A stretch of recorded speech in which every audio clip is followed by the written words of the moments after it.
Hello, and welcome back to Zen and Fanfics. Today we're starting an exciting new series. What if female Deku had momentum surge quirk? If you enjoy this video, please like and subscribe for more content. The story we're featuring is written by Random Bullshit 9 on Wattpad. You can find all the relevant links in the description, so be sure to check out the author's profile and say hello. Now let's dive into the story. Name: Hana Midoriya. Age: 18 BLD. Type: O plus. Height: 5 feet 7 inches, 170 centimeters. Weight: 155 pounds, 70 kilograms. IQ: 132. Quirk name: Momentum surge. Occupation: until UA college professional fighter, boxing, kickboxing, Muay Thai, Capoeira, Sharkman Karate. Physical description: Hana Midoriya is a striking figure, athletic and built like a seasoned warrior. Her body is dense with lean, powerful muscle, sculpted from years of intense training and combat. Her skin is lightly tanned, often bruised or scarred from her battles, a testament to her hard-earned experience. She has sharp emerald green eyes that gleam with a competitive fire, framed by wild, mid-length hair the color of deep forest green, usually tied back during fights. Hana's hands are calloused, her stance always relaxed but coiled like a spring ready to strike.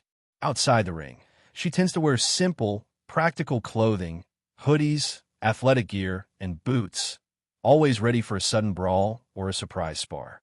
During heavy combat, when her quirk activates at full tilt, steam often rises off her body, making her look almost supernatural in appearance. Quirk description: Quirk name: Momentum surge. Description: Momentum surge is a powerful enhancement quirk that amplifies the effectiveness of consecutive physical strikes. Each successful hit Hana lands doubles the force of the next, stacking explosively as long as she maintains momentum. The amplification resets if she hesitates or misses an attack. Hana's body also underwent physical mutation. Sturdier muscles and bones grant her enhanced reaction speed, agility, and durability, allowing her to endure and unleash strikes that would shatter a normal human body. She possesses minor kinetic shock absorption, letting her absorb and store limited external kinetic energy to fuel her strikes. However, there's a limit. Too much energy buildup without proper release can overheat her body. When using her quirk in prolonged fights, Hana's muscles generate significant heat, eventually causing steam to rise from her body as a natural heat venting mechanism. If not managed, overheating can drastically slow her movements and lower her endurance. Power scaling: even without activating momentum surge, Hana can dent high-grade steel with pure muscle strength alone. When fully utilizing her quirk in a seamless chain of strikes, her destructive power can level walls, crush reinforced armor, or cause localized shockwaves. Weaknesses/limitations: chain breaks, missed hits, or stopping reset the momentum buildup. Stored kinetic energy is limited. Overloading can cause injuries or temporary shutdown. Overheating reduces speed and endurance. Requires constant aggressive action to maximize efficiency. Psychological profile: Hana Midoriya is a natural-born fighter, both in spirit and in action.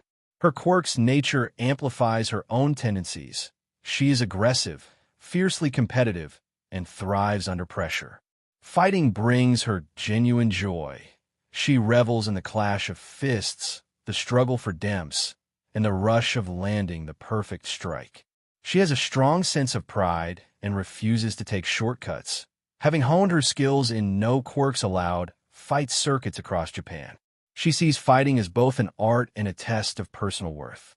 Hana is confident, sometimes to the point of cockiness, but her confidence is backed by genuine skill and relentless discipline. Though outwardly brash, Hana is loyal to those she respects, viewing bonds forged in combat as some of the most meaningful connections. However, her aggressive instincts can make her impatient outside of combat, especially with authority figures she doesn't respect.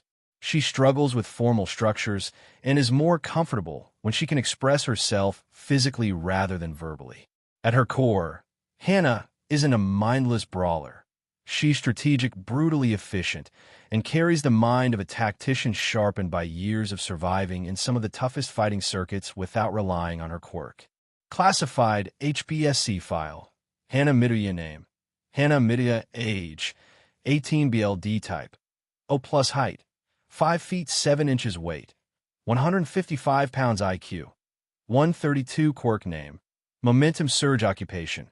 Until UA college professional fighter. Boxing, kickboxing, Muay Thai, Capoeira, Sharkman Karate, HBSC ID 049-1122-75 status. Under evaluation for hero status security clearance level. Confidential file type. Active last updated. April 26, 2025. Quirk summary. Quirk name. Momentum surge activation age. 4 mutation onset. Age 3. Physical mutation. Enhanced musculature, shock absorption ability, and rapid reflexes. Sturdier bones and faster reaction times. Minor but effective heat resistance and steam venting due to physical overload during prolonged use. Quirk description. Momentum surge is a dynamic and destructive enhancement quirk. Each consecutive strike Hana lands amplifies the power of subsequent attacks exponentially. This effect lasts until the combat engagement ends or a significant pause occurs. This quirk creates a highly dangerous CWCL of increasing power that can level entire structures and destroy reinforced materials if left unchecked. In combat scenarios, this ability allows Hana to adapt her offense continuously, making her a serious threat even against multiple opponents.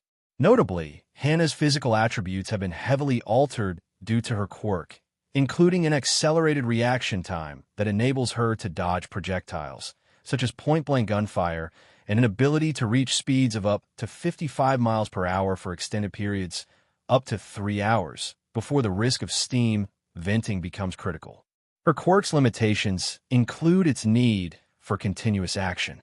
If her attacks are interrupted or she fails to land a series of strikes, the momentum resets, diminishing the offensive potential. Extended use without rest leads to significant overheating, causing steam to rise from her body as a result of excessive energy buildup. Physical profile, body composition. Hana's physique is optimized for combat, marked by dense, lean muscle mass, providing her both agility and raw strength. Her bones are reinforced, allowing her to withstand the immense pressure generated by her amplified strikes without sustaining fractures or breaks. Combat adaptability. Her enhanced reaction time is among the best recorded for a human, capable of dodging bullets fired from close range, a remarkable feat that places her above most quirk users in terms of agility and reflexes. Energy reserves. Hana's shock absorption ability allows her to store kinetic energy. This energy is stored in her muscles and is directly linked to the strength of her attacks. However, excessive energy storage can lead to overheating, resulting in diminished performance if not managed.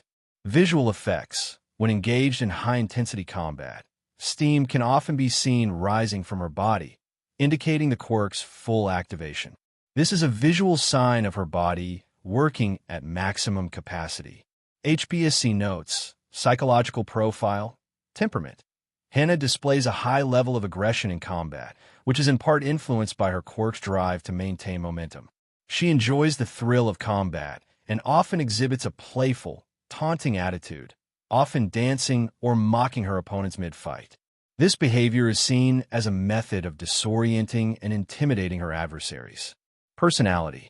Hana has a strong sense of personal pride and confidence. She thrives in one-on-one competition, believing that it is through direct combat that her true strength can be proven. However, her aggressive nature sometimes conflicts with societal norms, as she is prone to viewing challenges as personal tests rather than collaborative efforts. Fighting style. Hana utilizes a hybrid fighting style combining techniques from boxing, kickboxing, Muay Thai, Capoeira, and Sharkman Karate. She does not rely on her quirk unless necessary, preferring to use her raw skill and instincts to overpower opponents. Her quirk is activated in short bursts, and she often uses it strategically to break her opponent's defenses in rapid succession. Known weaknesses: mental overload. When Hana's quirk reaches its limit in terms of energy storage, it can result in physical and mental exhaustion, leading to sluggishness and impaired decision-making. Prolonged combat fatigue. Due to the body heat buildup from momentum surge, extended fighting without proper cooling can reduce her reaction times and overall stamina. Disruption of momentum. If Hana's combo is interrupted or a significant hit disrupts her balance, her quirk's effect resets. This can leave her vulnerable to counterattacks. Fighting record and notable achievements. Total fights: 157 wins, 151 losses, 6 draws, 0 started fighting. Age 11 notable fighting circuits. Japan Pro Boxing. Age 11 to 13 competed in junior leagues despite being a child, winning 42 matches and earning a reputation for her speed and power. ZSD Fighting Federation. Age 13 to 15 became a standout in the mixed martial arts community, competing against seasoned professionals, especially notable in kickboxing and Muay Thai divisions. Rizin Fighting Federation. Age 16 to 18 advanced through the ranks in the top divisions, achieving a 6-0 record in their international mixed-gender tournaments. Renowned for her adaptability and quick combos. Special awards: Best Knockout of the Year, 2019, awarded for her brutal TKO finish against a former Rizin featherweight champion, where she landed 13 consecutive strikes in under 10 seconds, causing enough force to shatter her opponent's guard and knock him unconscious. Fighter of the Month, 2020, ZSD recognized for her undefeated streak in the promotion and her ability to dominate across multiple fighting styles. Most Electrifying Fighter, 2021, Rizin acknowledged for her unique fighting style, often integrating spontaneous movements like dance into her combat routines, confusing and overwhelming opponents. Nickname: Hurricane Hana. Known throughout the fighting world for her ferocious, unpredictable fighting style and rapid-fire strikes. The nickname was coined after an incident in her 16th professional match, where she entered the ring to face a powerful knockout artist and dismantle her opponent in less than 2 minutes, sending shockwaves throughout the fighting community. Notable habits and taunts. Dancing as a taunt. Hana has been observed to randomly dance mid-fight, often using Capoeira-inspired moves. This is seen both as a psychological tactic to disorient and provoke her opponents, and as a playful expression of her confidence. Disregard for quirk restrictions. Hana's fighting record is unusual because, despite her ability to tap into her momentum surge quirk, she often chooses to rely on her natural ability, especially in the early rounds. Her quirk is a trump card, used when her opponent is sufficiently worn down or when she faces stronger foes. HPSC Evaluation Recommendation. Hana Midoriya presents a unique case for the Hero Society. Her professional combat experience, combined with her extraordinary natural abilities, makes her an incredibly effective candidate for potential hero work. However, her aggression, unorthodox fighting style, and tendency to taunt her opponents may pose challenges when interacting with the general public or in situations requiring restraint. Given her control over her quirk, as well as her ability to quickly adapt to various combat situations, Hana shows potential for exceptional field performance, especially in crisis zones that demand quick action and physical prowess. Her transition from professional fighter to UA college may require some adjustment to standard hero training protocols, but her unique background and skill set make her an asset to the next generation of heroes. Security warning. Ongoing monitoring is recommended due to Hana's ability to independently pursue combat in uncontrolled environments. While she is unlikely to engage in malicious activities, her independent streak and love for fighting may make her prone to personal challenges that could interfere with team-oriented hero work. The small apartment was filled with the warm scent of miso soup and simmering vegetables. Afternoon sunlight spilled through the window, painting long, golden bars across the wood-paneled floor. The television buzzed softly in the background, playing a rerun of an old hero documentary, but neither Hana nor Midoriya was paying attention to it. "Hana, honey, come help mommy set the table," Inko called gently from the kitchen. A loud scraping sound answered her. Inko's head snapped up just in time to see her 3-year-old daughter, barely tall enough to reach the coffee table, standing on chubby legs, both hands planted under the edge of the heavy living room couch, lifting it. For a moment, the world seemed to freeze. The green couch, an old but sturdy piece inherited from Inko's mother, tilted into the air like it weighed nothing at all. Hana's small face was scrunched in effort, not in strain, but concentration, her tiny arms visibly flexing beneath her long-sleeved shirt. Then, with an innocent giggle, she dropped the couch back down with a soft thud, bouncing slightly on her feet as if proud of her new game. "Mama, look!" Hana beamed, her eyes wide with childlike wonder. "I'm strong like All Might." Inko stumbled back against the kitchen counter, heart hammering in her chest. It wasn't normal. No 3-year-old could do that. Not even a child of a powerful quirk user. Inko's mind raced. Hana had shown no signs of a quirk until now. No spark, no glow, no sudden transformation. Just normal toddler things. She hadn't even had her mandatory quirk evaluation yet. Most children didn't until 4 unless something unusual happened. Inko swallowed thickly and rushed to the phone. By that evening, Hana was perched on an examination table, swinging her legs happily and munching on a lollipop, oblivious to the quiet tension that filled the room. The quirk specialist, a middle-aged man with thinning gray hair, glasses perched on his nose, scribbled rapidly into a chart. His assistant, a young woman with a quirk that let her fingers transform into medical probes, gently tapped different parts of Hana's arms and legs, taking readings and murmuring data. Inko sat stiffly on the plastic chair, clutching her handbag like a lifeline. Finally, the doctor cleared his throat. "Well, Mrs. Midoriya," he began, adjusting his glasses. "This is quite unusual, but not unheard of. Based on what we've observed, Hana's quirk has already begun expressing itself." Inko felt herself lean forward unconsciously. Expressing. She's 3. The doctor nodded. "Yes, early quirk manifestation is rare, but it does happen, particularly in children with strong latent quirks or mutation-based traits. In Hana's case, we're looking at a hybrid quirk, part mutation, part emitter." He turned the clipboard around, revealing a series of X-rays and bioscans. Even Inko, with no medical training, could see the abnormalities. Hana's bones were denser than normal, almost twice as much. Her muscles showed signs of micro-reinforcement akin to professional bodybuilders, but naturally occurring. She has already begun to undergo physical changes associated with a mutation-type quirk, the doctor explained. Enhanced musculature, enhanced skeletal structure, reflexive density increase in response to stress.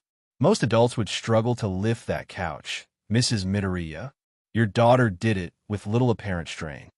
Inko pressed her hand over her mouth. Tears pricked the corners of her eyes, not from sadness, but from sheer, overwhelming emotion. "My baby," she whispered. Is she going to be okay?" The doctor softened his tone. "There's no cause for immediate concern. Physically, she's quite healthy, extremely so in fact. Her vitals are impeccable, and she's showing no signs of instability." However, he tapped a finger against the chart. "The presence of an emitter component complicates things." Inko frowned. "Complicates how?" The assistant leaned in, her voice hushed. "We can detect dormant energy signatures in her cellular structure. It's like a second stage, waiting to trigger." "Second stage," Inko echoed, feeling the cold creep of fear in her chest. "Yes," the doctor said. "While the mutation portion has already activated, the emitter portion has not. We don't yet know what it will do. It could be benign, or it could be significant."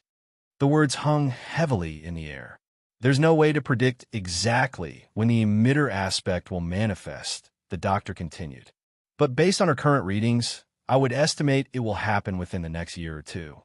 Most likely around the time of her 4th birthday." He tapped the bottom of the file.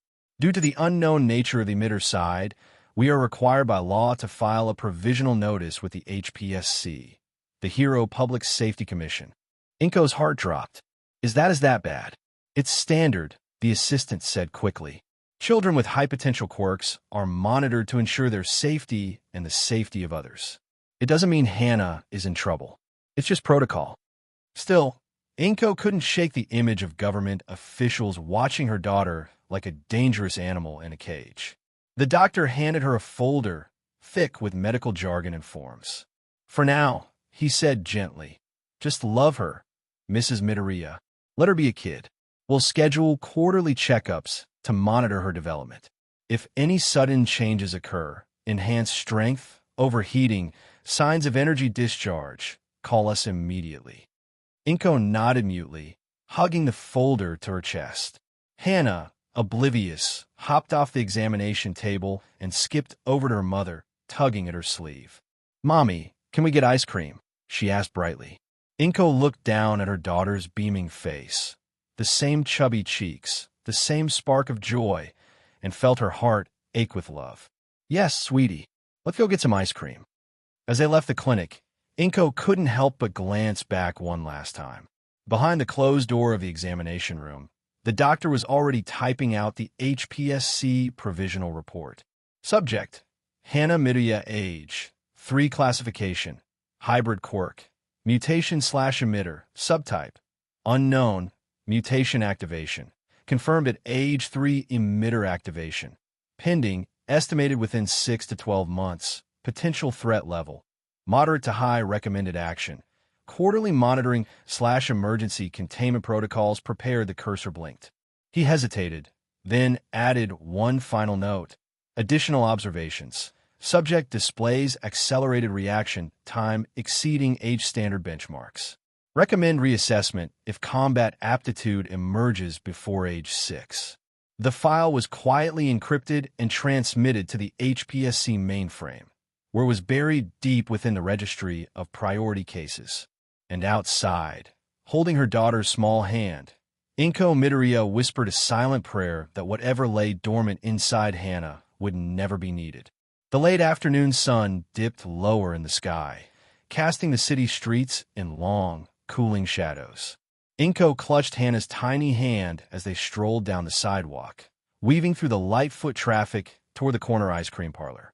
Everything felt strangely normal after the doctor's revelation. Maybe too normal. Hana skipped happily beside her, swinging their connected arms back and forth, humming a tuneless melody. She babbled about all the ice cream flavors she wanted to try: chocolate, vanilla, mint, and the pink one that looks like bubblegum.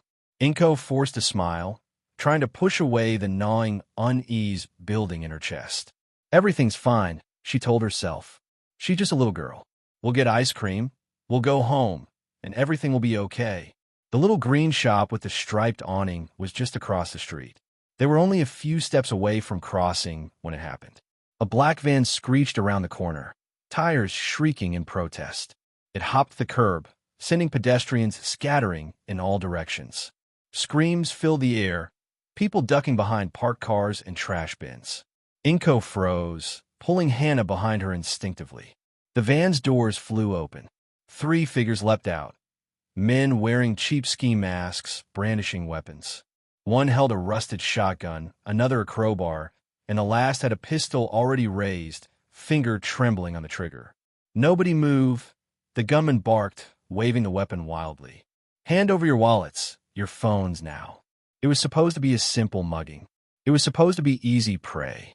Instead, the man's bloodshot eyes locked onto Inko and Hana. Maybe it was the fact that they were standing still, too stunned to run. Maybe it was the child's bright green hair catching the light. Maybe it was just bad luck. But the gunman swung his pistol toward them. "You, hands up." Inko's heart leapt in her throat. She raised her arms instinctively, shielding Hana behind her. Her voice caught in her throat. "Please, not my baby, please." The man's hand twitched, nervous, angry, and pulled the trigger. Bang! The crack of the gunshot split the air like a thunderclap. At that distance, barely 15 feet, the bullet should have hit Hana dead center. But it didn't. In the space between one heartbeat and the next, Hana moved. Not in a blur, not in a flash, just a simple, almost lazy tilt of her head. The bullet whistled past her, so close it ruffled her soft hair and smashed harmlessly into the brick wall behind them. For a moment, no one moved. Even the gunman's mouth hung open in shock, as if unable to comprehend what he had just seen. Inko stared, wide-eyed, barely understanding it herself. Hana blinked, her green eyes wide with innocent curiosity. She looked up at her mother, confused but unafraid. "Mama," she said, tilting her head the other way, mimicking the motion she had just made without even realizing it. "Why is he yelling?" The gunman screamed in frustration and cocked the hammer back again, but the commotion had drawn attention. Sirens screamed in the distance. A patrolling hero, an older man with a body armor quirk, came barreling down the street. Civilians hiding behind cars began shouting for help. The thugs panicked. "Forget it. Let's go," one of them yelled. They piled back into the van, the tires shrieking as they sped away down the side street. A few officers gave chase on foot, and the armored hero sprinted after the van, radio barking for backup. Inko didn't move for a long moment. She couldn't. Her legs had gone weak. Hana tugged at her hand gently. "Mama, ice cream." The absurdity of the words, so pure, so normal, almost broke Inko. She sank to her knees on the sidewalk, pulling Hana into a tight, trembling hug. She buried her face in Hana's hair, sobbing silently. She should be dead. There was no other way to say it. No other outcome that made sense. Except for the impossible. The doctor's words echoed in her mind. Accelerated reaction time exceeding age-standard benchmarks. That hadn't been luck. That hadn't been chance. That had been instinct. That had been survival. The mutation wasn't just making Hana stronger. It was making her faster, sharper, harder to kill. A part of Inko, the part that wanted to believe the world was safe and predictable, screamed in protest. Another part, deeper, older, more primal, felt a surge of grim gratitude. Her daughter was extraordinary, and soon the world would know it. But for now, Inko wiped her eyes, forcing a shaky smile as she pulled away to look at Hana's confused little face. "Yes, sweetie. Ice cream," she whispered. Hand in hand, they crossed the street. Neither noticed the HPSC drone hovering high above, its silent camera lens tracking them through the thinning crowd, recording every second of the encounter. HPSC internal memo. Classified subject. Hana Midoriya Incident Report ID. Hashtag 1147. A summary. Subject was present during an armed criminal attack, approximately 0.3 miles from initial evaluation center. Subject demonstrated spontaneous evasive reaction to live gunfire at a distance of approximately 15 feet. Notable observations. Subject tilted head less than 5 degrees to avoid projectile. Evasion time, 0.8 seconds post-muzzle flash. No conscious awareness of danger noted prior to reaction. Preliminary assessment. Reflex capabilities exceed standard Tier 2 hero candidates. Recommend escalation to Tier 1 monitoring.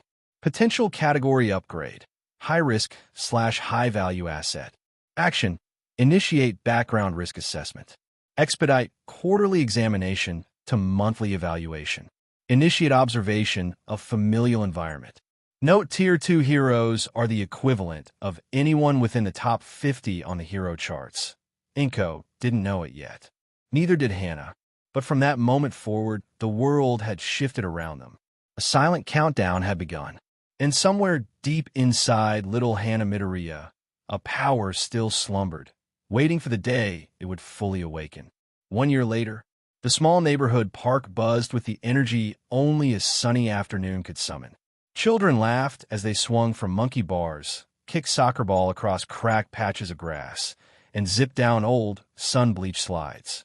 Mothers and fathers sat on tired benches, sipping coffee and chatting idly, grateful for the hour of peace.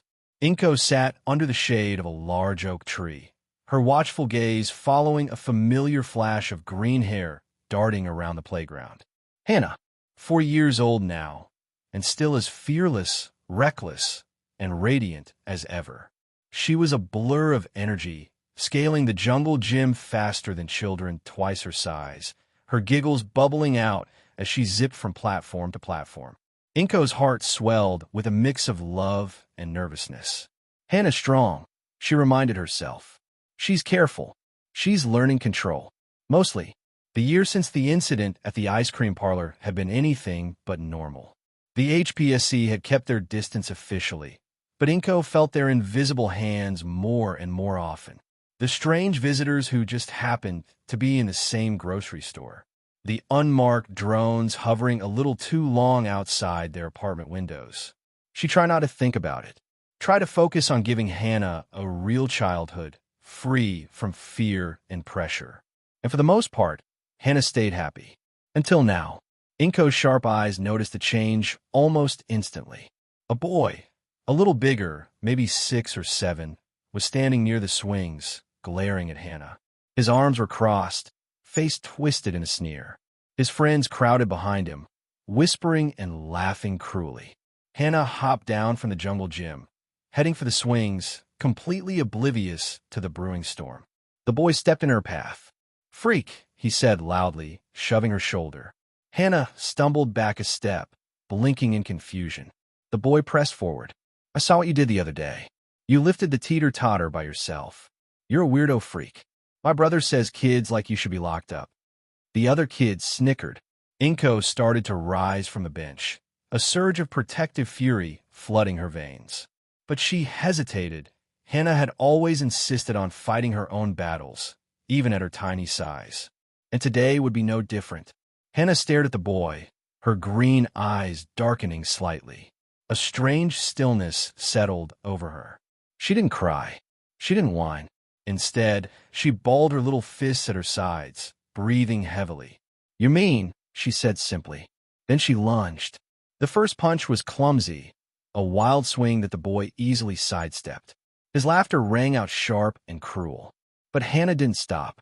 She pivoted immediately, throwing another punch, this one sharper, faster. The boy tried to dodge again, but stumbled back a step, surprise flickering across his face. Hana advanced. Her tiny fists blurred, punching at the air, the ground, anything, each motion faster than the last. Then it happened. On the fourth strike, her fist smashed the ground, and the world cracked open. A shock wave blasted out from her, sending a deep THOM echoing through the park. The ground beneath her fractured like glass, spiderweb cracks racing outward. The boy was thrown backward, landing with a terrified yelp several feet away. Parents screamed. Children scattered. Inko shot to her feet, her heart hammering. But Hana didn't stop. Something inside her had snapped loose, a dam breaking under the pressure. She punched again, this time at a nearby swing set. The metal poles twisted and tore free from their moorings, the swings flinging wildly through the air. Another strike, another explosion, another wave of force. The slide shattered like a brittle toy. The jungle gym buckled inward as if a giant's hand had crushed it. Hana's body shone faintly now, steam rising from her skin. Her hair fluttered in an unseen wind. With every strike, the power doubled, and doubled again, and again. She screamed, a high, raw, wordless sound of confusion, fear, rage, and slammed both fists into the dirt. The entire playground lifted off the ground in a rising wave of earth and twisted metal, debris raining down in every direction. Inko didn't think. She ran. By the time she reached Hana, the little girl was kneeling in the middle of a crater nearly 15 feet wide, sobbing, her tiny body steaming in the cool afternoon air. The bullies were nowhere to be seen, their parents dragging them away in terrified haste. Inko dropped to her knees, pulling Hana into her arms, cradling her close. "It's okay, baby," she whispered, rocking her back and forth. "It's okay. Mama's here. It's okay." But it wasn't okay. Around them, the park was wrecked. Benches were splintered, equipment was smashed flat, trees were uprooted. A police siren wailed in the distance, and Inko could already see the men in black suits arriving at the edge of the chaos. HPSC agents, faces grim, eyes hard. They had been watching, waiting. Now they would move. HPSC internal report, classified subject. Hana Midoriya, event code. M001 summary. Subject exhibited spontaneous activation of latent emitter-type ability during physical altercation. Quirk appears linked to cumulative momentum. Kinetic energy and destructive power increase exponentially with each successful consecutive strike. Effects: crater created, 8 meters wide, 2 meters deep. Playground destruction, 87% total loss. Minor injuries to civilians, 0 major injuries. 0 incident contained by immediate family intervention. Analysis: power amplification rate calculated at 2x per successful strike. Physical stamina at 21% full activation, based on thermal radiation observed. Subject remained conscious and mobile post-event. Risk assessment: threat level, red, escalating. Recommend immediate containment training program. Recommend hero track or black site contingency. Later that night, after the police had left, after the government officials had politely but insistently requested that Inko bring Hana in for evaluation, after the long drive home, Hana sat curled up in Inko's lap on the couch. Her tiny fists were still trembling. "Mama," she whispered. "I didn't mean to." "I know, sweetheart," Inko murmured, pressing a kiss to her damp forehead. "I know. I just wanted him to stop being mean." Inko squeezed her tighter. In her heart, she knew today had been the beginning of something much bigger. A power this great couldn't be hidden forever. One day, the world would know the name Hana Midoriya. One day, she would either save the world or break it. And maybe both. The morning after the incident at the park was a quiet one, thick with the kind of tension Inko hadn't felt since Hana had first lifted a couch with a giggle and a beaming smile. The phone call from the Quirk regulation office came before sunrise. Polite, firm, mandatory evaluation. The HPSC's touch was everywhere. They pretended it was a normal follow-up, a check-in. Inko wasn't fooled. She stared at the screen for a long time after hanging up, her fingers trembling slightly around the receiver. In another life, in another world, maybe she could have trusted the system. But she had heard the stories. The children with strange or dangerous quirks whisked away for training, never to return. The experiments, the conditioning, the forced rehabilitations. She wouldn't let that happen to Hana. Not her baby. Not ever. Inko knelt by the couch where Hana was curled up in a blanket, quietly eating cereal and watching cartoons. She smoothed a hand through Hana's soft green hair. "Sweetheart," she said softly, "we're going to the doctor today. The Quirk doctor. Remember him?" Hana blinked up at her, spoon halfway to her mouth. "The one who gave me a sticker." Inko smiled tightly. "That's right." Hana nodded and went back to munching on her cereal without a care in the world. Inko wished she could share her daughter's innocence. Instead, her heart twisted painfully in her chest. The waiting room of Dr. Sasaki's Quirk Analysis Clinic was the same as Inko remembered it. Cheap pastel walls, crinkling magazines, and a faint smell of disinfectant and burnt coffee.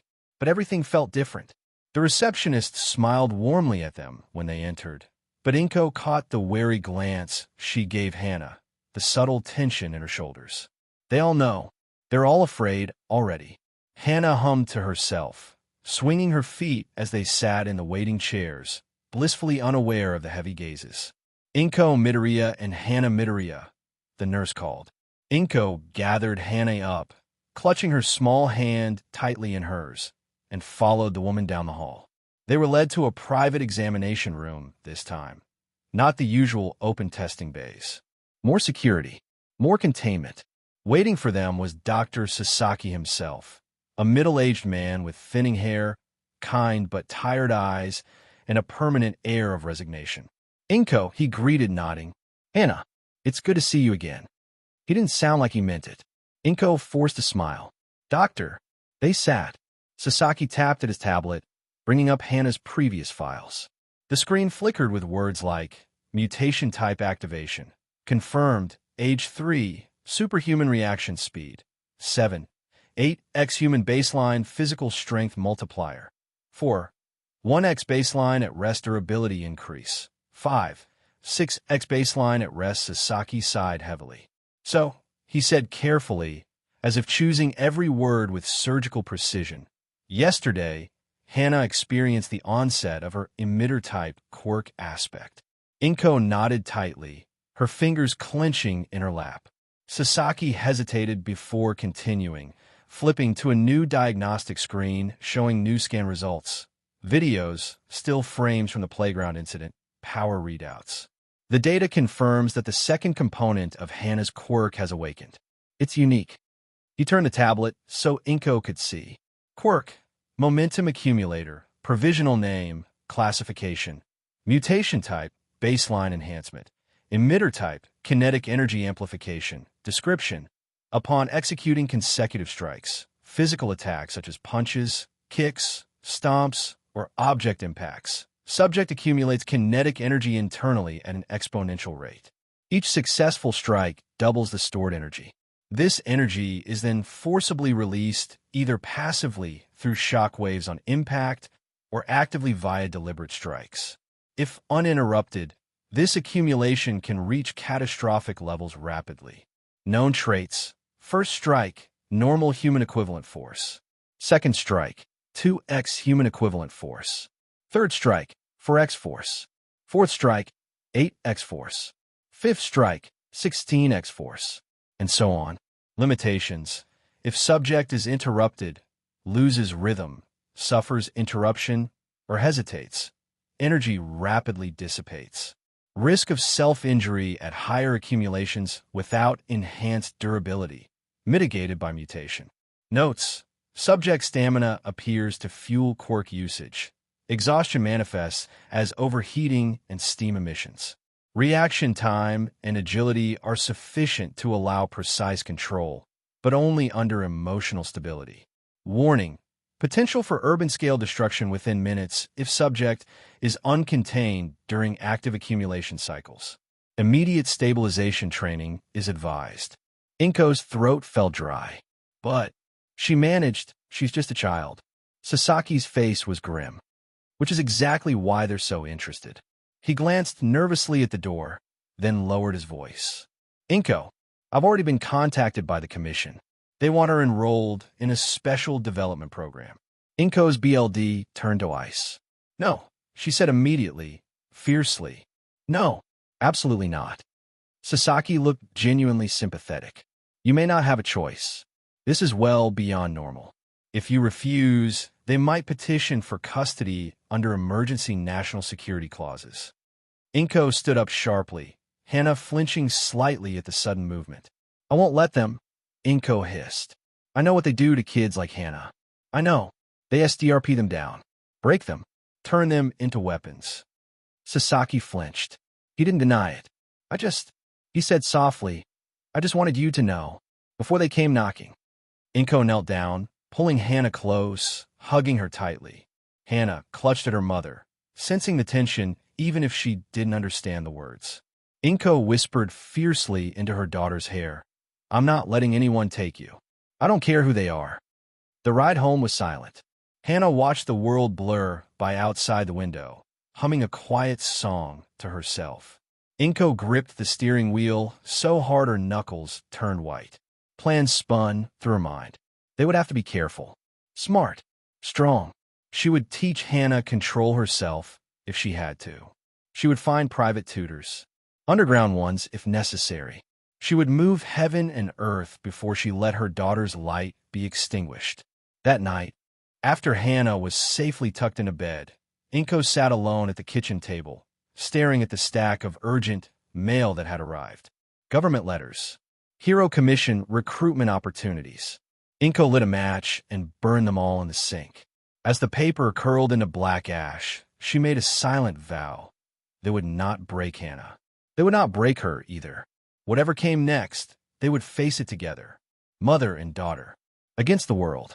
The house was unusually silent, save for the faint scratching of a pen against paper. Inko sat at the kitchen table, sleeves rolled up, green hair tied back into a tight bun, paper spread out like the battle plans of a general preparing for war. The HBSC's polite threats still echoed in her mind, but she refused to let fear control her. Instead, Hana Midoriya, no, the Viper, got to work. The Viper. It was a name whispered in the darker corners of courtrooms and government offices alike.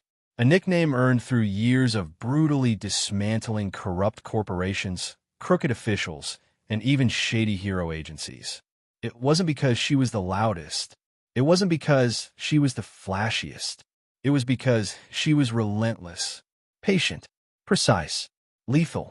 When Inko Midoriya set her mind to something, she didn't back down.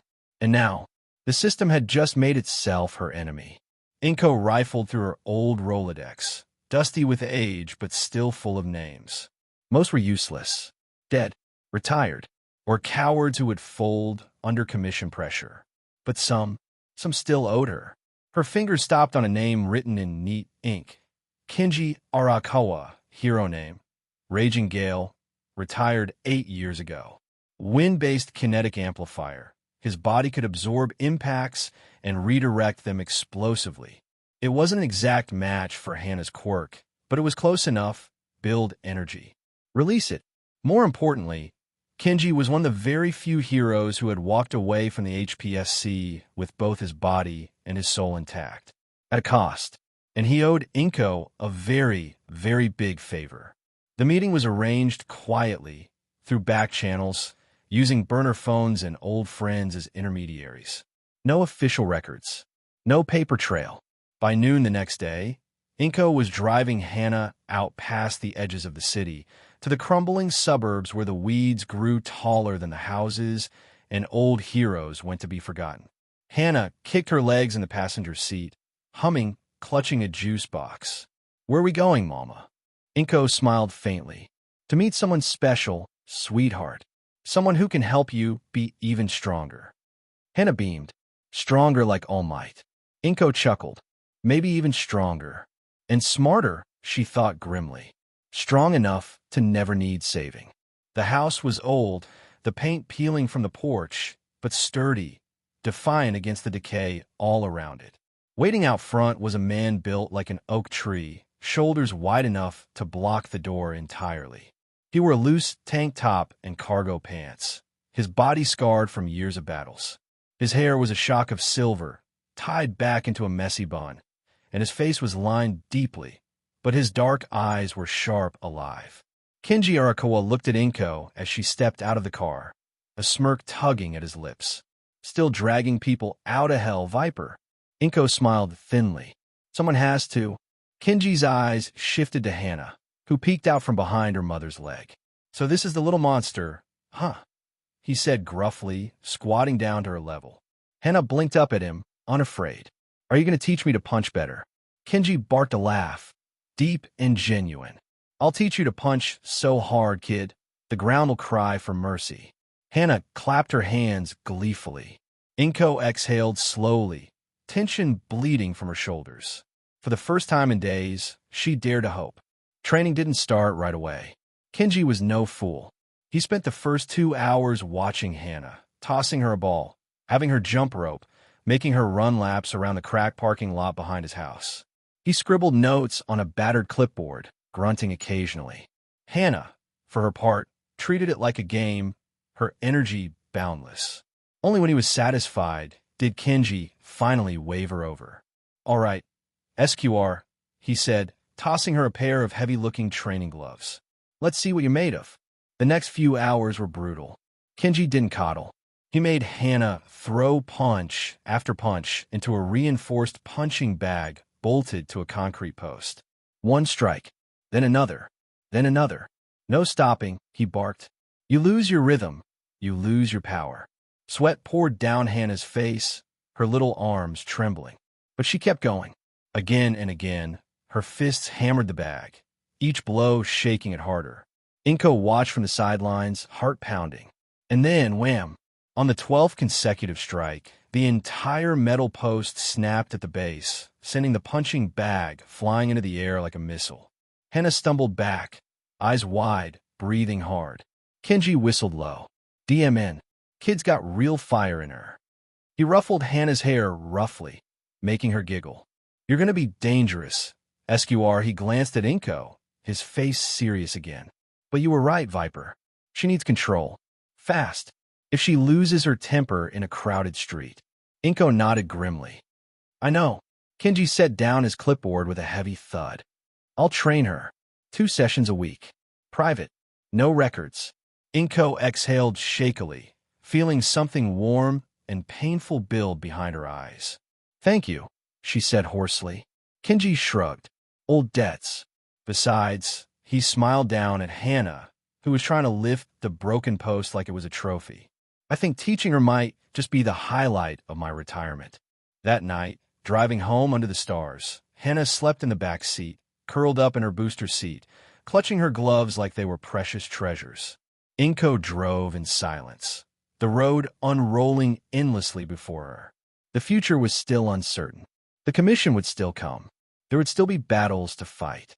But for now, for tonight, Hana was safe, and Inko Midoriya, the Viper, had proven once again no one messed with her family. 2 days after Hana's first training session with Kenji Arakawa, a quiet storm began to brew in the corridors of power. Deep in the marble halls of the Hero Public Safety Commission headquarters, a conference room filled with tense officials buzzed with urgent whispers. Stacks of files and video footage from the playground incident were strewn across the long oak table. Security camera footage had captured it all. A 4-year-old girl, her fists igniting with invisible momentum, reducing reinforced playground equipment to twisted scrap metal. An emitter and mutation hybrid, muttered a sharp-eyed analyst, flicking through a thick manila folder labeled Midoriya, Hana. Potential power index projections rank her quirk at a Category 7 already. At 4 years old, a heavy silence fell. Across the room, the director of development, an aging man with iron-gray hair and cold ambition gleaming in his eyes, leaned forward. Early containment is key, he said flatly. Recruitment, conditioning, before she becomes problematic. The others murmured in agreement. It was standard procedure. The HBSC had shaped hundreds of promising children before, through scholarships, special programs, and, if necessary, forced reassignments. It was messy work, but it was their work. One woman, a newer recruit, hesitated as she flipped through another file. Sir, there's a complication. The director's brow furrowed. Complication. The recruit swallowed nervously. The child's mother is Inko Midoriya. She pushed a slim, leather-bound dossier onto the table. 3 words in bold red ink crowned the file. Code name. The Viper. The room fell deathly silent. Someone cursed under their breath. The director snatched up the dossier, scanning it rapidly. Every page was worse than the last. Case files, courtroom victories, public investigations into hero misconduct, successful takedowns of commission-affiliated programs. One by one, he saw the names of prominent officials, many now quietly retired, discredited, or imprisoned, whose careers had ended when they crossed the Viper. At the back of the file was a single sheet. Incident. The Eagles Fall Summary. Inko Midoriya exposed massive HPSC financial fraud regarding the misappropriation of hero intern support funds. 34 arrests. 7 resignations. 1 suicide. Time frame. 18 months. The director slowly set the file down, his hands tight with barely suppressed rage. We can't touch her, he said at last, voice like ground glass. The room erupted into panicked argument. But sir, she's just a civilian. There's always pressure points. The director slammed his fist onto the table, cutting them off. Listen very carefully, he hissed. This woman built a career gutting people like us. He pointed a trembling finger at the file. She's not just a lawyer. She's a goddamn predator. The second we move against her daughter, she'll tear us apart legally, politically, and socially. He leaned back, seething. And worse, she'll make it public. The commission thrived on secrecy, on respectability. A public scandal could cripple them for decades. Meanwhile, Inko was already moving like a MSTR tactician. Using her vast network of connections, she began quietly sewing up every possible avenue of approach the HPSC might try.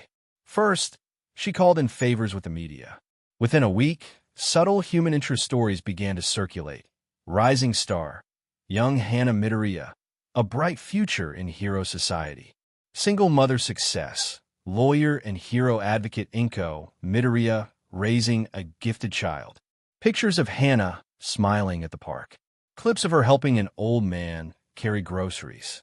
Stories about her kindness. Public sentiment armor. If the HPSC tried anything, they'd be seen as villains. Second, she leveraged her ties to political offices. Old senators she had defended from corporate blackmail. City council members whose careers she had quietly rescued. All received polite calls, friendly letters, and gentle reminders. Within a month, Hana secured official guardianship protections, a legal wall that classified Hana's training, education, and healthcare decisions as private family matters, immune to commission oversight unless clear and present danger could be proven. Third, she moved to tie their hands financially. She whispered into the right ears at the Hero Regulatory Finance Board.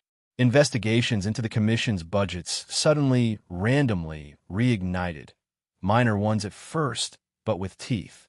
The HPSC had to redirect resources to defense rather than offense.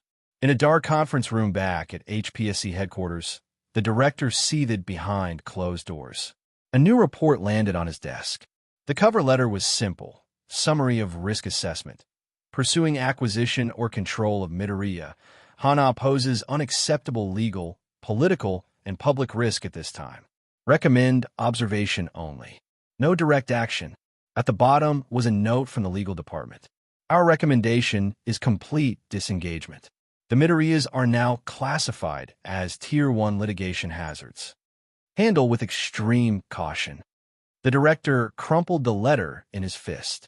The Viper had struck without ever stepping foot inside their building, and they were bleeding out without a single lawsuit filed. Yet, that night, in the cozy living room of their modest home, Hana sat quietly, a book open in her lap. Hana snored gently against her side, utterly unaware of the invisible war being fought for her future. Hana brushed a hand through her daughter's messy hair, her heart swelling with fierce, protective love. They would try again someday. She knew it. The system was patient, insidious.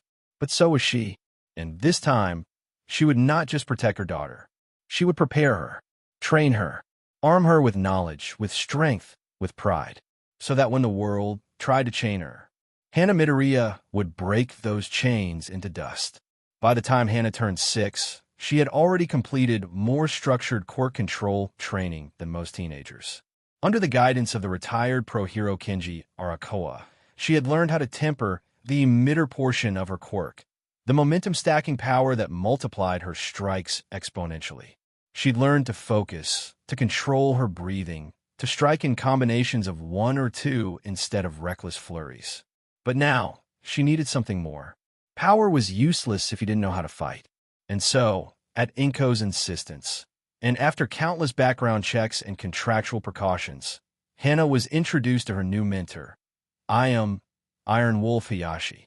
Hayashi had once been a champion, not a hero, not a celebrity, but a warrior in the underground circuit of professional mixed-style combat. Before laws regulated quirk-enhanced fighting, had been a Diamante name, known for her cold DSBLN and brutal precision. Now in her early 50s, her once sharp silver hair was cropped short, her limbs corded with wiry muscle, her eyes like 2 gray daggers that saw through lies, laziness, and weakness. When Hana first met her, was seated in the corner of a rundown gym in Mizudafu's industrial district. The place stank of BLD, sweat, and iron, the smell of battles won and lost. Didn't speak for the first 10 minutes. She just watched Hana throw slow jabs at a heavy bag, legs too close together, her back foot dragging. Finally, stood. You punch like a baby deer on roller skates, she said flatly. Hana blinked. Hana raised an eyebrow, but said nothing. She had read file. The woman didn't sugarcoat. Walked up behind Hana, tapped her ankles apart with her foot, repositioned her shoulders, and gently tugged her elbows inward. Again, the first lesson of training was unlike anything Hana had ever experienced. Kenji had taught her technique, strategy, philosophy. Taught her pain, DSBLN, violence wrapped in art. Day 1. Hana learned to keep her guard up. I slapped her across the forehead with a focus mitt every time her hands dropped. Day 2. Footwork. Hana had to circle the mat for 2 hours without crossing her feet once. If she tripped, I made her start again. When she collapsed in frustration, I handed her water, then said, "Get up. Storms don't quit." Day 5. Kicks. I showed her how to throw a snapping low kick that could unbalance an adult. Then, without warning, told Hana to kick a tire hanging from the rafters 100 times with each leg. When Hana's legs shook and tears welled up, I didn't scold her. She crouched beside her and said one thing. Pain is how the world teaches us truth.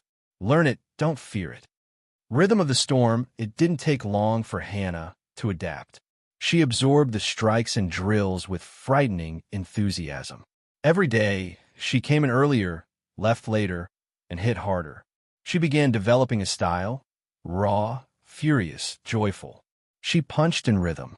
She danced between combinations.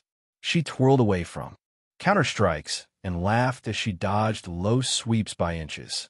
One afternoon, I caught her spinning and bouncing in the middle of the spar with a sandbag, humming to herself.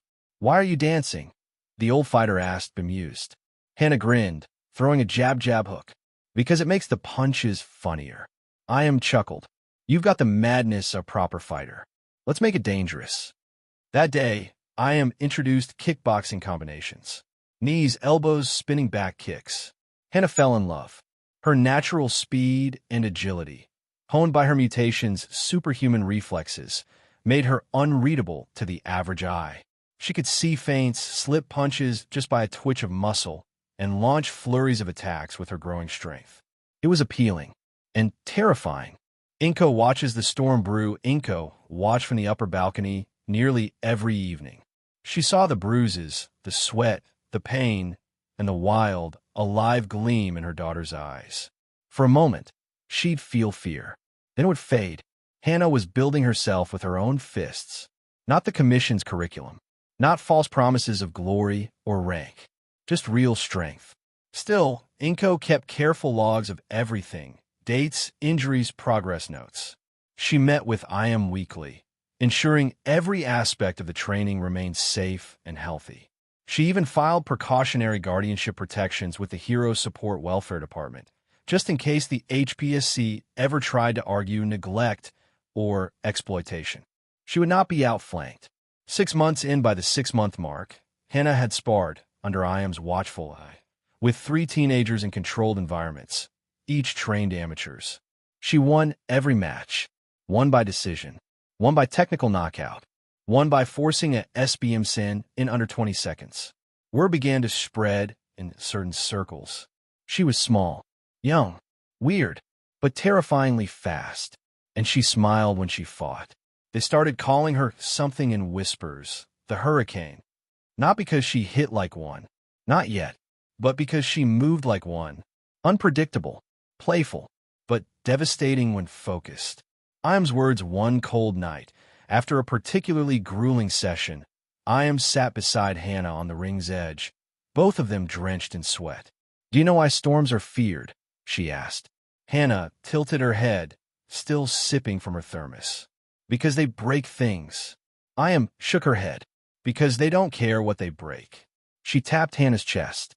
"That's what you have to MSTR. The part of you that dances in the chaos. You can't let that girl take over unless you know exactly who she is." Hana didn't fully understand, but she nodded anyway. And so she trained and laughed, and danced. At 6 years old, Hana Midoriya had stepped onto the first stone of her warrior's path. Not because she had to, but because, somewhere deep in her heart, the storm had always been calling her name. And now she was learning to answer it with fists. The gym was no longer just a battlefield to Hana. It was her temple. The scuffed mats, the cold ropes, the clang of chains suspending the heavy bags.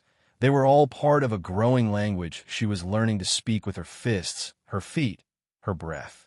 Ever the unforgiving teacher, had noticed something peculiar. Hana didn't just fight. She moved, flowed. Each jab bled into a slip, a sidestep, a weave.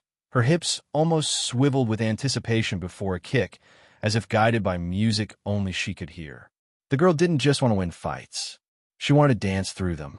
Iam's assessment one late afternoon. Iam watched Hana shadowbox in the reflection of the cracked wall mirror.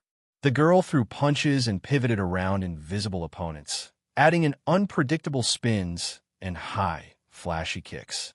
She's already bored. Iam murmured under her breath. Not out of arrogance. Hana never showed ego, but her instincts were evolving faster than her technical foundation. Her body craved complexity, freedom, rhythm, expression. Iam knew she had to adapt Hana's training. So, she made a few calls. 2 weeks later, 2 new mentors walked into the gym. Mstr Thanam, the Iron Knees of Bangkok. Thanam Kumperkorn had once been a Muay Thai prodigy, a champion by 17, a living legend by 23. After a bad leg injury ended his fighting career, he'd gone quiet for decades, until Iam called in a personal favor.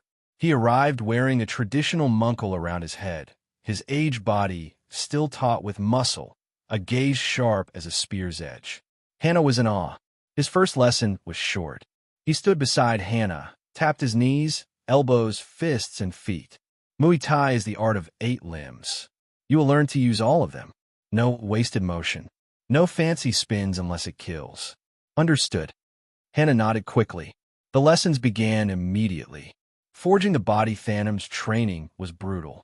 Hana learned how to bring her knees up like a piston, short, explosive bursts that could break ribs if aimed properly. The Nam corrected her posture constantly, snapping her back upright when she hunkered down. Elbow is knife, he barked. Not club. Slash. Not slam. He made her throw 500 knees into the heavy bag every session, alternating legs. Elbows came next, vertical elbows, horizontal, spinning, all sharp, slicing, controlled. By the 3rd week, Hana could elbow a suspended coconut in half. Then came the clinch, a brutal test of balance, posture, and depth. Thanam made her clinch with a resistance dummy twice her size, teaching her how to break posture, throw knees in rhythm, and trip with precise timing. Hana, despite the bruises, grinned with every lesson. This is like fighting up close with dance shoes on, she giggled once. Thanam didn't smile, but Iam noticed as I twitch. A rare approval. Mstr Lucio, the echo of Brazil, Iam's second call, went to an old contact in Brazil. A former vigilante hero turned capoeira instructor, Lucio Ritmo Alves. A tall man with cocoa-colored skin, long dreadlocks tied into a bun, and a permanent smirk on his lips. Where the Nam was precision and steel, Lucio was fluid and fire. He arrived with a marimba and a duffel bag of music players. On his first day, he didn't speak at all, just played music, tapped rhythm on the floor, and let Hana watch him spin. Lucio didn't walk. He moved like water across the mats, cartwheeling, flipping, dodging invisible strikes, and launching sweeping kicks that seemed impossible to read. When the music stopped, he turned to Hana and simply said, "You dance with your fists. Let me show you how to fight with your soul." The Jinga Begins Capoeira was unlike anything Hana had experienced. The Jinga, the constant motion of swaying between stances, made her feel like her bones were floating. Lucio taught her how to flow with rhythm, always moving, always unpredictable. Her first lessons were simple, Jinga for 30 minutes straight. Then cartwheel to one side, flip back, dodge low, spin high. Atamaya Lua de Compasso, the devastating spinning kick. Then do it all to the beat of the marimba. Every movement had to be precise and fluid. Not stiff like martial arts, but alive like dancing through combat. Lucio didn't care if she hit hard at first. He cared if she moved beautifully. Fighting, he explained, is a story. Capoeira makes yours impossible to predict. Blending the styles Iam, Thanam, and Lucio did not always agree. Thanam scoffed at Capoeira's flair. Lucio called Muay Thai too angry. But Hana, she took it all. From Muay Thai, she gained crushing knees, slicing elbows, and balance in close combat. From Capoeira, she gained evasion, rhythm, deception, and a natural ability to spin, feint, and strike in ways no opponent would expect. I watched it all with pride and caution. Hana wasn't just becoming a brawler. She was becoming an artist. A storm given form. The test arranged a sparring match between Hana and one of her former students, a 13-year-old boy named Ryudo, trained in karate with a solid quirk that hardened his skin on impact. He underestimated Hana immediately. She jingled around him, laughing, hands low, playful. Then, when he charged, she dropped into a Muay Thai stance, clinched him, and delivered a triple knee combo into his side, followed by a spinning elbow as she twisted free. He staggered, dazed. Hana flipped backward, danced in a half circle, and finished with a Capoeira spinning kick that knocked him to the mat before he even saw it coming. Called the match. Ryudo groaned. Hana offered him a hand. Storms and smiles that night. As they left the gym, walked beside Hana. You're not just a fighter anymore. Hana looked up, grinning. What am I then? Smirked. You're a storm with a rhythm. Hana laughed. Cool. That means I'm like thunder with jazz. Hana Midoriya was 7.5 years old, and she could already kill a grown man in 4 different ways with just her elbow. And yet, she was still hungry. The hunger wasn't for violence, not really. It was the hunger of potential, of knowing she could be more, do more. And ever watchful, ever sharp, had seen it. Hana had nearly outgrown her current regimen. Capoeira had given her rhythm. Muay Thai had given her precision. Boxing and kickboxing had forged her fundamentals into something lethal. But wanted to give her edge. Something more primal, more brutal. Something that trained the body to snap, twist, and annihilate without hesitation. That's when introduced her to Sharkman Karate. The 6-month grind Sharkman Karate was not a style commonly taught to humans. It originated with a now-defunct hero from overseas whose shark-like quirk influenced his hyper-aggressive martial arts. Built for aquatic efficiency, it emphasized devastating straight-line offense, powerful, bone-crushing palm strikes, brutal chop-based counters, and low, sweeping kicks designed to unbalance opponents with minimal effort. Called in another favor. Hana was brought to a facility in Okinawa. There she met Mstr Raiga Yabanaka, a retired pro hero with shark mutation traits.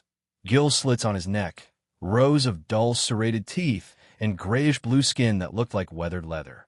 He was quiet, intense, and smelled faintly of sea brine and menthol. This style is not for children, Raiga growled. Simply gestured to Hana. She's not a child. Raiga tested her by throwing a palm strike at her face. She caught it. Training began. Sharkman Karate was not elegant. It was violent. Raiga made her strike logs until her hands bled. Then he made her strike harder. Elbows, forearms, palms, shoulders. He taught her to lead with her entire body. Hips, spine, breath. Every motion was a kill command. Where Capoeira taught evasion, Sharkman Karate taught dance. Hana learned to drive her foot through shin guards like they were cardboard. She learned to dislocate shoulders with a single body twist. She learned to swim through combat the way sharks swam through surf. Fast, direct, relentless. When she finally mastered the triple break sequence, rib, jaw, knee, in under 2 seconds, Raiga just grunted in approval. Now you can eat. The underground at 7.5, Hana had completed over 4 years of intensive training under multiple masters. Most children were barely finishing coloring books. Hana was finishing people. Decided it was time for her real trial. She didn't tell Inko. That night, under the disguise of an extended sleepover, took Hana underground.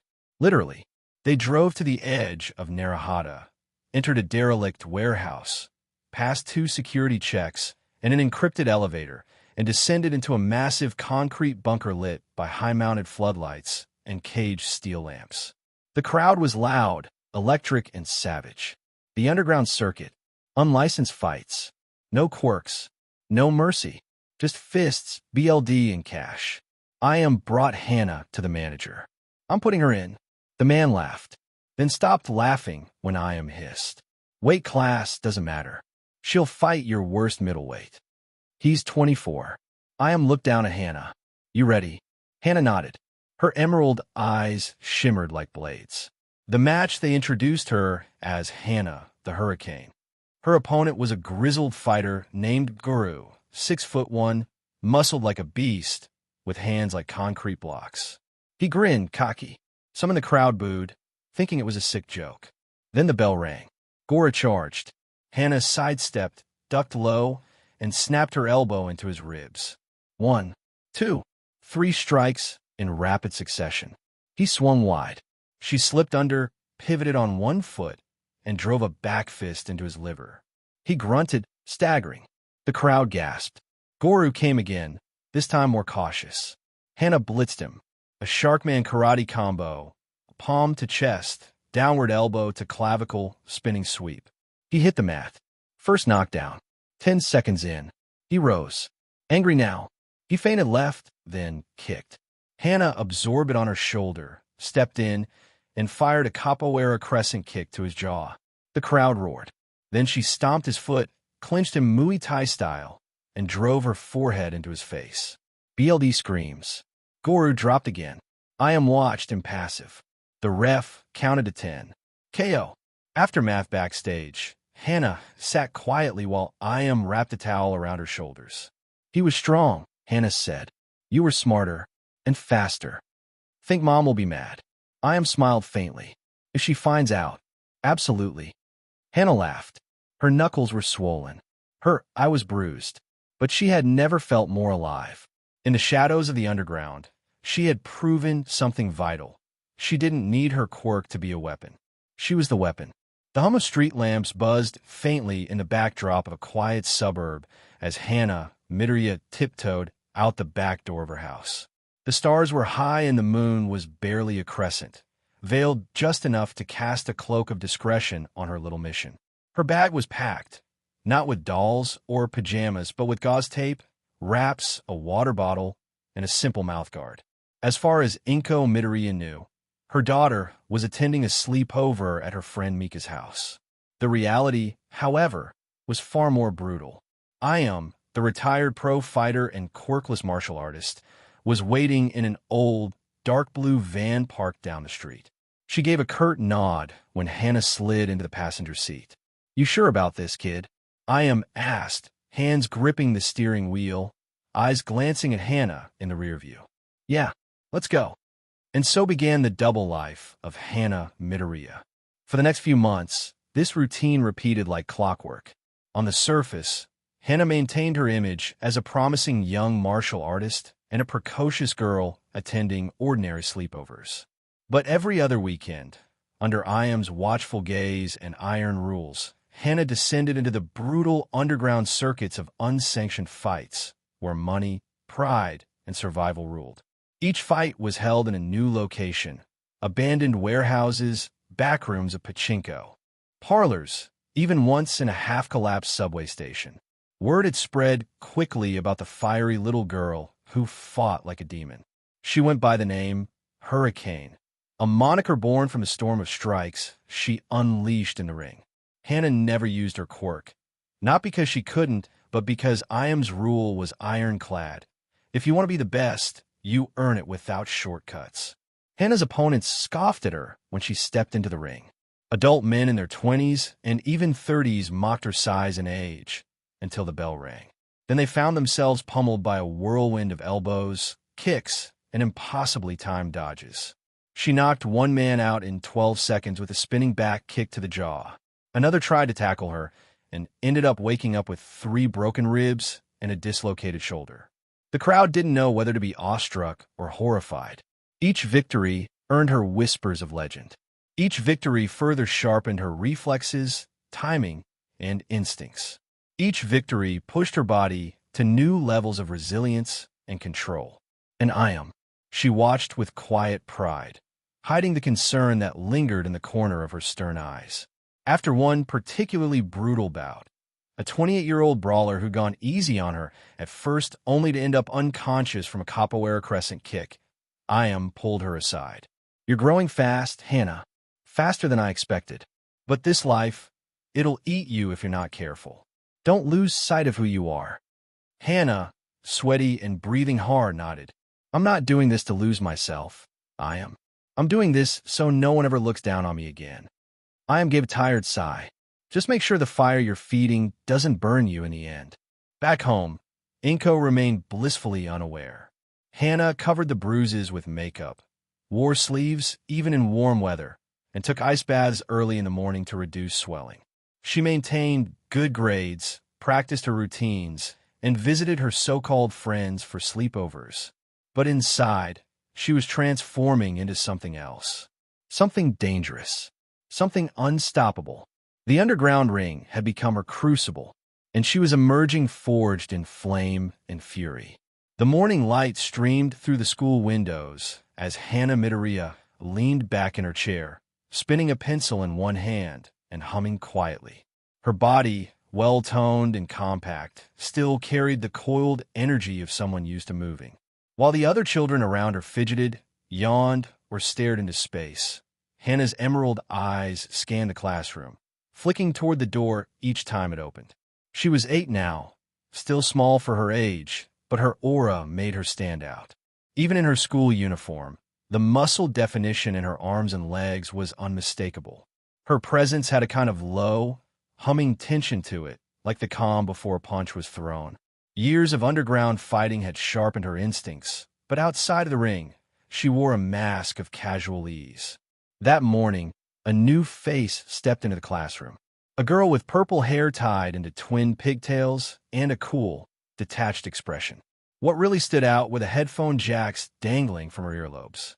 Her name was Kyoka, a transfer from another district.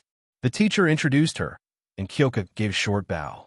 Her eyes briefly scanned the room, and paused when they met Hana's.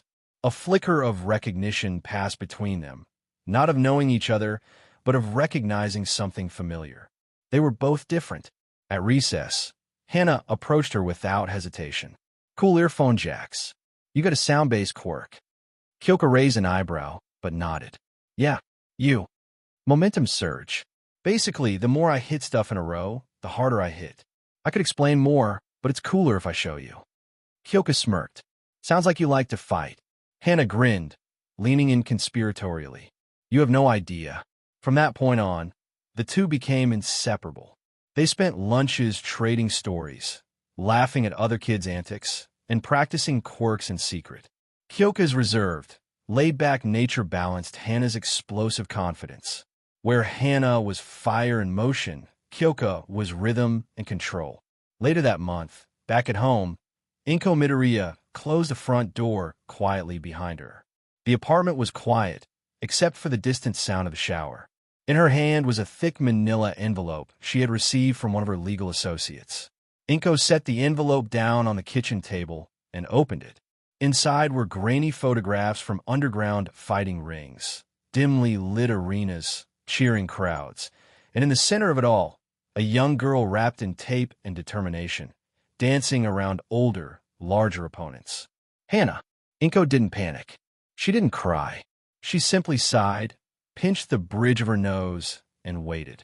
An hour later, Hana emerged from the bathroom, hair damp and wearing her sleepwear. Hana, Inko called calmly. Hana froze. Yeah, Mom. Come sit. The envelope was already open. Hana walked over, knowing exactly what this was about. She didn't lie, didn't pretend. She simply sat down and met her mother's gaze. I'm not angry, Inko said, slowly. Well, I am, but not for the reason you think. Hana tilted her head. You're not mad I fought. I'm furious you didn't tell me. Inko said, her voice sharp now. Do you have any idea what could have happened if something went wrong? If you got seriously hurt? I knew what I was doing, Hana said, a bit too quickly. You're 8. I'm a fighter, Hana shot back. Wouldn't have let me fight if I wasn't ready. And I always made sure to follow the rules. No quirks, no cheating. I won fair. Inko exhaled slowly, her green eyes, so much like Hana's, softening. You have talent. Raw, terrifying talent. And I won't stop you from fighting if that's your choice. But you don't get to keep me in the dark. I'm your mother. I'm not just some obstacle in your path. If you're going to live this life, I need to be in it too. Hana nodded, her expression unusually solemn. Okay, I promise. Inko reached across the table, gently taking her daughter's hand. From now on, we do this together. Over the next few weeks, the underground circles that once whispered about the child prodigy now buzzed with the name Hurricane Hana and the fact that her mother, the Viper, had been seen ringside. Inko became an active, if not quietly feared, presence. No one dared question her authority or attempt to exploit her daughter. With Inko's legal mind and connections, Hana's safety was never left to chance again. And with Jiro now in her life, Hana was starting to discover something new, that fighting didn't have to be her only identity. For the first time in a long time, Hana Midoriya felt like a kid again. A dangerous, battle-hardened, steel-boned, bullet-dodging kid. But a kid nonetheless. After that first shared snack on the rooftop, Hana and Jiro became nearly inseparable. Their bond formed quickly but solidly, rooted in something raw and unspoken. Hana, with her fire and fists, and Jiro, with her sarcasm and sound, clicked in ways that confused their classmates. Jiro didn't care that Hana was aggressive, and Hana didn't mind that Jiro preferred the corner of the classroom with her headphones on. Lunches turned into training sessions in Hana's backyard. Jiro didn't train much herself. She mostly watched. But every now and then, Hana would toss her gloves aside and shout, "Come on, hit me." At first, Jiro hesitated. "I'm not about to fight you." Hana grinned, eyes alight with challenge. "Then at least try to make me flinch." Eventually, Jiro gave in, throwing half-hearted punches that Hana dodged with lazy ease.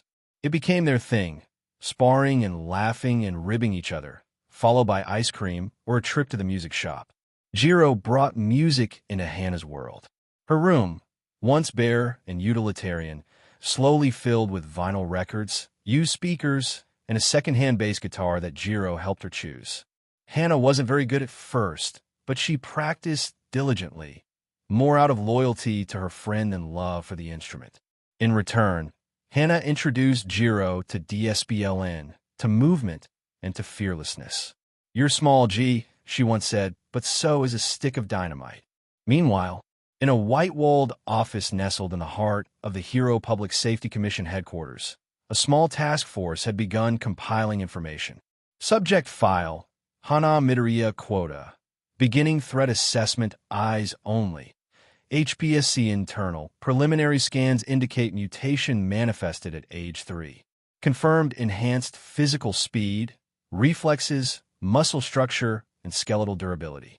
Emitter-type portion surfaced at age 4. Full classification still pending. Recently, scattered civilian reports mentioned subject Midoriya being trained in no fewer than 5 martial arts disciplines: boxing, kickboxing, Muay Thai, Capoeira, and a unique form believed to be Sharkman Karate. Data remains incomplete.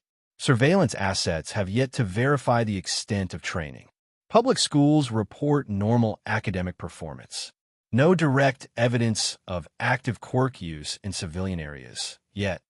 One agent stared at the notes grimly. At 8 years old, she's more dangerous than most adult sidekicks. Another leaned back in their chair. And we only know half of what she's doing. The rest being protected by that DMN woman, Inko Midoriya. The first nodded. The Viper. She's already shut down 3 separate surveillance operations and got one of our operatives reassigned to Hokkaido. A silence settled over the room. She's not letting us near that girl. Not now. Maybe not ever. But if the girl ever steps out of line, we'll be ready, said the agent coldly. We always are. Back at home, Inko watched the 2 girls through the kitchen window as Hana demonstrated a spinning heel kick on a punching dummy in the backyard. Jiro clapped and mimicked it awkwardly. Hana doubled over laughing. Inko sipped her tea, eyes narrowing slightly. The laughter of 2 children filled the air. She knew what the HPSC wanted. They always came for the ones with power too great to be ignored. But Inko had power of her own, and she would use every last legal thread she could pull to protect her daughter. Just let them try. Tokyo Dome Arena. Underground ring, sea evening lights glittered above the ring, casting a silvery halo over the canvas floor. The crowd was roaring, low, impatient, and full of hunger. Not the kind of hunger for BLD, but for promise. They weren't just here to see a fight.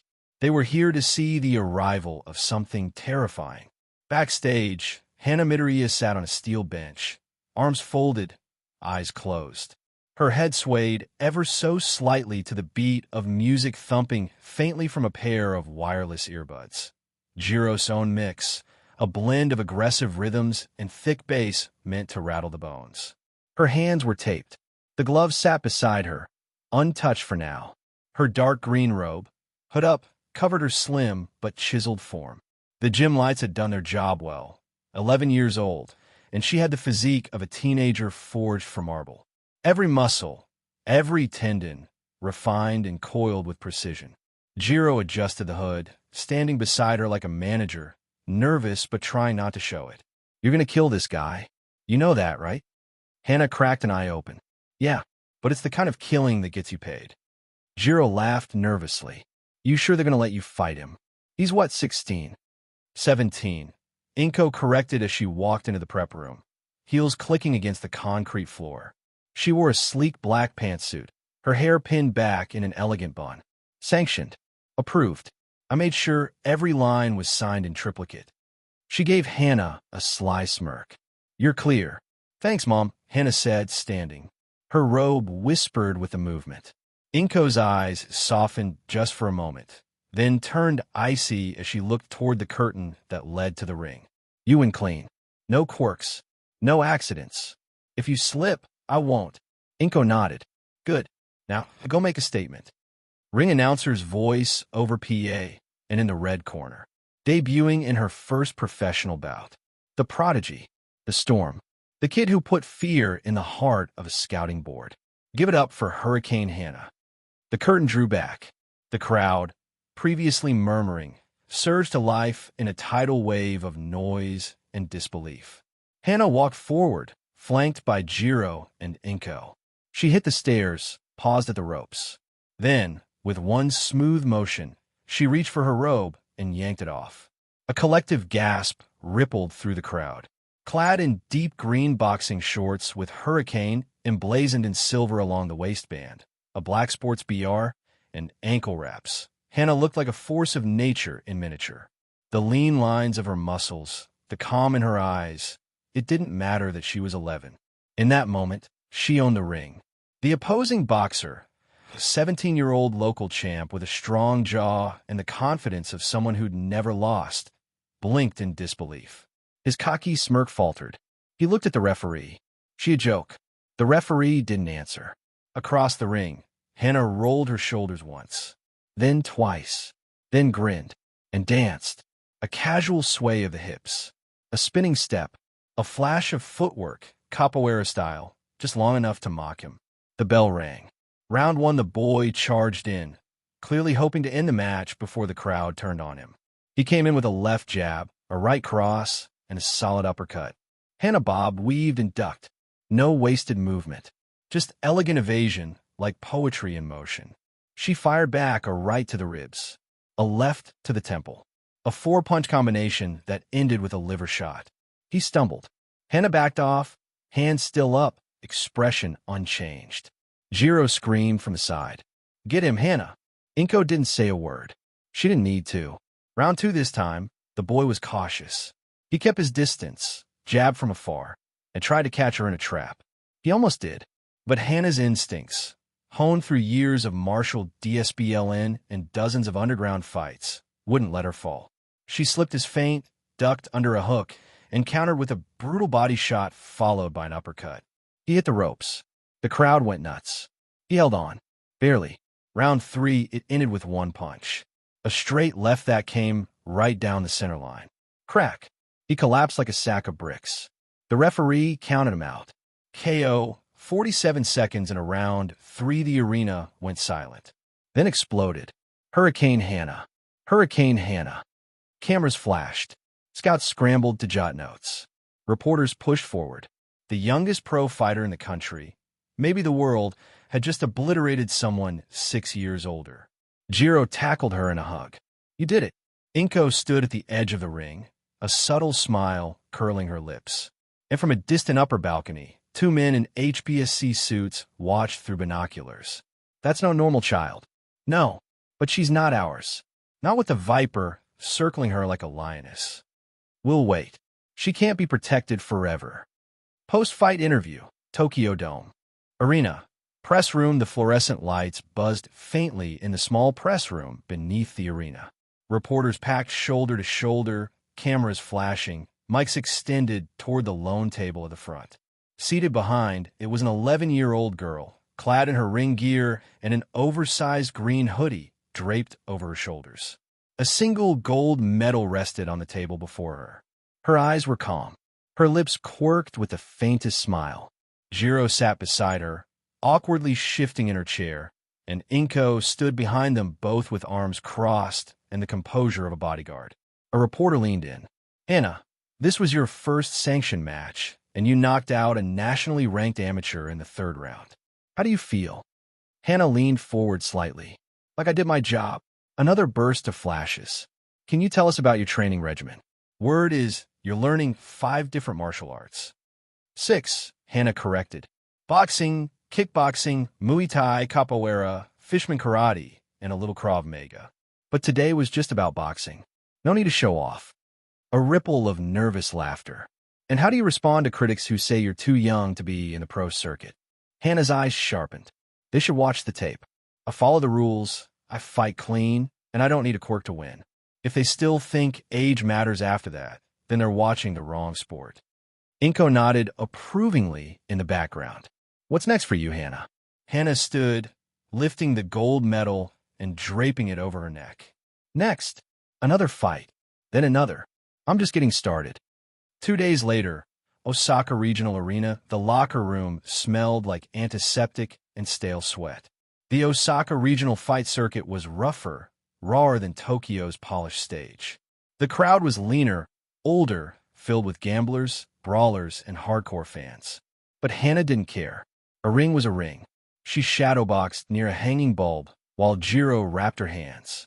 The music pulsed low from the old stereo. Again, Jiro's mix.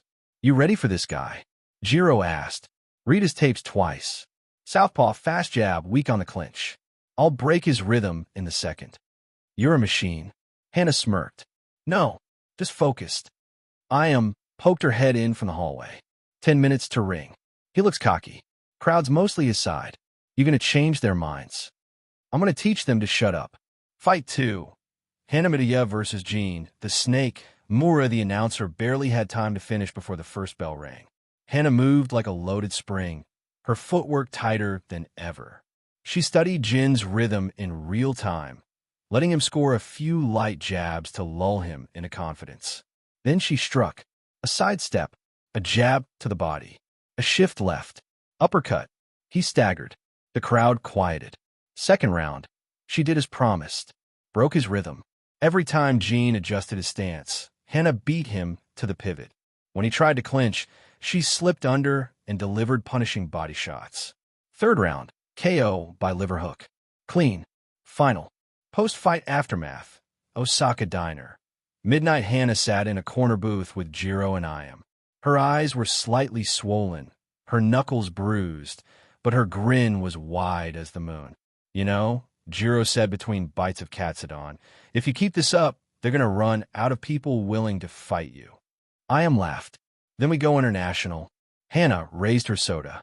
For the next fight, they clinked glasses. The storm was just beginning. The crowd at Saitama Super Arena was thunderous, a sea of cheers and chants rising like a wave as the announcer's voice boomed across the stadium. And the winner, by unanimous decision, the new lightweight champion of Japan, Midoriya Hana. Hana stood in the center of the ring, gloves raised high above her head as sweat dripped down her face and body. Her opponent, a seasoned 20-year-old fighter with over 40 wins to his name, was still slumped in the corner, barely able to stay upright after 12 rounds of punishment. Despite the no-quirk rule in the ring, Hana's raw strength, honed reflexes, and near-inhuman endurance carried her through. Every strike had been precise, measured, and brutal. Years of mastering styles like boxing, kickboxing, Muay Thai, Capoeira, and Fishman Karate all blended seamlessly into her form. As the belt was strapped around her waist and gold confetti began raining down on the ring, Hana looked into the crowd. Her sharp eyes found Jiro near the front row, standing and clapping with a proud, tearful smile. Inko, beside her, was grinning ear to ear, her infamous steel glare softened with pride. Without hesitation, Hana hopped down from the ring, gloves still on. Cameras followed her every move as she walked straight to Jiro, chest heaving from exertion. The crowd hushed slightly as they realized what was happening. "That was amazing, Hana," Jiro said, barely getting the words out before Hana cupped her face with her gloved hands and pulled her into a kiss. It was short, gentle, but heartfelt, and witnessed by thousands live, with millions more watching on television. The crowd erupted in a mixture of cheers, wolf whistles, and stunned laughter. Jiro's face flushed bright red as Hana pulled away, her grin devilish. "I promised I'd win for you, didn't I?" 1 week later, the skies above Tokyo were tinged orange as the sun set, painting the skyline in warmth. Hana, dressed in casual black jeans and a white CRP top under a bomber jacket, stood outside a music-themed cafe with Jiro. Her calloused hands were stuffed in her pockets, her championship belt left at home, but the aura of confidence around her was undeniable. Jiro, in a purple hoodie and black skirt with studded boots, looked both excited and nervous. "So, this is technically our first date, huh?" Hana chuckled. "Yeah, crazy, right? 1 week ago, I kissed you in front of half the country. You're insane, and you like it," Hana teased, bumping her shoulder against Jiro's. The two girls entered the cafe, where live music played in the background and soft lighting made the atmosphere cozy. They grabbed a booth by the window where they could people watch while sharing food and talking. They discussed everything: music, training, favorite foods, their future plans. Hana spoke about her longing to eventually take on international circuits before going to UA college. Jiro shared her dreams of becoming a pro hero who also made music on the side. At one point, Hana reached across the table and took Jiro's hand, her grip gentle but firm. "You're the only person I trust to see the real me, you know." Jiro smiled softly. "Same. You might be Hurricane Hana to the world, but to me, you're just the weirdo who hums fight music before punching a guy through a wall." Hana grinned. "That's love, baby." The rest of the night passed in warmth, laughter, and shy kisses. For all her strength, Hana's heart was young. And in Jiro, she found something she could never knock out: a sense of peace. And even as her name was being shouted across Japan's boxing circuits, Hana knew that her biggest win had nothing to do with the ring. It was the girl holding her hand under the table. Tokyo, HPSC headquarters. The mood inside the high-rise building of the Hero Public Safety Commission was anything but celebratory. A heavy silence filled the executive chamber, broken only by the humming flicker of a pause screen. On it, still frozen in high definition, was the image of 13-year-old Hana Midoriya standing atop the boxing ring ropes, one glove raised high, her expression fierce and unyielding as camera flashes lit her up like a star. She had just won the Japan Pro Boxing Lightweight Championship, undefeated, underaged, and unregistered. "She's a time bomb," muttered Commissioner Genji Arakawa, a man with deep-set eyes and a voice like gravel.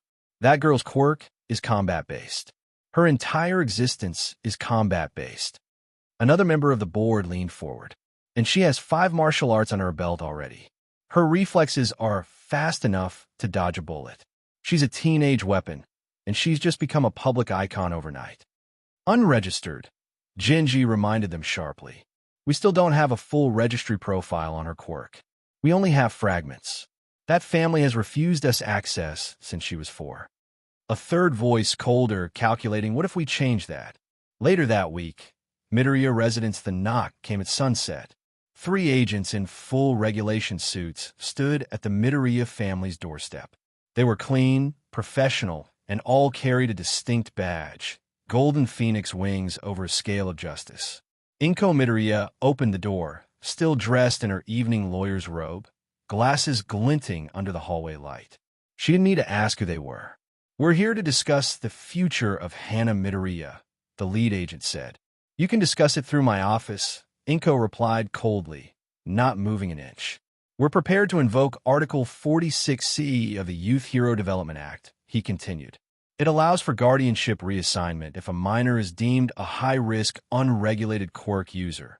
Article 46C is void unless said minor is engaged in hero-related activity, is a public safety risk, or is abandoned. Inko cut in sharply. My daughter is none of those. And more importantly, she took a slow step forward, her smile coiling like a snake's.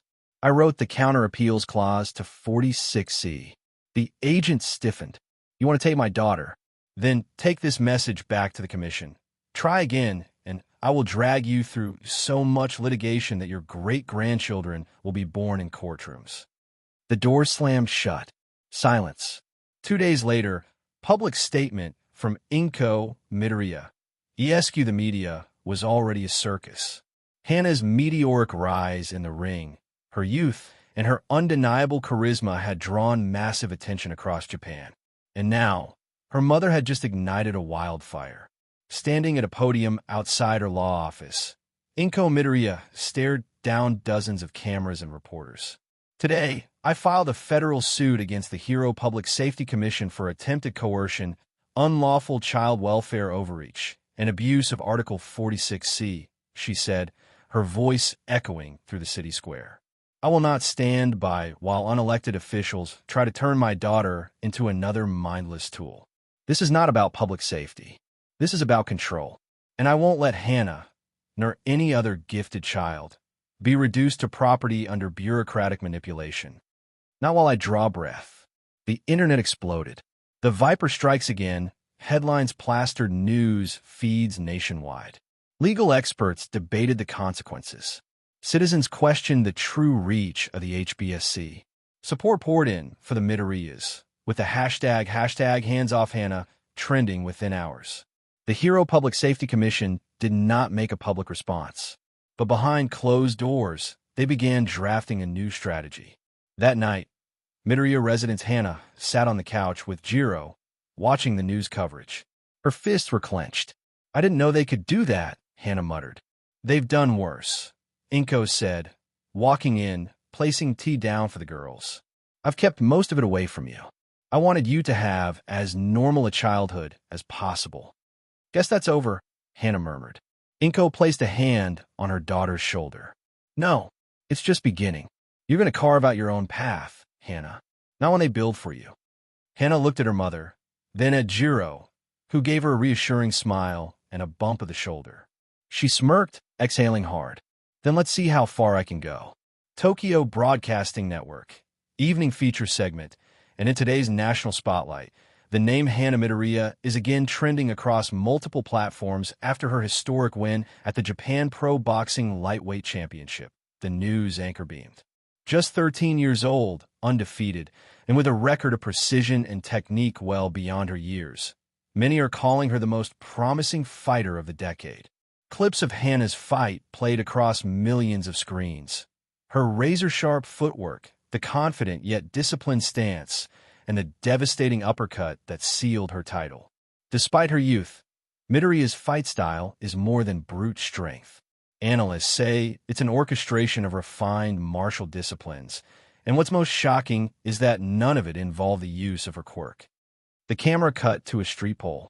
Do you think Hana Midoriya should become a pro hero? Asked the interviewer. Hell yes, one older man said. Girl like that, she'd be the best hero Japan's seen since All Might. She reminds me of Lady Nagant before the HPSC ruined her, another woman replied. She already is a hero, a young girl beamed, even if she's not official. The overwhelming sentiment was admiration, but some voices whispered concerns. How'd she learn to fight like that? What was her quirk truly capable of? And one institution, in particular, wanted answers. Courtroom, Tokyo's Supreme Judiciary Hall. The atmosphere was electric. A sea of media, attorneys, and government representatives packed into the high courtroom. Hana Midoriya, clad in her signature black suit with a deep green silk scarf at her throat, stood as if she owned the floor.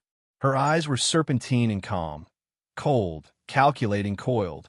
At the opposite bench sat HPSC's lead counsel, flanked by their legal team, data analysts, and a mountain of paperwork meant to bury the proceedings. Inko stood before the judge. The Hero Public Safety Commission attempted to use Article 46C under the guise of public safety. She began, voice sharp as a blade. Yet my daughter has committed no crime, shown no instability, and, by their own admission, has not even registered as a hero applicant. She is a civilian. The HPSC's lawyer stood. Miss Midoriya's abilities are beyond standard classification. Her combat expertise, combined with an undefined quirk, makes her a statistical anomaly. Which is not illegal, Inko snapped back. She has committed no act of violence outside of regulated sport. What you're doing is fear-mongering based on her potential. And potential does not justify custodial seizure. She took a step forward. This is about control. The HPSC wants to mold another child into a state-licensed weapon, not because it's necessary, but because it's profitable. The courtroom murmured. The judge tapped his gavel, but not before journalists had tweeted her exact words. The opposing counsel shifted, but Inko leaned in for the kill. You came for my daughter thinking I was just another civilian parent. But you forgot who I am. I am Hana Midoriya, the Viper. I have gutted politicians in courtrooms bigger than this one. I know your black sites. I know your foster evaluations. I know what you did to Lady Nagant, and I will expose you if you keep pushing. By the time the gavel struck for recess, the courtroom was already in an uproar. Inko walked out not like a victor, but like a queen who never lost. Midoriya residence. That night Hana sat curled on the couch, her championship belt tossed beside her. She stared at her phone, scrolling through articles and tweets praising her. Hero agencies were beginning to take notice. Some fan pages even started to call her Black Viper, a mix of her mother's legacy and her own aggressive precision. Jiro had texted her earlier, still think you could dodge my amp cables. Proud of you, champ. Hana smiled, a rare softness blooming across her sharp features. Her heart thumped. Did she want to be a hero? Maybe not, but she liked the idea of someone watching her on the battlefield. A particular someone with earphone jacks and a devilish smirk. She wouldn't say the name aloud. Not yet. But for the first time, the idea of being a pro-hero didn't feel like a burden. It felt like something she could claim. On her own terms. If only to see that smirk ringside. Every time she won. The tension in the courtroom was palpable, the air thick with the strain of legal minds at war. Hana Midoriya, known in legal circles as the Viper, sat confidently across from the assembled members of the Hero Public Safety Commission, HPSC, her sharp eyes glinting with a mixture of determination and fury. The case had been going on for weeks, and every move the HPSC made was countered with ease by Inko's expertise. The battle was far from over, but Inko was not backing down. Your Honor, we maintain that Hana Midoriya is a potential asset to the hero community, said one of the HPSC lawyers, an older man with silver hair and an air of superiority. Her abilities are unlike anything seen before. She has proven herself a formidable force in combat. With proper guidance, she could be molded into a top-tier hero. The judge, a stern man with an air of no-nonsense authority, raised an eyebrow, clearly skeptical. Ms. Midoriya has already made it clear that she is not interested in becoming a hero. Your attempts to force her into this life are not only unethical, but illegal. Inko leaned forward, her expression calm, but filled with a quiet rage. The HPSC has had its eyes on my daughter for years. You've been trying to manipulate my family since Hana's quirk first manifested. Your attempts to use her as a pawn in your game of power and control will not succeed. Her voice was low but commanding, the kind of tone that could bring a person to heel without a word being raised. The HPSC lawyer shifted uncomfortably in his seat, but pressed on. We have documentation that suggests Hana's quirk could be a powerful tool in the fight against crime. The fact that she has been allowed to compete in underground fighting rings without oversight is a matter of grave concern. Inko's lips curled into a smile that was anything but friendly. My daughter is a fighter. She's earned her skills through hard work, and she's made her choices. Not your choices, not anyone else's. I'm not here to defend her actions. I'm here to make sure you understand that Hana's future is hers to decide. Let's not forget, Inko continued, her voice growing colder. "The last time you tried to intervene in a parent's decision regarding their child's future, it ended with a lawsuit. You all should have learned by now that I don't lose." The judge nodded. He had seen enough. "The court will adjourn for now. The case will be revisited in 2 days. I recommend that both parties come to a resolution before this matter drags on any further." The HPSC lawyers shot glares at Inko, but she met their gaze with the same unwavering confidence, knowing that they had no leverage left. The battle was in its final stages, and she was going to win. 2 days later, it was a cold and rainy morning in Tokyo when the decision was finally handed down. Inko Midoriya had done it. She had defeated the HPSC at their own game. The court ruled in her favor, granting her sole guardianship over her daughter, Hana, with no room for interference from the HPSC. It was a landmark case that would set a precedent for how the government could, or more accurately, could not, meddle in the lives of quirked individuals. While Inko basked in her victory, the real fallout was just beginning. The HPSC had lost, and they had lost spectacularly. Hana Midoriya, age 14, the aftermath of the courtroom victory, was a whirlwind of attention. With the case against the HPSC over, Hana's life had taken yet another unexpected turn. The young girl, now a teenager, stood at a crossroads. With the weight of her recent accomplishments and the eyes of the public on her, she was unsure of where to go next. She had always found solace in fighting, in the DSBLN of martial arts, but becoming a professional hero, that idea had never sat right with her. In fact, she was determined not to follow that path. To that end, Hana made a bold decision. She would leave Japan pro boxing. Her title was left behind, relinquished for a reason that no one fully understood. The decision was shocking to the media and her fans, who had expected her to rise higher in the world of boxing.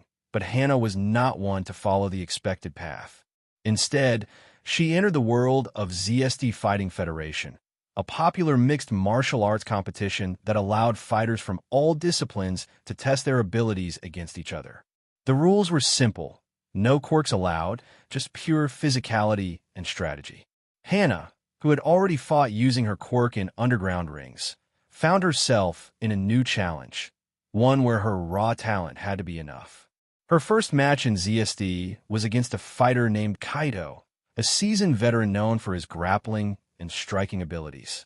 The crowd was buzzing with excitement, as they had heard rumors of the young prodigy, but Hana was about to prove something. She wasn't just the hurricane because of her quirk. She was the hurricane because of her relentless drive and her mastery of several martial arts. Kaido was a formidable opponent. He threw a barrage of punches at Hana, but she dodged effortlessly, her reaction time so fast that it seemed as if time slowed down around her. Hana's movements were fluid, controlled, as if she had anticipated every strike before it came. Her footwork, developed through years of boxing, kickboxing, Muay Thai, and Capoeira, was flawless. The fight went on for several rounds, each more intense than the last. Hana didn't use her quirk. She didn't need it. Her opponent was growing frustrated, trying to find an opening, but there was nothing to exploit. Hana was untouchable. And then, in the final round, she delivered a punch that sent Kaido sprawling to the mat. The crowd erupted into cheers as Hana stood tall, victorious once again. Later, when asked why she chose ZSD over other professional leagues, Hana shrugged, her expression unreadable. "I don't need to prove myself to anyone," she said simply. "I fight because I love it." Her decision to fight in ZSD and leave her boxing career behind shocked everyone. The media, her fans, and even her own family were confused, but Hana was content. She was ready for a new chapter in her life. And then, in the weeks that followed, she began to notice something, a temptation. Not to be a hero, not to join the ranks of professional crime fighters, but to spend more time with her. Jiro. She had always brushed off the idea of being a hero, but Jiro had a way of making Hana reconsider.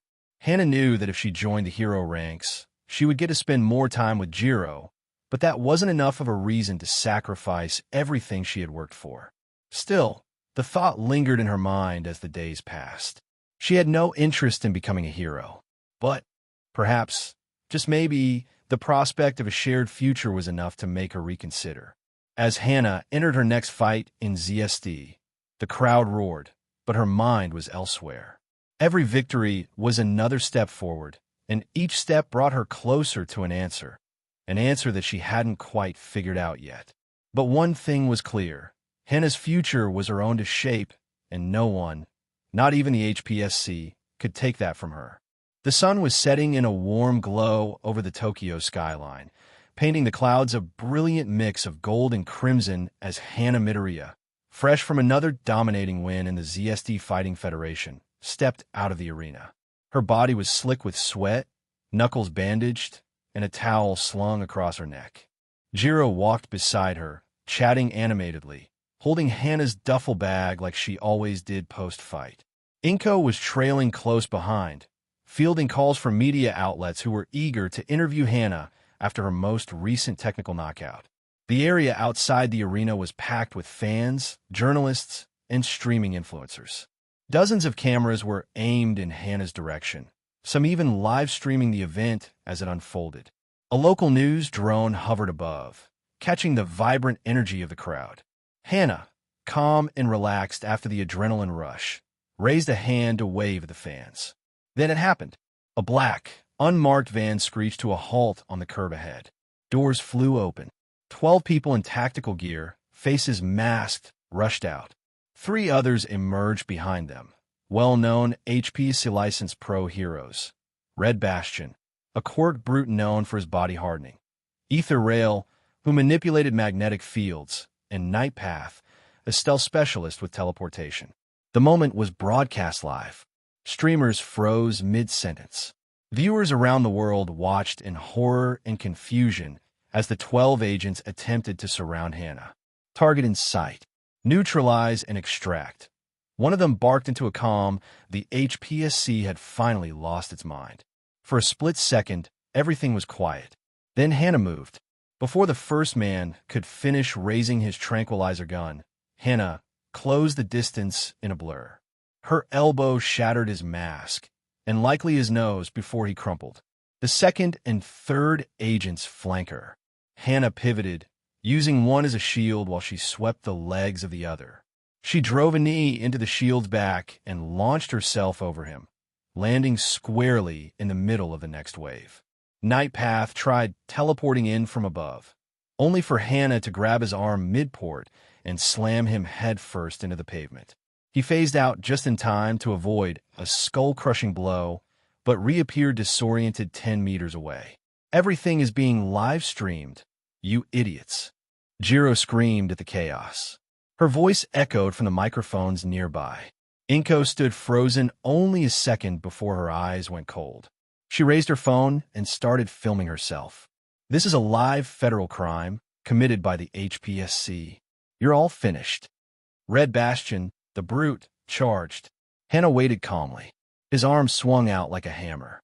Hana ducked low, pivoted on her heel, and delivered a brutal body shot into his exposed ribs. His quirk couldn't fully harden what he didn't protect. He gagged and stumbled. She followed up with a spinning back kick to his sternum, sending him crashing through a parked car. The crowd roared in disbelief. Cameras zoomed in. Commentators on streaming platforms were losing their minds. Ether Rail tried to use nearby metal objects to ensnare Hana, drawing iron signs and barriers toward her. Hana vaulted through them, her years of reflex training and multi-DSBLN conditioning making her untouchable. She grabbed a steel sign midair and flung it back, perfectly aimed, clipping Ether in the temple and knocking his helmet off. 6 more agents down. The remaining ones hesitated. One tried to run. Hana didn't chase him. Instead, she kicked off a wall and dove at 2 others trying to regroup. A vicious combo of Muay Thai elbows and savate strikes dropped them both before they even realized what was happening. The final 3 agents fell back, confused, horrified, and utterly outclassed. Hana walked calmly toward them, breathing controlled, eyes calm. "Stand down," she said simply. They did. Sirens wailed in the distance. Police flooded the scene within moments. The HPSC agents and heroes were immediately surrounded and placed under arrest. Reporters swarmed, asking questions. Drones recorded every second. One officer, clearly high-ranking, turned to Hana with a respectful nod. "Miss Midoriya, are you injured?" Hana shook her head. "I'm fine." Inko arrived beside her, voice shaking with fury. "I want every one of these BSDRDs charged. Attempted kidnapping, assault, abuse of authority. Everything. You'll have the full backing of Tokyo's prosecutor's office," the officer replied. Across the world, news networks broadcast the footage. Social media exploded. Hashtags like hashtag HP scandal, hashtag Midoriya unbroken, and hashtag Hero Commission fall trended for hours. Within 24 hours, a full investigation was launched into the HPSC's rogue operation. Public trust collapsed. The attempted abduction of a minor, on live camera, with dozens of witnesses, had turned the commission into a global disgrace. Hana, for her part, gave a short statement the next day. "I am not a weapon. I am not your pawn. If you come after me again, I won't be so forgiving." And that was all she said. But the world had heard enough. The footage spread like wildfire. 12 well-dressed men in black tactical suits and 3 clearly identifiable pro-heroes attempting to detain a 14-year-old girl in broad daylight during a live-streamed event, and being completely and thoroughly dismantled by said teenager, was not something the Japanese public would forget anytime soon. The recording was streamed live to an audience of over 1.2 million people during the post-fight wrap-up of a ZSD event. Hana Midoriya, still in her post-match attire, had barely finished a post-fight handshake when the attackers descended. Hana had not hesitated. She had barely blinked. When the first attacker lunged at her, she pivoted, slipped under the arm, and drove her fist into his gut so hard that he was launched across the room. The next 10 minutes were a blur of motion, power, and precision. 12 agents incapacitated. 3 pro-heroes knocked unconscious. 0 injuries to Hana. The entire incident was rewatched, dissected, and analyzed across every media platform. Experts broke down the footage frame by frame. Martial artists praised Hana's technique. Legal analysts condemned the HPSC's blatant abuse of authority. Hero agencies remained largely silent. Public reaction, the backlash against the Hero Public Safety Commission, was immediate and ferocious. Hashtag Protect Hana trended #1 in Japan for 3 days. Mass protests emerged outside HPSC offices across the country, with citizens demanding accountability. Petitions calling for a complete restructuring or disbandment of the HPSC gained millions of signatures. Anonymous whistleblowers began leaking internal HPSC documents, revealing a pattern of illegal surveillance, coercion, and manipulative attempts to acquire custody over powerful children. Hana, meanwhile, gave only one short press statement. "I don't know what they thought was going to happen. I'm not a tool. I'm not a weapon. And I'm not scared." Legal consequences. Inko Midoriya, known in the legal world as the Viper, moved with terrifying efficiency. Within 48 hours, she had filed a class A civil suit against the HPSC for attempted abduction, assault, and conspiracy to violate parental rights. A criminal referral to the public prosecutor's office naming the HPSC director and deputy directors as complicit. An emergency injunction with the Hero Oversight Council demanding suspension of the 3 involved pro-heroes licenses. The courtroom battle was swift and brutal. Inko's reputation ensured the media followed every moment. The prosecution played the live-stream footage for the court, followed by statements from bystanders, event organizers, and hero professionals who were appalled by the HPSC's actions.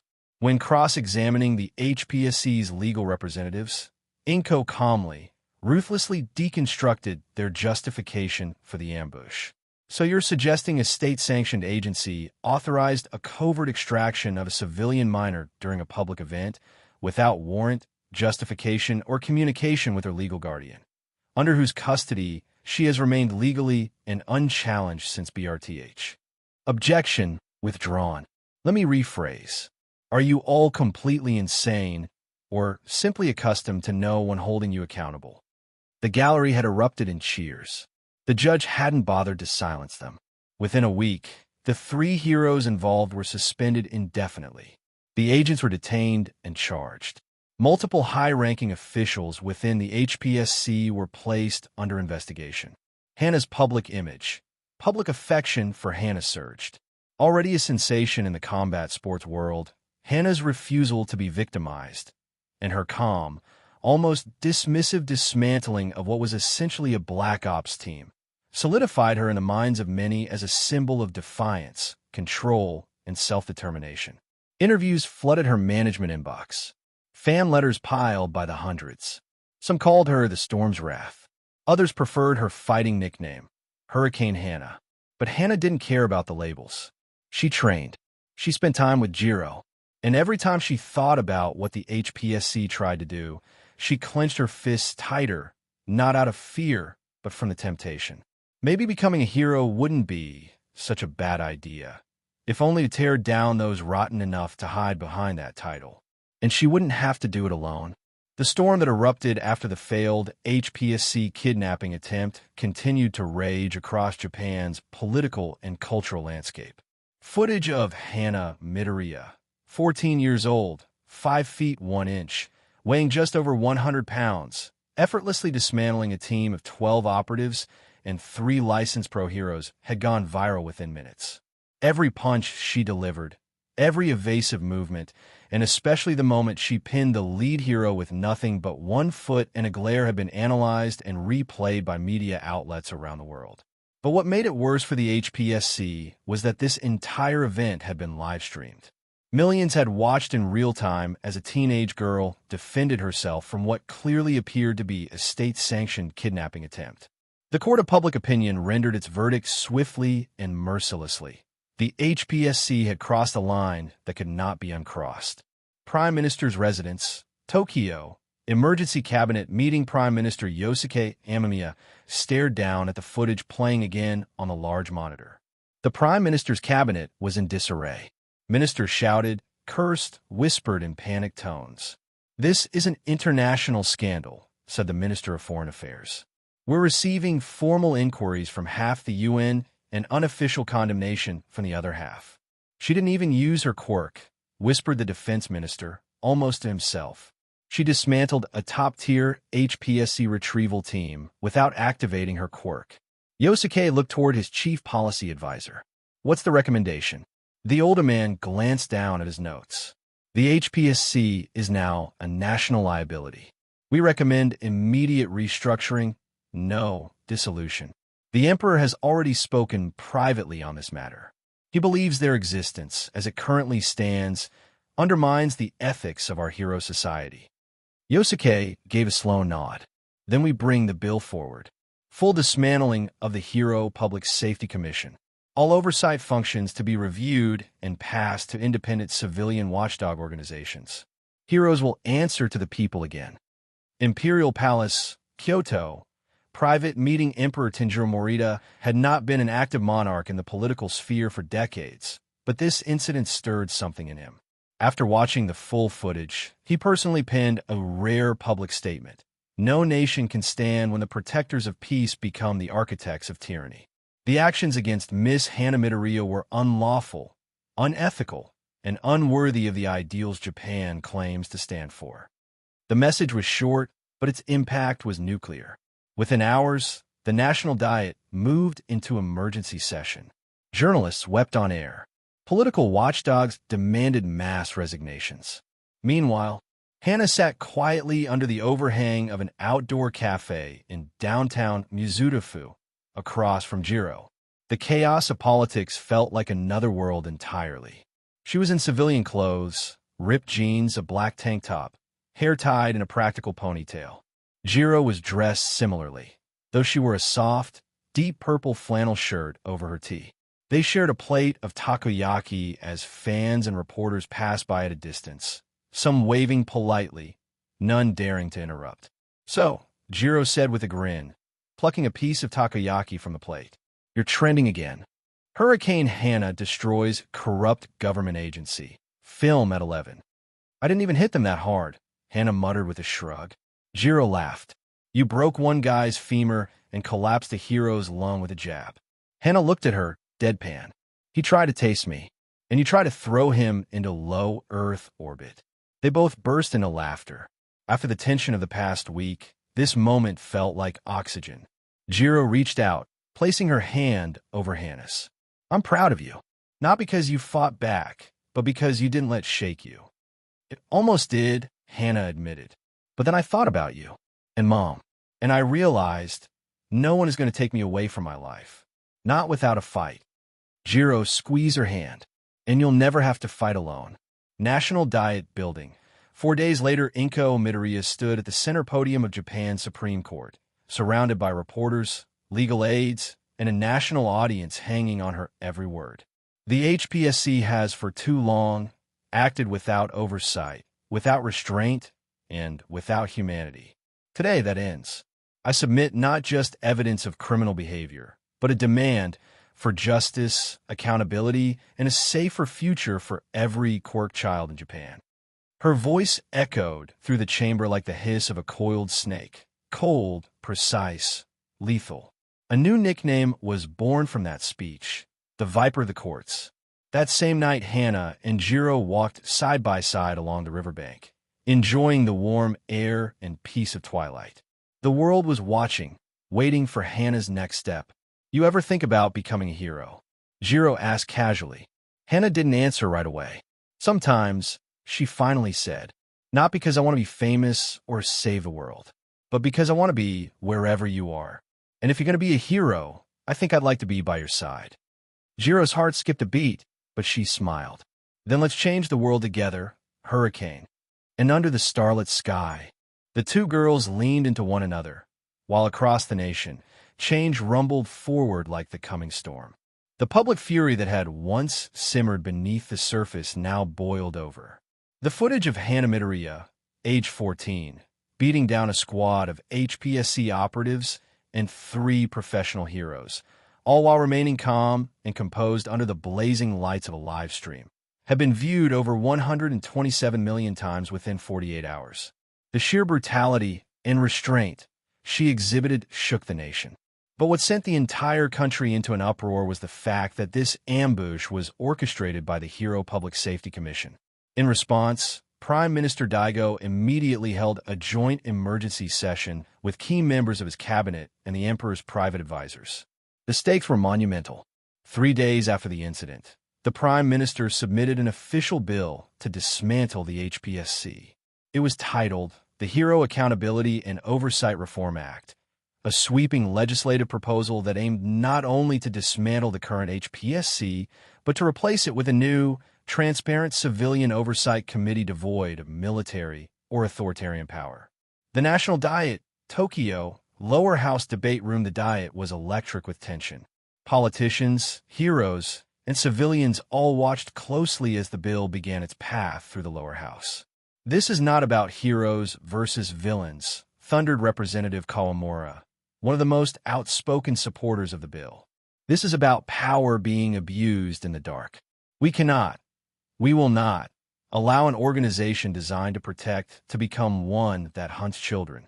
The opposition was fierce. Some Diet members, backed by old HPSC money and influence, argued that the bill would destabilize Japan's delicate hero infrastructure. But the footage of Hana was unrelenting. You're telling me, snapped another member, that the HPSC sent 13 armed professionals to abduct a child who won a national boxing championship under legal sport guidelines. Are we protecting citizens or running a rogue state? Cheers exploded across the lower house floor as more members began to waver. Public hearings. Day 5 public hearings were opened as required by law for such a bill. Civilians, retired heroes, and even pro-heroes offered testimony, many anonymously. Former employees of the HPSC stepped forward with accounts of internal abuses and black bag operations. Their statements painted the HPSC as an unchecked Leviathan drunk on power. One particularly damning testimony came from a retired quirk analyst. We were told to categorize children by potential threat level. If they were too strong and lacked proper obedience, we were instructed to flag them for surveillance. Hana Midoriya. She wasn't a concern. She was a target. Special address. Toshinori Yagi, All Might. A week later, a special broadcast was arranged. Standing on the steps of the Diet building under a gray sky, dressed in a tailored suit, was the symbol of peace himself. Toshinori Yagi looked thinner than ever, but when he spoke, it was with a voice that still carried mountains. For decades, I fought to uphold peace. I believed in justice, in truth, in protecting the innocent. I never once imagined that those ideals would be used to cage children, to punish the powerful for simply existing. His gaze hardened, his blue eyes gleaming. Hana Midoriya, a child, has shown more grace, discipline, and restraint than most adults ever could. She has followed the law. She has honored sport. She has not once initiated conflict. And yet, the Hero Public Safety Commission, an institution meant to uphold our values, attacked her like criminals in the night. The crowd, listening live and across the country, held their breath. You do not create heroes through fear. You do not protect peace through tyranny. And you do not abduct a child because she is strong. This bill is not just about justice. It is about redemption. It is about showing the next generation that we will protect them, not fear them. He bowed once. I stand with the Midoriyas. I stand with Japan. The nation erupted. The bill advances. By the end of the month, the lower house voted. 321 in favor, 19 against, 5 abstained. The bill passed the lower house with a historic landslide majority and was immediately moved to the House of Councilors. Inko Midoriya, seated in the gallery with Hana and Jiro at her side, gave the faintest smile when the result was announced. She leaned down and whispered into Hana's ear, "See, I told you. Snakes don't lose, we constrict." Hana chuckled, but kept her eyes forward, her heart pounding. She didn't want to be a hero. Not yet. Maybe not ever. But for the first time, she thought maybe she could be. The wind was gentle that Sunday afternoon, brisk but not biting, the kind that carried petals through the air without rushing them. The sky was clear, the streets of Tokyo bustling, yet somehow relaxed. For Hana Midoriya, now 14 and scarred with more than most adults could imagine, it was oddly unnerving to feel peaceful. She adjusted the collar of her slate-gray jacket as she stood outside a modest but cozy-looking house in the Naruma ward. Her foot tapped with restrained, nervous energy. "Are you sure this is a good idea?" Hana asked, glancing sideways at Kyoka Jiro, who stood beside her with a mix of mischief and nervous affection. "Positive," Jiro said, smoothing her hair down before fixing Hana's collar. "They already know about us. My mom practically forced me to invite you after the championship match aired." Hana raised an eyebrow. "Wait, your mom watches boxing." "She watches you," Jiro replied with a smirk. "She says you fight like a jazz solo, improvise violence with rhythm." Before Hana could come up with a response, the front door opened. Kyotoku and Mika Jiro stood side by side, dressed casually but with clear excitement etched into their expressions. Kyotoku, tall and wiry with half-dyed hair and a soft jawline, stepped forward with a hand outstretched. "You must be Hana. I'm Kyotoku, Kyoka's dad. It's great to finally meet you. You hit harder than an amplifier at full gain, you know that." "Thank you," Hana said as she shook his hand, and then turned to Mika, who embraced her immediately. "Welcome, Hana. I'm Mika, and if Kyoka didn't mention it, we already think of you like family." Jiro turned beet red. Hana blinked. "Thank you, ma'am." "No ma'am stuff, please. I'm too punk for that." Mika laughed, then guided them both inside. Inside the Jiro home dinner was a riot of conversation. Mika told embarrassing stories about Jiro's childhood music phases. Kyotoku asked about Hana's fights in the ZSD Federation. They made her laugh, really laugh, for the first time in weeks. When Hana was asked about her interests outside of fighting, she hesitated. "I like cooking," she admitted quietly. "And Jiro's music." That earned her a squeeze on the hand beneath the table. Eventually, after dinner, Kyotoku brought out his guitar while Mika set up a vintage vinyl system. They jammed together, with Jiro joining in, and eventually coaxed Hana into trying a few strikes in rhythm with the beat, her jabs synchronized with the drums like a physical metronome. You know, Kyotoka muttered, watching her, she really does fight like jazz. Elsewhere, the National Diet, upper house at the same time, political gears turned in solemn fury. The Hero Accountability and Oversight Reform Act had passed the lower house in a landslide. Now, it entered the House of Councilors for final deliberation. The upper house chamber was quieter, more composed, but the undercurrent of emotion was undeniable. Representative Shigeru Nakayama, a centrist with deep ties to the pro-hero establishment, stood at the center podium. "I was raised by a hero," he said calmly. "My father died in service to this nation. But even he warned me, never let unchecked power rot behind patriotism." He held up a still image from the infamous live stream. Hana, bloodied but calm, standing over 3 unconscious pro-heroes and 9 bruised operatives. This is what our system has become. That child was attacked in broad daylight, without legal authority, because she threatened their illusion of control. We are not debating this bill as a matter of convenience. We are debating it as a matter of national integrity. His voice dropped into a grave tone. If we fail here, if we choose to protect the predator over the prey, then the heroes of tomorrow will no longer trust the people meant to guide them. Back in Naramo Ward, Hana and Jiro, as the night wound down, Hana found herself seated with Jiro on the rooftop balcony. The sky was full of stars, something rare in Tokyo's haze. "That went better than I expected," Hana muttered. "I told you they'd like you. I was worried they'd think I'm too rough, too violent." Jiro snorted. "You've been trained since you were 6 by underground fighters, fishermen martial artists, and pro boxers, and somehow you're still the gentlest person I know." Hana turned toward her. "That's because I have to be." A beat passed. The stars hung in silence. Then Hana added, "I'm thinking about maybe becoming a hero." Jiro's head snapped toward her. "Wait, really? I don't want to be someone else's weapon," Hana said slowly. "But I'd get to work beside you, protect you, be with you more." She looked away, embarrassed. "That's reason enough, right?" Jiro smiled, heart thudding. "It's the best reason." She leaned forward and kissed her girlfriend softly, the world quiet around them. The Diet, the vote at precisely 10:34 a.m. The following morning, the vote was called. After hours of deliberation, lobbying, and emotional speeches, the bill passed the upper house with a majority, 187 in favor, 43 against, 12 abstentions.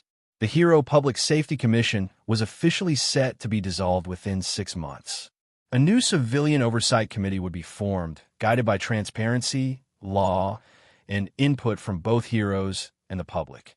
Media headline that evening: "Japan enters a new hero era."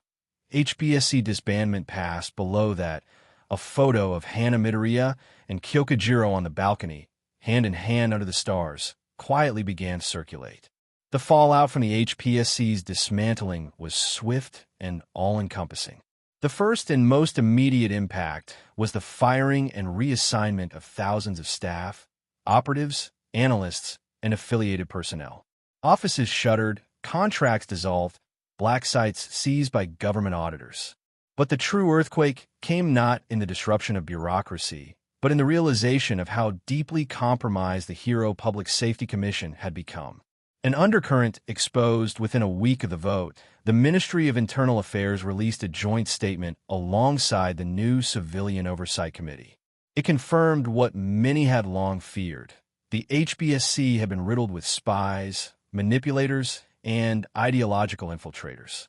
From all-for-one's hidden pawns, embedded to steer hero society into stagnation and dependency, to the Meta-Liberation Army's sleeper agents, sowing chaos and dissent while disguising it as reform. Years of manipulation were laid bare. All for One's inner circle, hidden in a subdimensional stronghold beneath Japan's crust, received the news in eerie silence.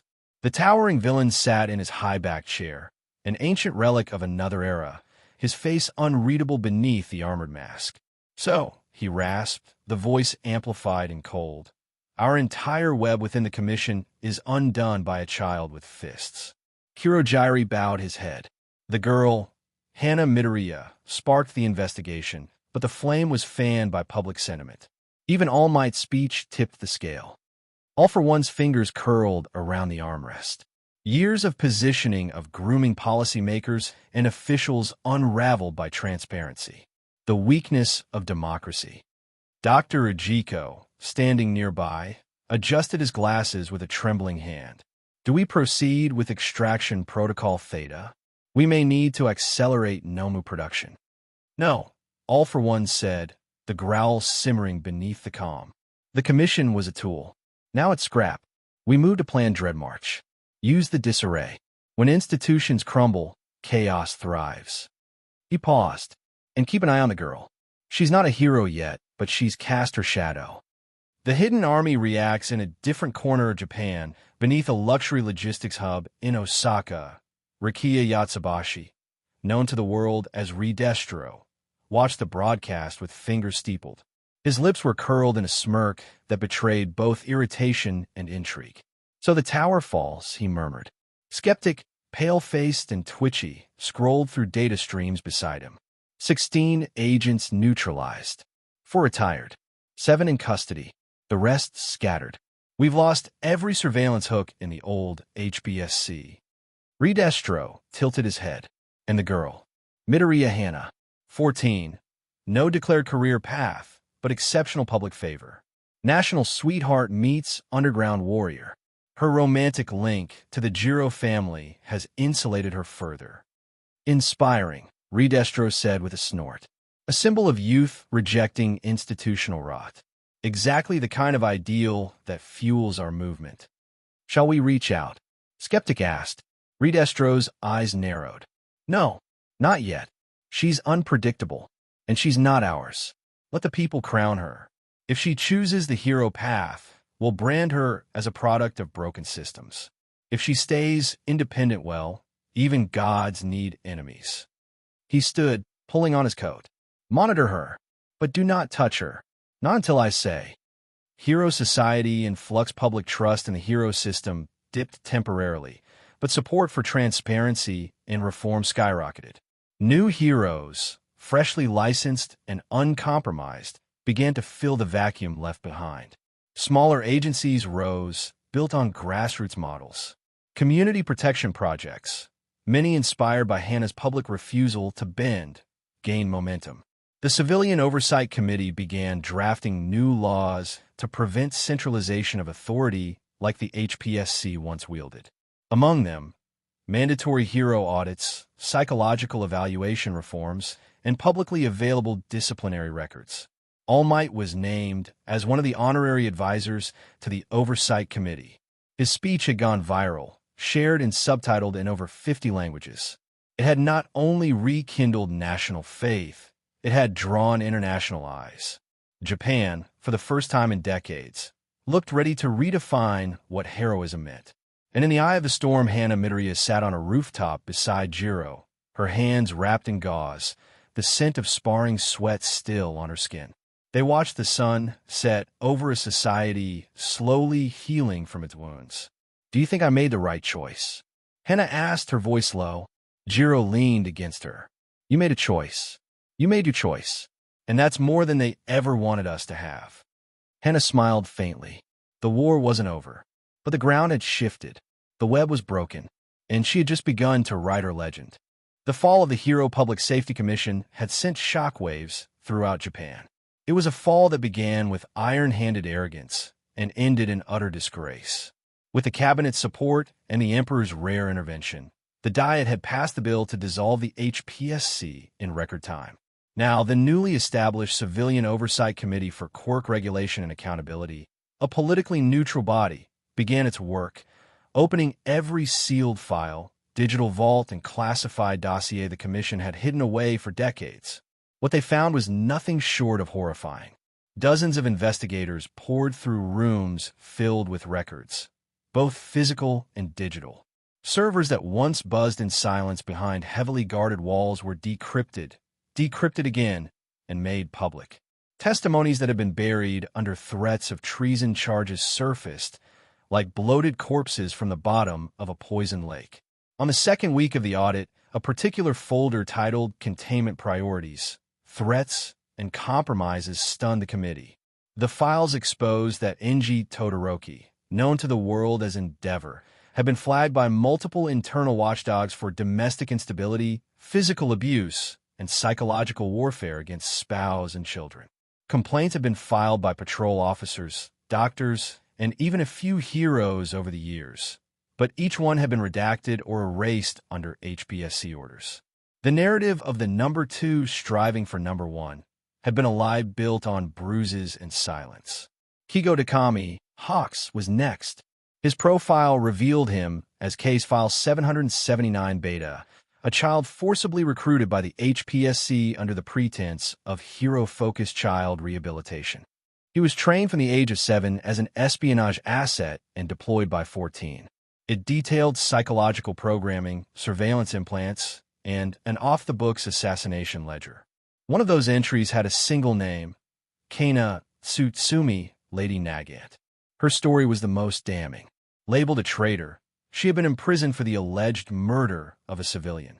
But the file marked the event as a necessary political sacrifice to preserve narrative control. She had been framed, used as a scapegoat for the murder of a lobbyist that had discovered the HPSC's exploitation of child sidekicks. Then came the worst of the revelations. A redacted folder, only opened after a court-ordered clearance override, revealed a list of licensed heroes involved in criminal SXL conduct. 17 names. 17. Some were household names, regular guests on talk shows, authors of self-help books, and even teachers in hero academies. Among them were 8 men, 6 women, and 3 non-binary individuals, all protected by the Commission's leverage, hidden behind NDAs and quirk malfunctions. Most of their victims had never been taken seriously. Some had vanished entirely. One folder, labeled S-Class Assets, Irregular Profiles, revealed a pattern of silencing dissent through bribery, coercion, false imprisonment, or outright assassination. An entire government-backed shadow network had operated beneath the mask of heroism. The fallout was volcanic. Social media imploded with hashtags. Hashtag disband the old guard, hashtag heroes or monsters, hashtag Nagant deserves justice, hashtag save the sidekicks, hashtag where was the oversight, talk shows turned somber. Pro-hero networks fumbled through apologies.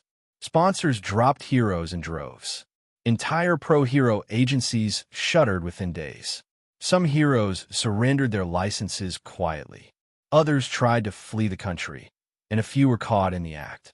Trials began almost immediately. Civil suits flooded in by the hundreds. Hana Midoriya sat at home beside her mother, watching the entire country reel. "I fought for a sport," she muttered, eyes fixed on the screen, but these people were fighting to hide their sins. Inko didn't answer at first. She was watching the special report on Kana Tsutsumi, hands clenched in quiet fury. Then she turned to her daughter. "And you've done more to change the system than most so-called heroes ever dreamed of." Across Japan, a man in a dark, heavily shielded chamber read the leaked audit reports with cold, unblinking eyes. All for One didn't feel rage. He felt disgust, not at the HPSC for being evil. That had been expected, but for being sloppy. "Their filth has undermined everything," he whispered to himself, fingers tightening around his cane. "My network within their ranks, worthless now. I cultivated agents for decades, and they're all ashes in a furnace." One of his lieutenants entered, trembling. "Sir, what are your orders?" All for One's voice was low. "We regroup. We watch. That Midoriya girl, she may be more dangerous than we thought." Meanwhile, in a far more luxurious facility in Daika City, Rikiya Yatsubashi, Redestro, stared in silence at his monitor. "The state has collapsed," one of his advisors said. "The public has no faith in the hero system. The streets chant our slogans now." Redestro slowly stood, flexing his massive arms behind his back. "No, they chant someone else's name, not ours. The girl, Hana Midoriya. She's not one of us. And yet, she stole the moment we've been waiting for." He frowned. "Make sure we don't lose our grip." Inko sat down with her daughter later that evening. "You're going to be talked about, Hana," she said, placing a hand over her daughter's. "They're going to call you a hero. You'll be asked about your future. They'll want you to lead. Hana looked down, quietly digesting it. I don't know what I want yet. I just want to keep being with my people. With Jiro. With you. Inko smiled softly. Then that's what we'll do. On your terms. No one else's. The bright lights of the courtroom were nothing compared to the darkness Kana Tsutsumi had lived through. Her mind, still trying to shake the effects of years of false imprisonment, was clouded with confusion. She had always been a pawn, a scapegoat, a weapon for the HPSC's dark games, and now, in the wake of the revelations brought to light by the Civilian Oversight Committee, she was a free woman. Kana sat in a small holding cell for the last time, staring at the walls, her thoughts a tangled mess. The harsh concrete, the cold air, the silence, it all seemed too normal now. After everything, this place was her home. And that's when the door opened. A single figure stood in the doorway, a man in a suit, not one of the prison officials.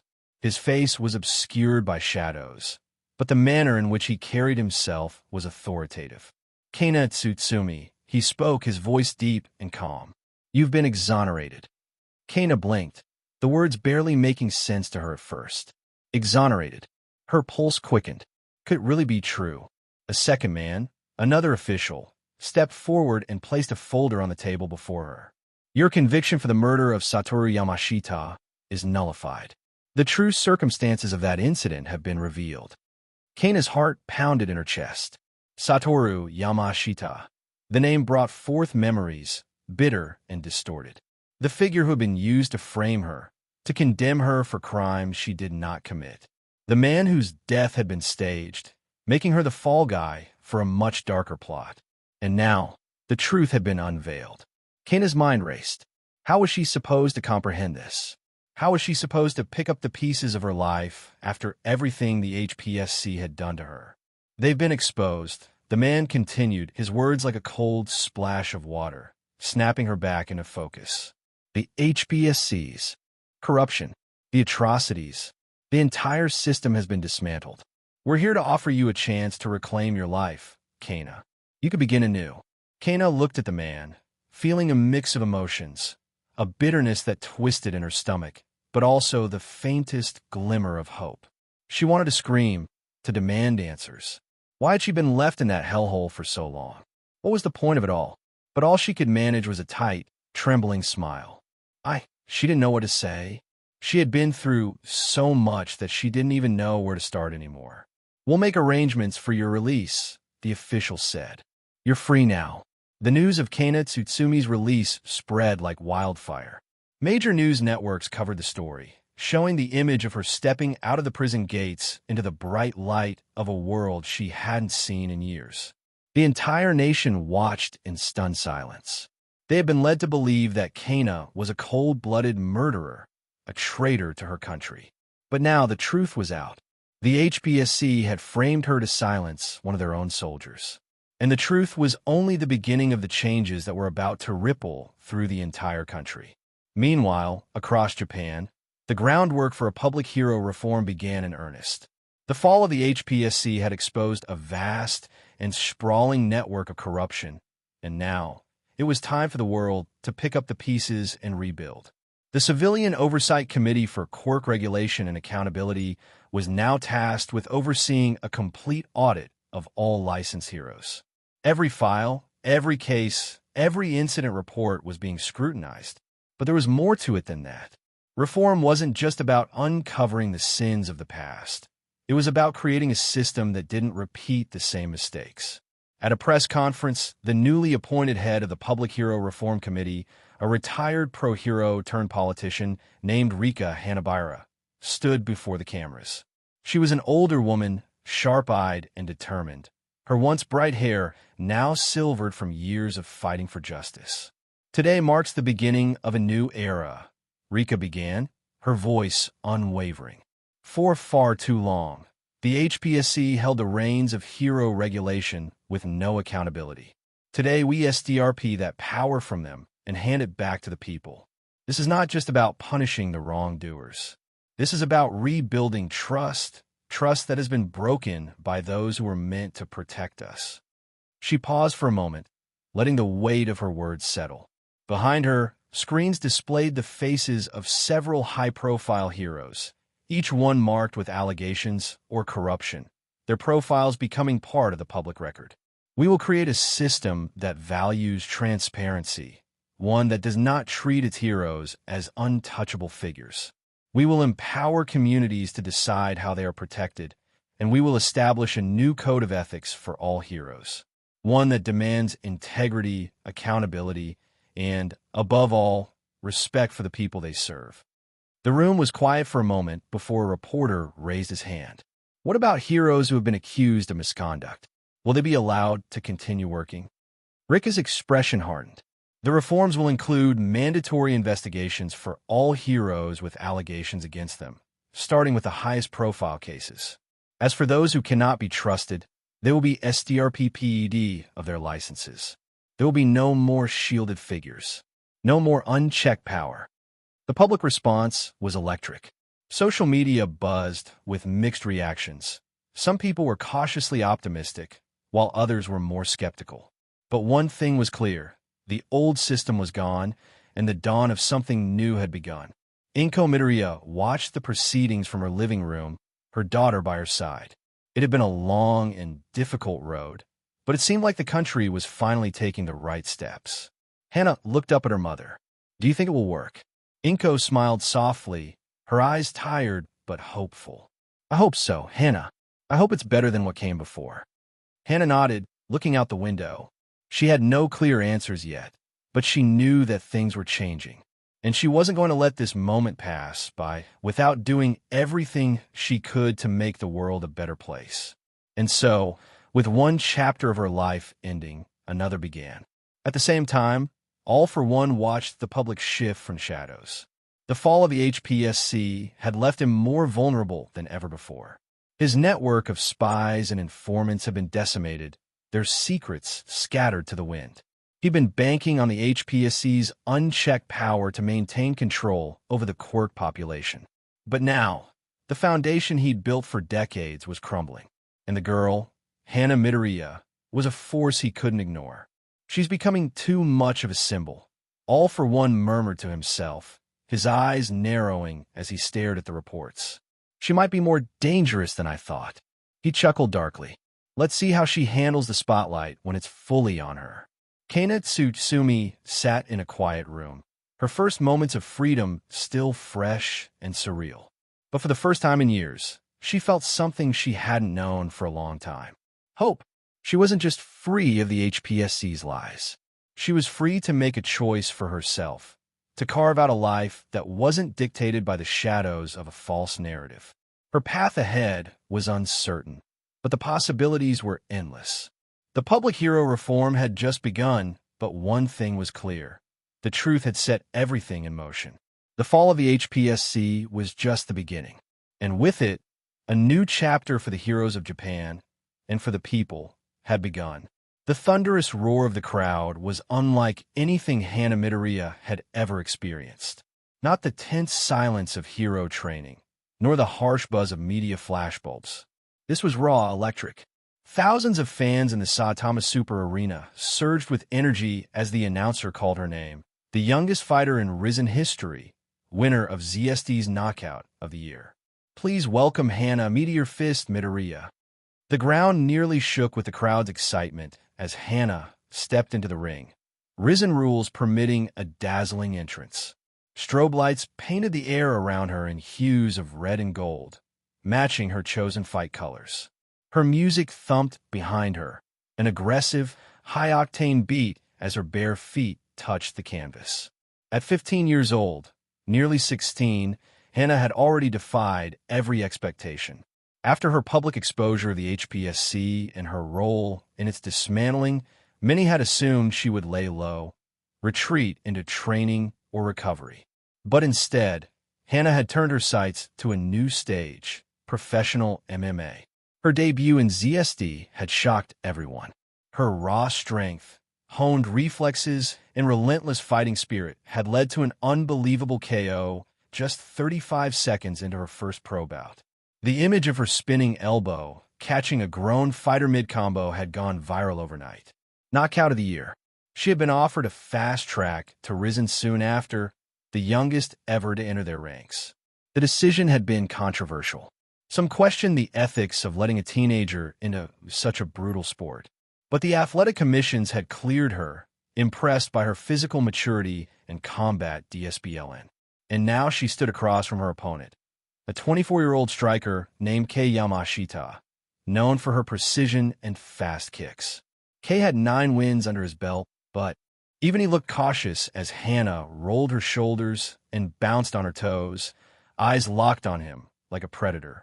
The bell rang. The crowd hushed. Kei struck first, a jab feint into a body kick.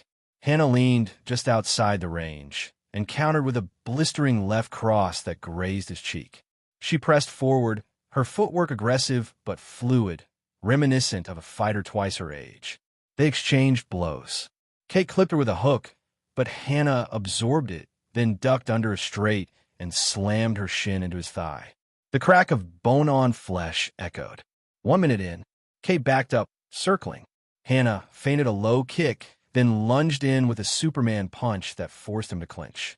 They struggled for control, but Hana's raw strength was overwhelming. She shoved him into the corner, landing a flurry of elbows that split his eyebrow open. BLD spilled. The crowd roared. 2 minutes. Kei threw a desperate knee, but Hana caught it, twisted his balance, and took him to the mat with a judo-style trip. The canvas thudded under them.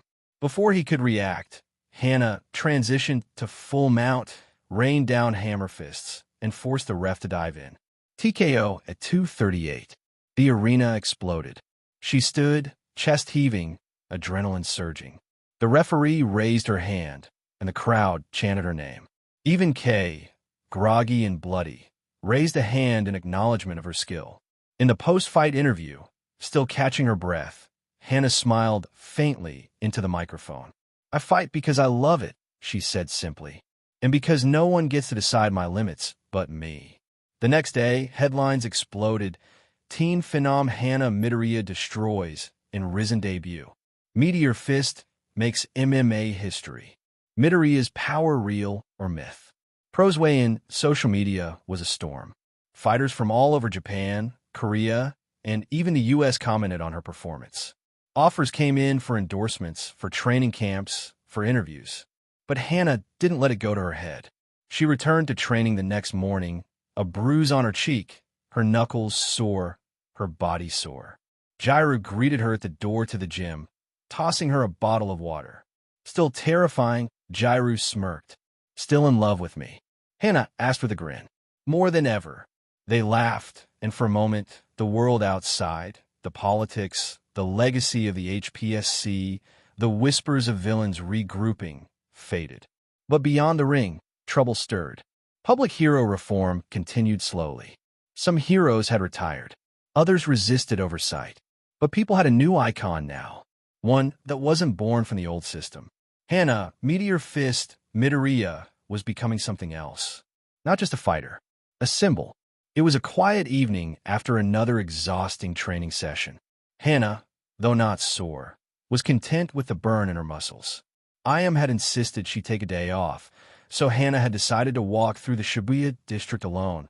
Hood up, mask on, eyes scanning the crowd. Just another day, or so she thought. Hana wasn't looking to be a hero. She never had. But as fate would have it, heroism found her. She was just about to duck into a side alley shortcut to grab takoyaki when her sharp hearing caught a muffled cry. Help! It was small, soft, frightened. She turned immediately.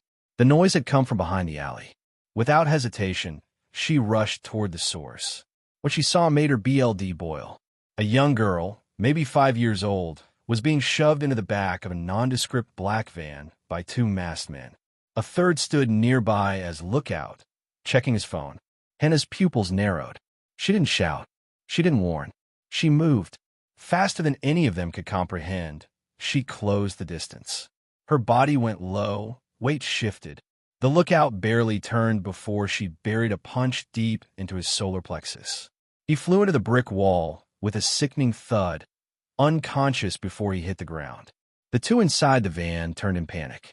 The one on the left reached for a gun. Too slow. Hana ducked the swing of the van door, pivoted, and drove her knee into the second kidnapper's face. His nose shattered with an audible crunch. He screamed, fell, and was silenced with a follow-up heel drop to the neck, controlled, not fatal but enough to end the fight. The last man tried to use the girl as a shield, a knife pressed to her side. Wrong move. Hana's eyes went dead cold. She took one step, then another. The man shouted threats, waving the knife. She didn't blink. In one smooth motion, she grabbed a loose pipe from beside the dumpster, feinted left, and in a blinding snap, threw the pipe. It clanged against his knife hand, forcing him to drop the blade. The girl screamed and stumbled back, right into Hana's arms. The man tried to run. Hana didn't let him. A single spinning back kick caught him clean in the chest and sent him flying into the side of the van, denting it inward.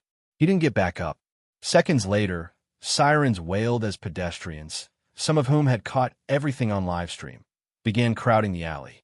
The little girl clung to Hana's side, trembling. She knelt down, gently brushing her hair from her face. "You're safe now," Hana whispered. "Let's get you home."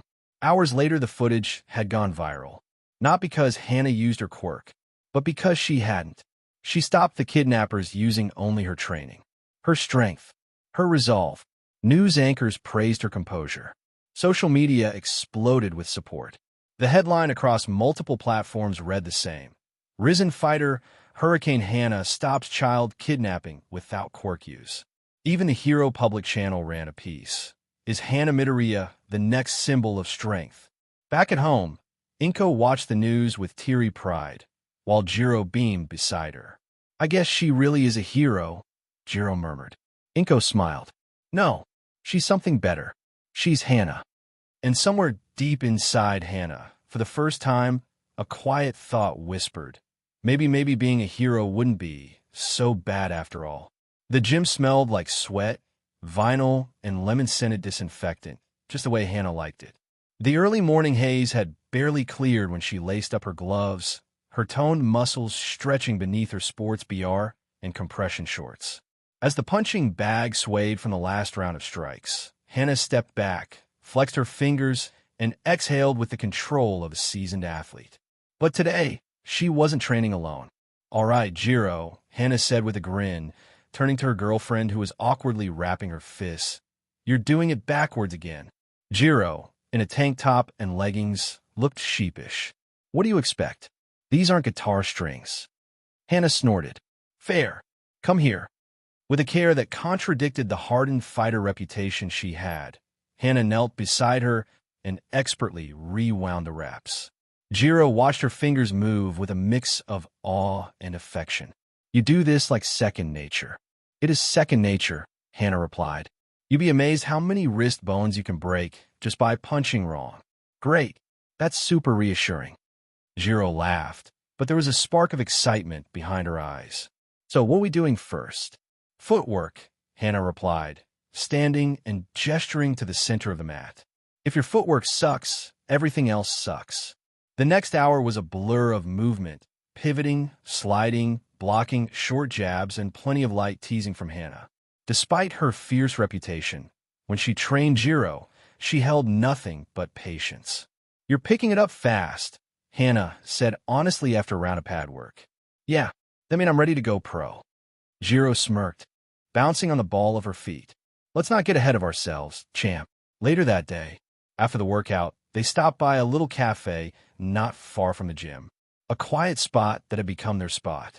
Hana ordered a protein-heavy sandwich while Jiro devoured a strawberry parfait. They sat on the outdoor patio, the buzz of Tokyo in the background, and the occasional person staring at them. Not just because they were two teenage girls in love, but because one of them was Hurricane Hana, the knockout queen of the ring. "People still stare," Jiro muttered behind her spoon. "Let them.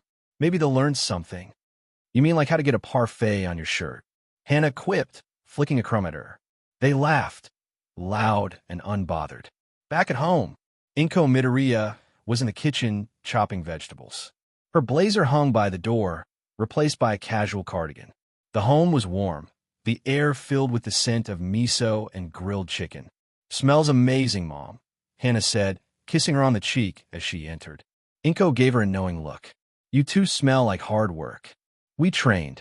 I didn't even hit her hard, Hana said, washing her hands. Yet, Jiro chimed in. Inko raised an eyebrow. No concussions in my kitchen. Dinner was filled with warm conversation.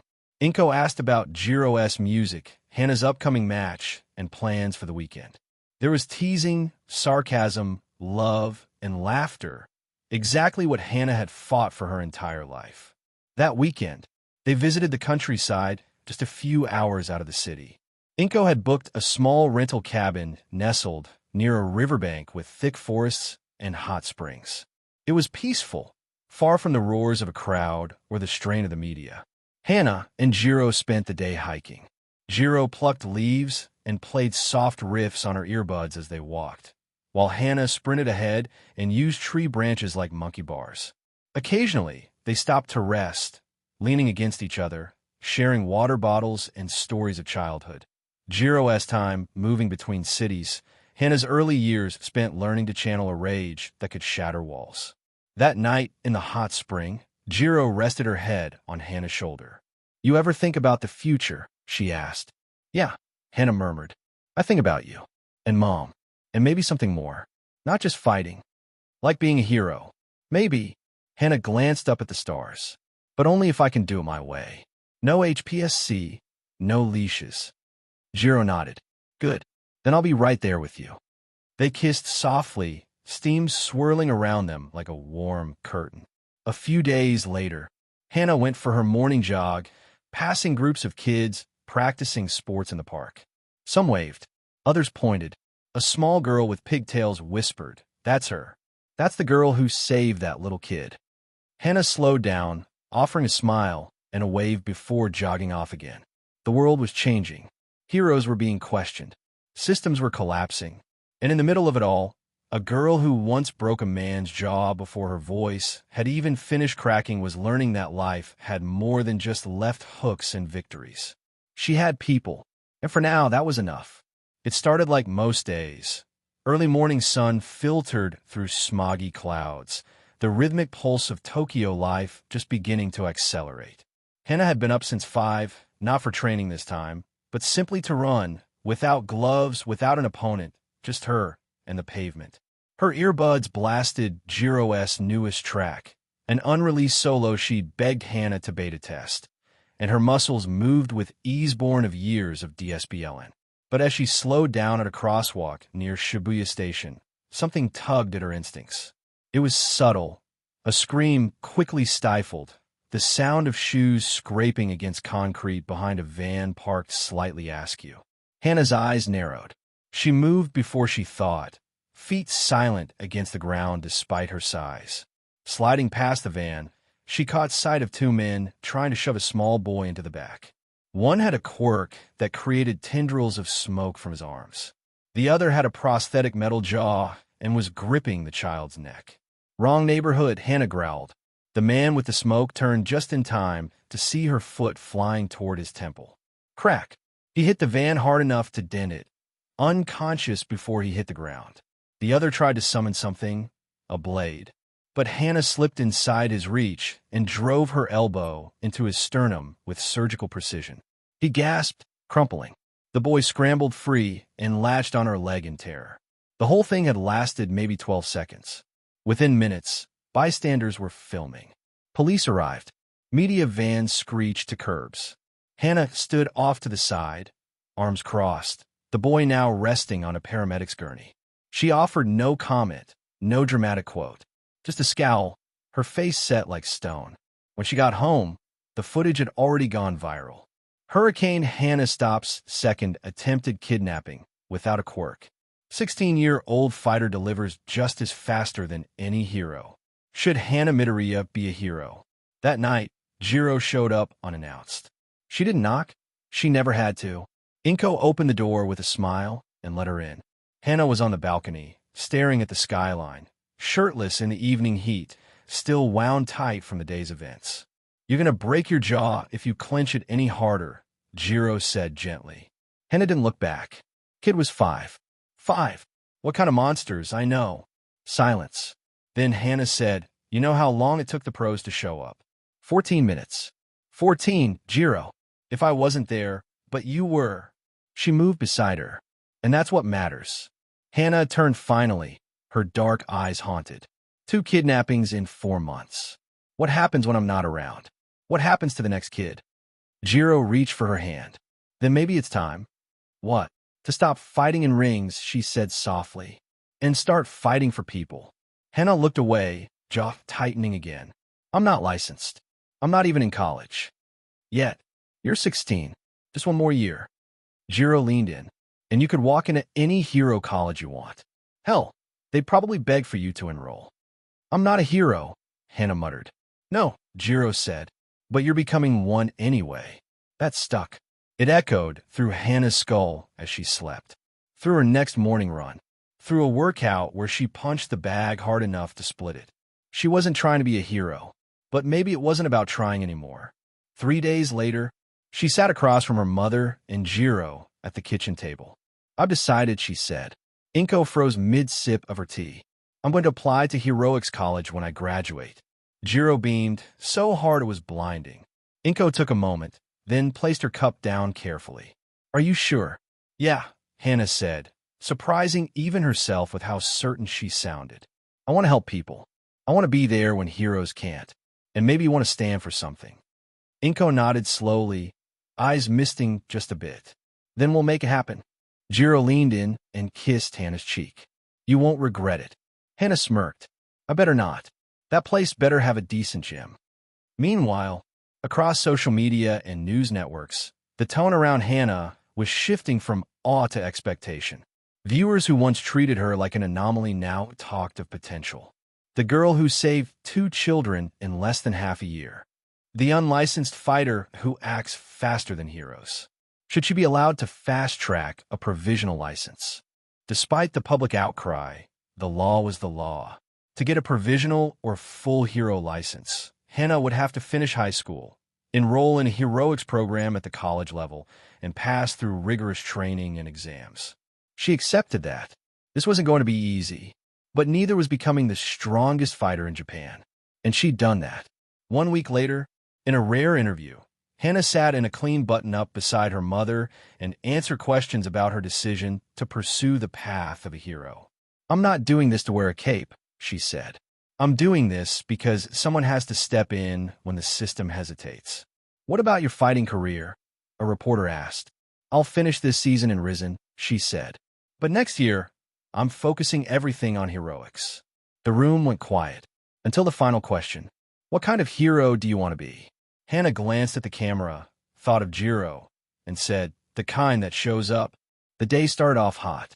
Tokyo had rolled into one of those early summer heat waves that made the sidewalks melt, and Hana had spent her morning in the gym, the ring slick with sweat and the AC barely keeping up.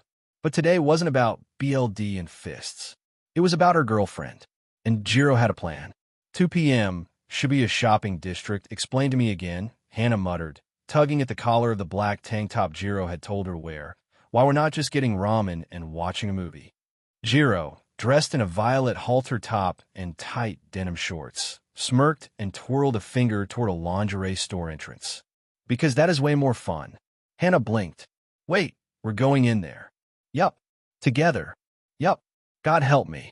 15 minutes later, store interior Hana stood like a statue, arms folded, face red, surrounded by satin, lace, and mannequins with way too much attitude. This is a trap, she muttered as Jiro emerged from behind a curtain with a black baby doll and thigh highs. What do you think? Jiro asked with a smirk, twirling. Hana made a noise somewhere between a choked cough and a brain reboot. I think I'm having a slide. Jiro leaned in close, her voice a sultry purr. You're allowed to look, you know. I am looking. I'm just trying not to get arrested for it. The attendant nearby giggled. Jiro kissed her cheek, winked, and vanished to try on a red set next. Hana, left alone, had to focus all her training on not combusting. It didn't help when she was dragged into a fitting room 10 minutes later in order to try on a sheer muscle-cut CRP top from hell. Why am I even wearing this? Hana growled. Jiro, practically drooling as she watched her from the bench, said, because you're a snack and I'm hungry. 4 p.m., cafe date, still blushing. They ended up in a cozy rooftop cafe afterward, still high from the teasing and more than a few scandalous selfies now saved on Jiro's phone under a very secure password. Hana poked at her dessert. You know, she said, when you asked me out again, I expected a movie. Or maybe ice cream. You got ice cream? Yeah. After being emotionally devastated in a lingerie war zone. Jiro laughed and leaned her chin on her palm. Was it that bad? Hana met her gaze. No, it was fun. She paused. You make this all feel real, Jiro. Normal. For once, I'm not fighting, running, or protecting someone. I know, Jiro said. But one day you'll be doing all three and coming home to me. They smiled, leaning in for a quiet kiss. The crowd around them paid no attention. But cameras did. 7:30 p.m., back at Hana's apartment after walking back together, they landed in Hana's living room, both pretending the night was almost over, though neither wanted it to be. Jiro slipped off her sandals and flopped back on the couch, legs sprawled. Your mom's out.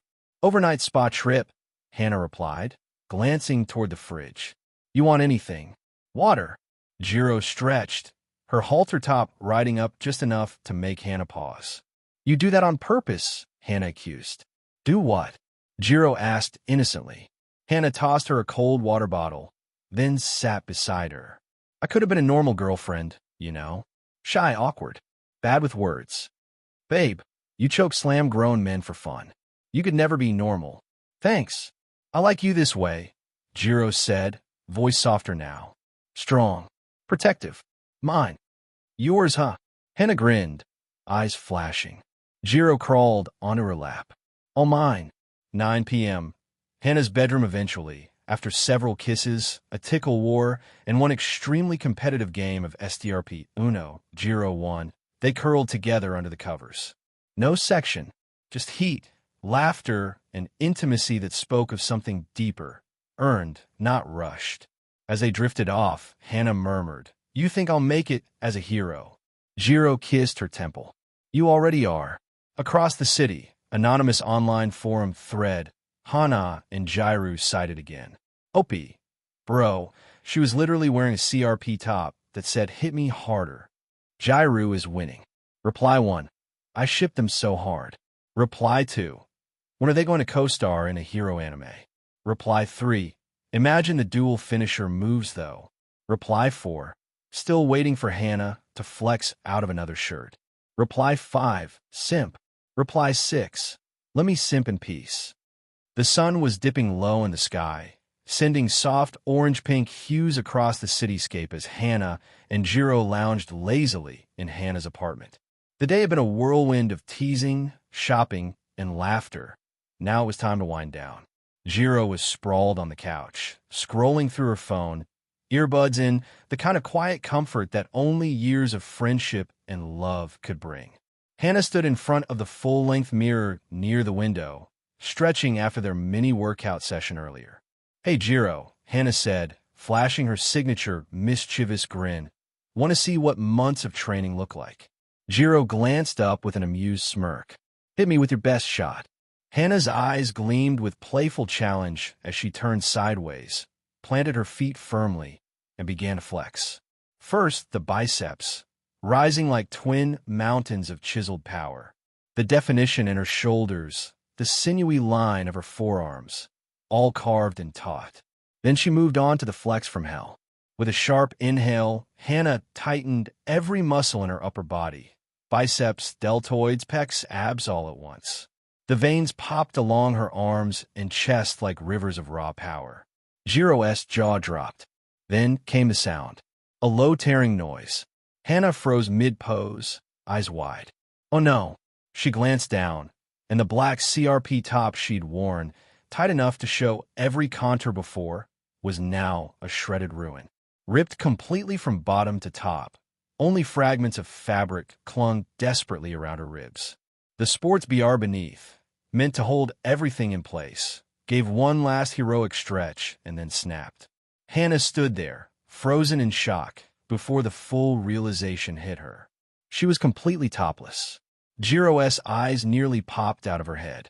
A dramatic nosebleed instantly erupted, staining her cheek as she frantically grabbed a cushion from the couch to cover her face.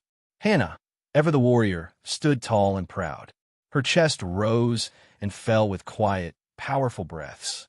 Her melons, full and firm, glimmered softly in the fading light. At 36D, they were impressively sculpted, a perfect balance of strength and softness that only enhanced her fierce aura. Jiro, still half hiding behind the cushion, tried desperately to look away but couldn't. The sight was too captivating. Guess I'm gonna have to buy a new wardrobe. Hana joked with a smirk, flexing her abs again, just for good measure. Jiro finally dropped the cushion, mouth dry, voice low and breathy. You're insane, but DM in.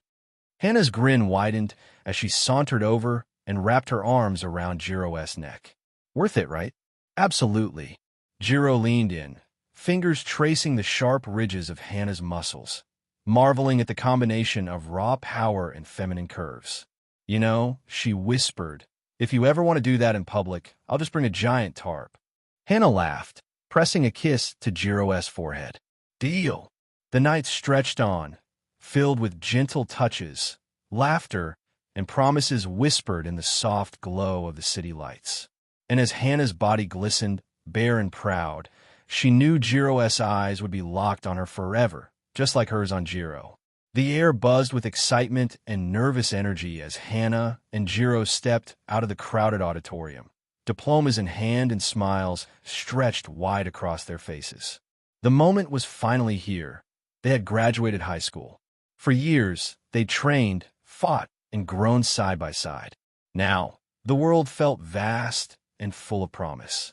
Outside, the streets were alive with groups of students laughing, tossing caps into the sky, and gathering for after-parties. Hana and Jiro exchanged glances, fingers intertwining instinctively. Ready for the party? Jiro asked, her eyes sparkling with mischief. Hana smirked. I was born ready. The party was hosted at a close friend's spacious home, a perfect blend of casual and festive. Music thumped through the rooms, colorful lights pulsed along the walls, and the scent of food and laughter mingled with the night air.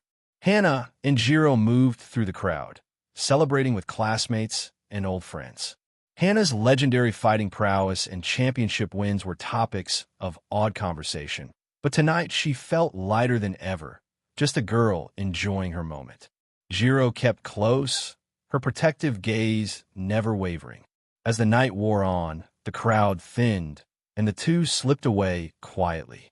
Back at Hana's apartment, the city lights twinkled through the windows as they stepped inside, the soft hum of night surrounding them. Jiro immediately pulled Hana close, their bodies pressing together in a warm, familiar embrace. I'm so proud of you, Jiro whispered, her breath warm against Hana's ear. Hana smiled, fingers threading through Jiro's hair. And I'm so lucky to have you. Their lips met in a slow, deep kiss, soft at first, then growing hungry. Hana's hand slid down to Jiro's waist, pulling her closer. Jiro's fingers explored Hana's back, tracing every muscle, every curve. The heat between them grew, a spark igniting into a blazing flame. Hana spun Jiro gently, pressing her against the door as their kisses deepened. Her hands roamed, settling firmly on Jiro's hips, then sliding down to squeeze her, but with playful possessiveness. Jiro gasped into the kiss, her body arching into Hana's touch. Been waiting for this night, Hana murmured against her lips, voice low and sultry. Jiro smiled, teasing, me too. They moved together through the dimly lit room, hands never letting go, breaths mingling. Hana's fingers danced along the curve of Jiro's waist, tracing the line of her spine. Their kisses grew more urgent, the passion of years built up, spilling over. Clothes became a distraction, a barrier they eagerly discarded. Buttons undone, zippers slid, fabrics falling away. Hana reached behind her to pull off her shirt, but the memory of the last flex flashed through her mind. With a grin, she shrugged off her jacket and shirt in one swift motion, standing proudly bare-chested once more. Jiro's eyes darkened with longing as they roamed over Hana's toned muscles and flawless skin. Jiro tugged at the hem of her own top, letting it slip over her head. Now in just their underwear, Hana in her signature sports BR and Jiro in delicate lace. They came together again, bodies pressed tight. The soft fabric was soon forgotten as their hands explored every inch, lips never ceasing their passionate journey. The night stretched on with whispered promises and gentle moans, but the scenes slowly faded to black, leaving their story to the imagination, filled with warmth, longing, and the certainty of their unbreakable bond.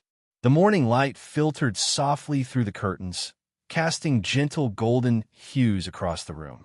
Hana and Jiro lay tangled together beneath the rumpled sheets, the warmth of their bodies pressed close, skin still tingling from the night before.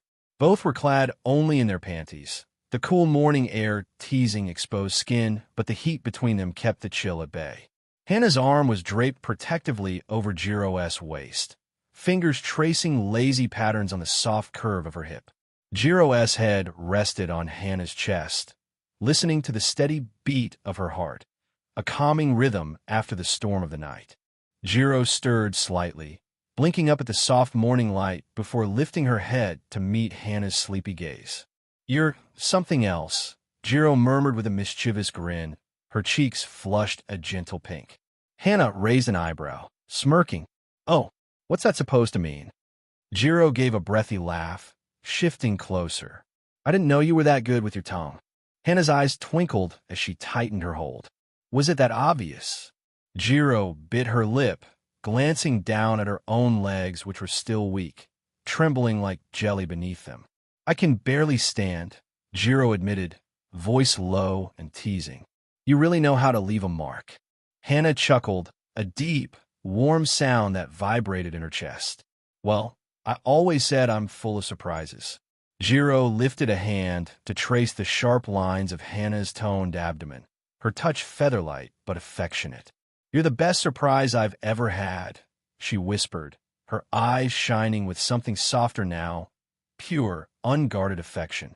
They lay together in the quiet intimacy of the morning, savoring the peaceful aftermath of a night spent exploring each other. Neither needed words to express how much this meant, how much they'd grown and trusted, how far they'd come. Hana brushed a stray lock of hair from Jiro's face, her fingers lingering on the softness of her cheek. "We have a whole future ahead of us," Hana said, voice thick with promise.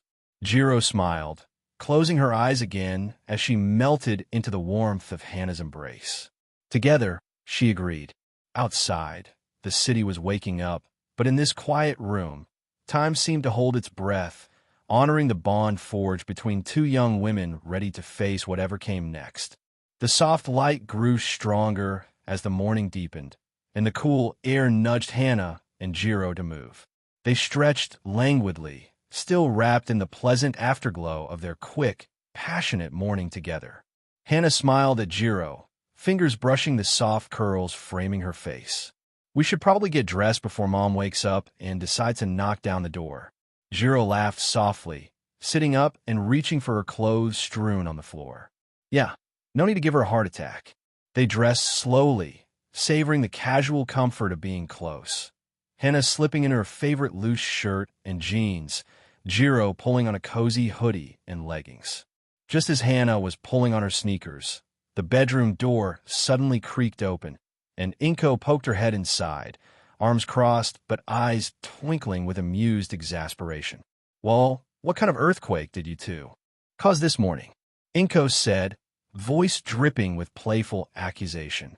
Hana's cheeks flushed a bright shade of pink as Jiro stifled a giggle behind her hand.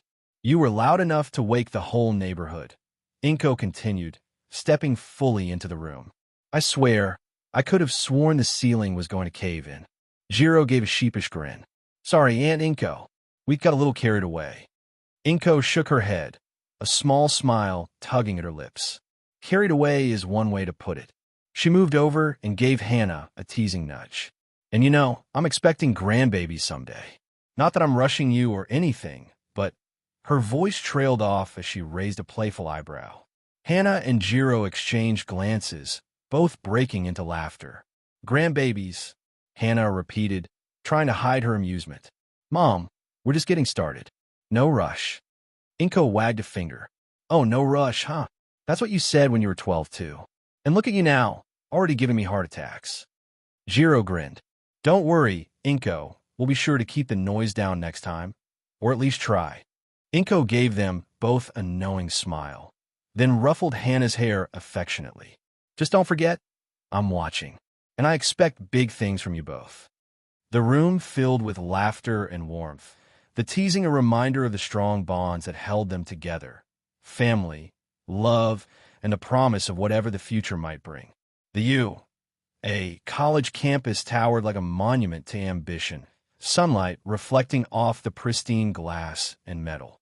Hana and Jiro stood among hundreds of hopefuls, students from every corner of Japan and beyond, all gathered for the same reason. The entrance exam. Not just to any college, but to the elite heroics institution where the next generation of pro heroes would be trained. Hana wore a dark red zip-up hoodie over a compression shirt and jeans, her backpack slung over one shoulder. Her long hair was tied into a low ponytail, and her expression was unusually calm, though her fingers subtly tapped against her thigh, a habit she had picked up during underground fights to keep her rhythm steady. Jiro stood beside her, her expression less calm and more focused, lips pursed, eyes scanning the crowd. She wore a leather jacket over a black t-shirt and ripped jeans, with her signature headphone jacks tucked behind her ears. Despite her cool exterior, Jiro kept sneaking glances at Hana. You nervous? Hana asked, nudging her with a smirk. Jiro snorted. Me? Please. It's just a test. Hana arched a brow. Okay, maybe a little, Jiro admitted with a shrug. It's not the questions I'm worried about. It's all the kids from hero high schools thinking they've got this in the bag. Well, Hana said with a grin, we're about to rock their world. Inside the written exam hall, the main exam building was modern, cool, and bathed in natural light. Rows of test stations awaited the examinees, desks fitted with biometric scanners, tablets, and anti-cheating safeguards. The testing proctors, some teachers, some government observers, were stationed around the massive room like silent sentinels. Hana and Jiro sat side by side in the HZ section of the hall. A robotic voice welcomed everyone through the speakers. Welcome to the a college entrance examination. This is the written portion. No quirks, no talking, and no leaving your seat until the exam ends. Any attempt to cheat will result in disqualification. The timer on the screen in front of them began to count down. 3, 2, 1, begin. The exam begins. The first section was multiple choice, heavy on science, math, and quirk theory. Hana immediately dove in. Years of DSBLN and training had wired her brain to focus on tasks, and her memory, sharpened through repetition and visualization, allowed her to fly through the questions. If a quirk mutates due to environmental stress factors, easy. She had studied this. Next, calculate the velocity of a falling object propelled by a kinetic quirk at. Too easy. She smirked and filled in the bubble. Meanwhile, Jiro was moving through at a brisk pace, pausing occasionally to reread complex questions about support tech regulations or hero ethics laws. Her mind was a steady drumbeat. Music theory had taught her rhythm and timing, and that carried her through as she scribbled notes in the margins and knocked out questions one by one. Midway point, essay section. Hana paused when the prompt came up. Do you believe heroism should be defined by ability or intent? Support your stance with examples from current or historical events. She stared at it for a beat. Her pen hovered in her grip.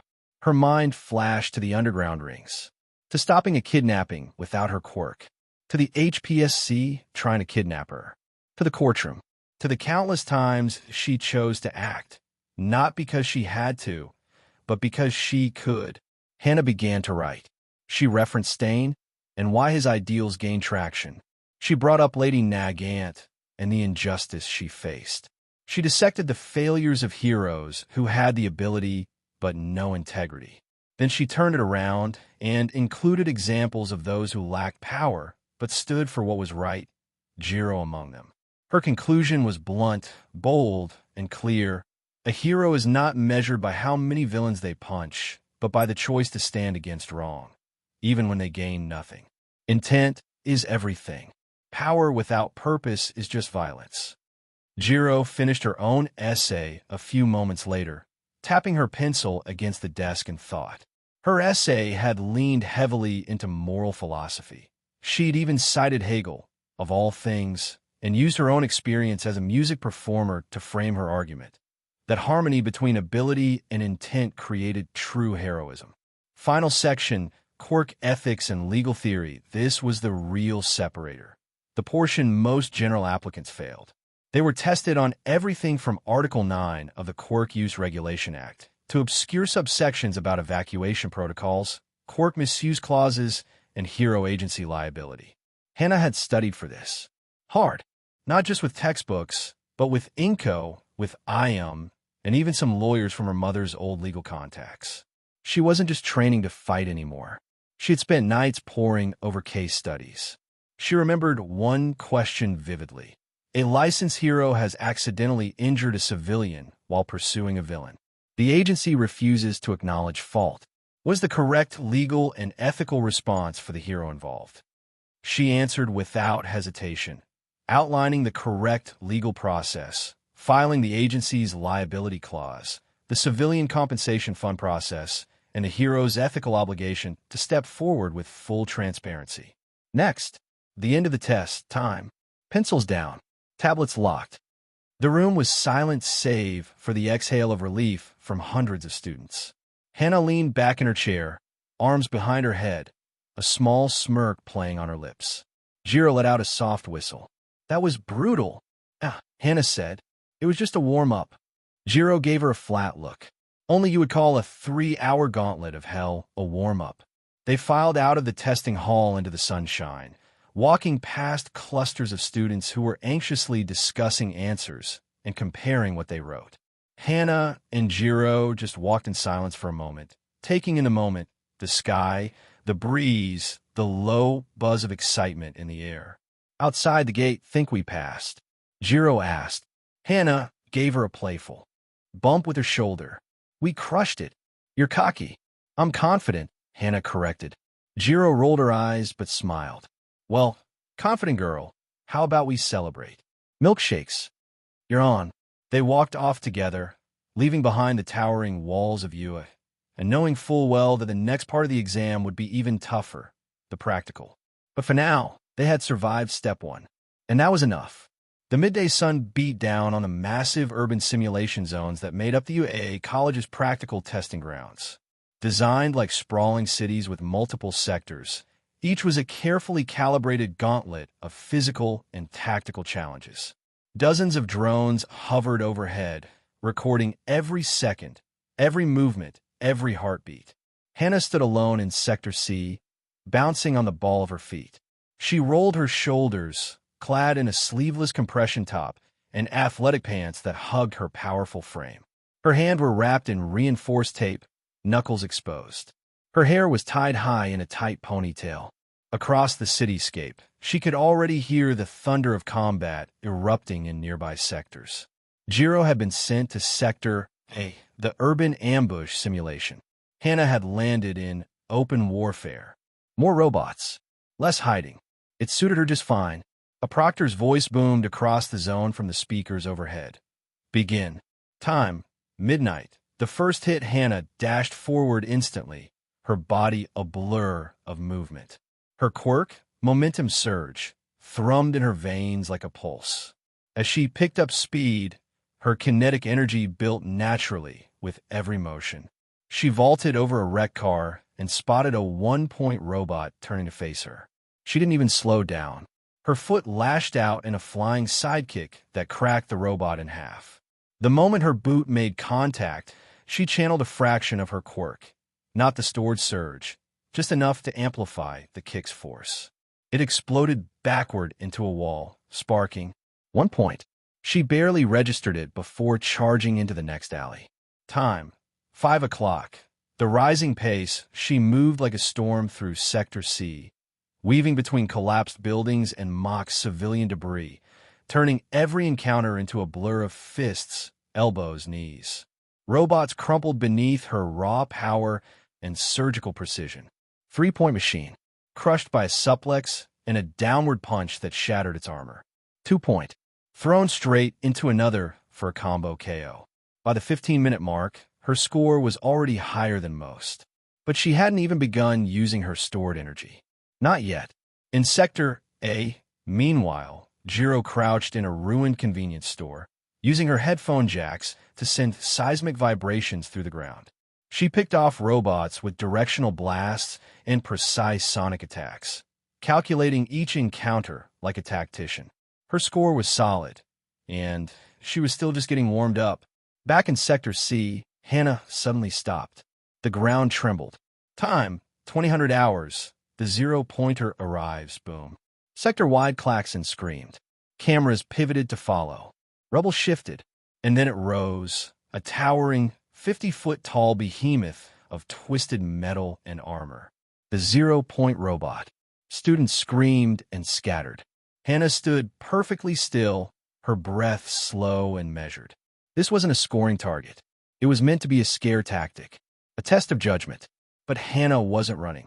She clenched her fists. Her veins lit up with kinetic energy. Her feet scraped the concrete. Then she charged. Time, 2100 hours. Breaking limits, she ducked under a massive metal fist that cratered the ground where she had just stood. The shockwave hit her like a truck, but she rolled with it, came up spinning, and landed a hammer fist into the robot's foot. Steel dented. Sparks flew. That all you got? She screamed, leaping vertically in a burst of raw strength. Her quirk roared to life, her fist beginning to glow faintly from the kinetic energy bleeding out of her. She hit the robot's knee with a rising punch. Then the thigh. Then the torso. She was climbing it with her fists, each strike lifting her higher and deeper into the robot's armor. Then she reached the chest, and she unleashed. Time, 22:30. The storm unleashed. She didn't tap into the stored kinetic reserve. She didn't need to. Every punch she threw built more power, more momentum, more speed. Her arms blurred. Her fists became a blur of destruction. Over 200 punches in under 10 seconds. The robot's chest crumpled inward like an accordion. And then she screamed, planting both feet against the shattered plates and letting out a twin-fisted uppercut that tore straight through the robot's torso. It collapsed. Not exploded. Collapsed. Every camera focused on her. Her hair whipped around her in the aftershock.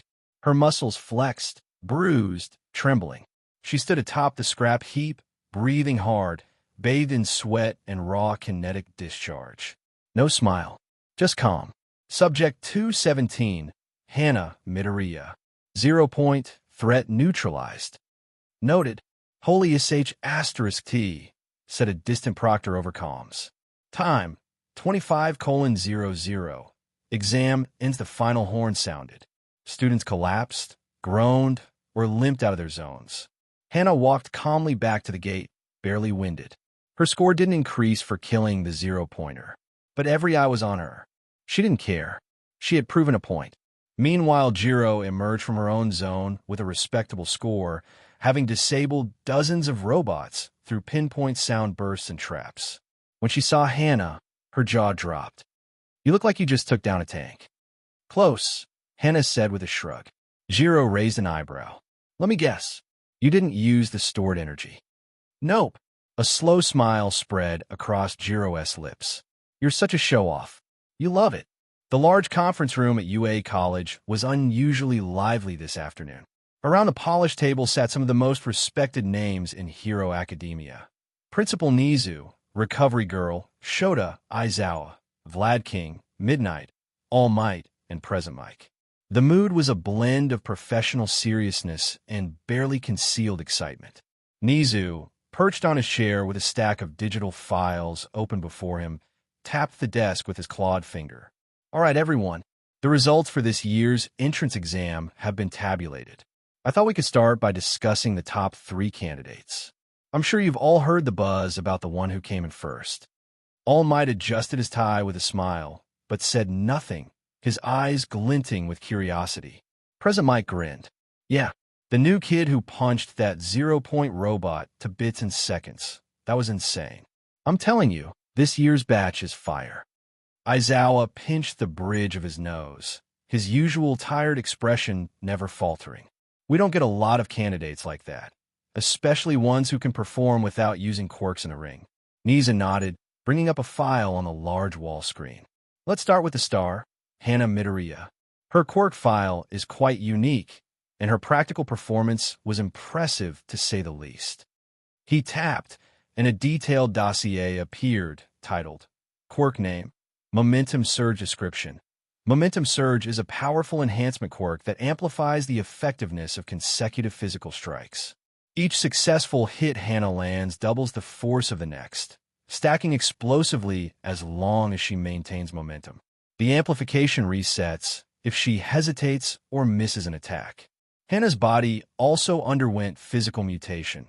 Sturdier muscles and bones grant her enhanced reaction speed, agility, and durability, allowing her to endure and unleash strikes that would shatter a normal human body.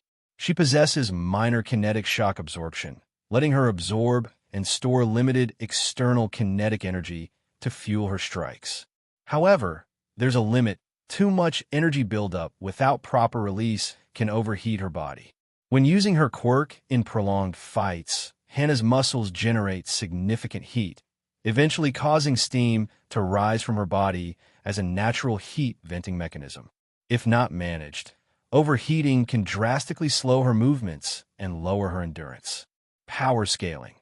Even without activating momentum surge, Hana can dent high-grade steel with pure muscle strength alone. When fully utilizing her quirk in a seamless chain of strikes, her destructive power can level walls, crush reinforced armor, or cause localized shockwaves. Weaknesses/limitations. Chain breaks, missed hits, or stopping reset the momentum buildup. Stored kinetic energy is limited. Overloading can cause injuries or temporary shutdown. Overheating reduces speed and endurance. Requires constant aggressive action to maximize efficiency. Midnight, arms crossed, leaned forward thoughtfully. So, this momentum surge essentially turns her into a human weapon of mass destruction, provided she keeps hitting her target repeatedly. Vlad King's brows furrowed. That kind of exponential scaling is dangerous, especially with her body mutations. She's got reaction times that let her dodge point-blank bullets. Yes. Nizu clicked a button, and a surveillance clip played. Hana, age 3, tilting her head slightly as a bullet whizzed past barely 15 feet away. The video was grainy but undeniable. Recovery Girl smiled wistfully. Her mutation truly is something else. Enhanced bones, muscles, agility. It's no wonder she was able to endure those rapid strikes without injury. Her body's basically built to fight. Present Mike whistled low. Did you see how she just pummeled that 0-point robot like it was nothing? Over 200 punches in a few seconds, and she was powering up every hit with her quirk. That kind of stamina and power output is unreal for someone her age. Aizawa grunted. That fight alone showed she's not just raw power. She's precise, relentless. But there's also a risk. If she loses momentum or overheats, she could be vulnerable. Managing that heat buildup is going to be key. Niza nodded gravely. Her quirk requires aggressive, continuous action. A single mistake could reset the momentum or worse, cause an overload that slows her drastically. It's a quirk that demands not just power, but control and endurance. All Might's smile grew wider. She reminds me of the pure spirit a hero needs. Though we share no relation, I find her determination very refreshing. Present Mike raised an eyebrow. Wait, no relation. I thought. Nizu cut in with a slight chuckle. No, despite the name, Hana Midoriya and All Might are not related. Just coincidence. Midnight chuckled softly. Imagine the confusion in the media. Aizawa swiveled his chair slightly. How about the others? Bakugo and Shoto. Second and third place. Niza brought up their files in succession. Bakugo's quirk is explosive and highly destructive, as expected. His raw power is immense, but his practical exam showed some hesitation when under pressure, a notable flaw. Shoto Todoroki demonstrated incredible versatility with his ice and fire quirk, but lacked the relentless aggression Hana showed. Present Mike smirked. Guess it's the aggressive fighter type that takes the cake, huh? Recovery Girl nodded. Hana's quirk is not only about power, but about psychological endurance. She must keep fighting, keep pushing. There's no rest for her quirk to work. Nisa leaned back. This is just the beginning. Hana's path will be difficult. Managing such a quirk without breaking herself physically or mentally will require immense training and DSBLN. All Might's eyes sparkled. I look forward to seeing how she grows. She has potential that could rival the greatest heroes. The conference room was dimmed as Nisa tapped the screen again, bringing up another file titled, Hana Midoriya, Fighting Record and Notable Achievements Total Fights, 157 wins, 151 losses, 6 draws, 0 started fighting. Age 11 notable fighting circuits. Japan Pro Boxing, age 11 to 13 competed in junior leagues despite being a child, winning 42 matches, earning a reputation for her speed and power. ZST Fighting Federation, age 13 to 15 became a standout in the mixed martial arts community, competing against seasoned professionals, especially in kickboxing and Muay Thai divisions. Rizin Fighting Federation, age 16 to 18 advanced through the ranks in the top divisions, achieving a 6-0 record in international mixed gender tournaments. Renowned for adaptability and quick combos. Special awards. Best Knockout of the Year, 2019 brutal TKO finish against a former Rizin featherweight champion with 13 consecutive strikes in under 10 seconds. Fighter of the Month, 2020 ZST undefeated streak and dimps across multiple fighting styles. Most electrifying fighter, 2021, Rizin known for spontaneous movements like dance integrated into combat routines. Nickname, Hurricane Hana, for her ferocious, unpredictable fighting style and rapid-fire strikes. Notable habits and taunts, dancing mid-fight, using Capoeira-inspired moves as psychological tactics and expressions of confidence. Present Mike whistled and leaned forward. 157 fights by 18. That's insane. And she started at 11, pretty young to jump into boxing pro circuits. Aizawa nodded with a hint of respect. And all quirkless fights. Rules are strict about no quirk use. She's been relying on raw skill, conditioning, and tactics this entire time. That says a lot about her fundamentals. Recovery Girl smiled softly. It's rare to see someone so young handle that kind of punishment and still maintain such an undefeated streak. Her body must be incredibly resilient. Nizu flicked to the next screen. A montage of Hana's fights played silently, showing her in action. The first clip showed a younger Hana in a Japan Pro Boxing junior match, lightning-fast jabs and precise footwork dismantling her opponent's guard. Midnight commented, see her stance. Perfect balance and economy of motion. That's the foundation of an MSTR boxer. The montage shifted to ZST Fighting Federation matches. Hana mixed kickboxing and Muay Thai effortlessly. Elbows, knees, rapid-fire kicks, and a dancing flow around the ring. Vlad King leaned in, eyes sharp. Notice her adaptability. She can SWCH between disciplines mid-fight. That capoeira footwork and dance. It's not just for show. It keeps her opponents guessing, off balance. Present Mike chuckled. I've heard the nickname Hurricane Hana came from a fight where she danced circles around knockout artists and then ended it in under 2 minutes. Nizu clicked to a highlight reel of that match. Hana spinning and feinting, taunting with fluid, almost playful moves before unleashing a devastating combo that knocked her opponent out cold. All Might's eyes gleamed. That blend of elegance and ferocity is what makes her unique. And her ability to maintain such an aggressive pace ties directly into her quirk. Her momentum surge is an extension of that fighting spirit. Aizawa grunted. Look at her taunts. Dancing mid-fight like that takes guts. It's psychological warfare. If you're scared or thrown off your rhythm, you lose control. She uses that to control the pace and break her opponent's mental defense. Nisa then brought up a file on Hana's martial arts mastery. Hana Midoriya's martial arts expertise, boxing, mastery of footwork, jabs, hooks, and precision striking.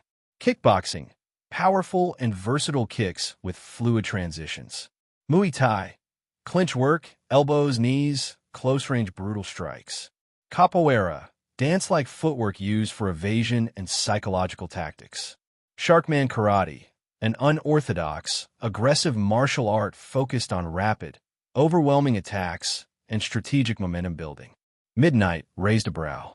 Sharkman Karate. That's a rare one. Nisa nodded. Hana's coach introduced it early in her career to complement her quirk's need for continuous momentum. It trains fighters to maintain pressure relentlessly and maximize kinetic energy transfer. Perfect synergy. Recovery Girl smiled. That also explains her stamina and ability to recover quickly after exhausting exchanges. Present Mike was excited. You could tell she's got heart and a bit of showmanship. The dancing, the taunting, it's all part of the package. Aizawa smirked. She's got the tools, the mindset, and the raw power. What worries me is the quirk's demand. If she hesitates or misses, she could reset and lose everything mid-fight. Controlling that under pressure is crucial. Nisa leaned forward. Indeed. The question is whether UA College's heroics course can help her hone that control, build endurance, and teach her how to manage overheating and kinetic energy safely. All Might smiled broadly. If anyone can MSTR it, Hana can. She already shows the spirit of a great hero. Midnight nodded. She's not just a fighter.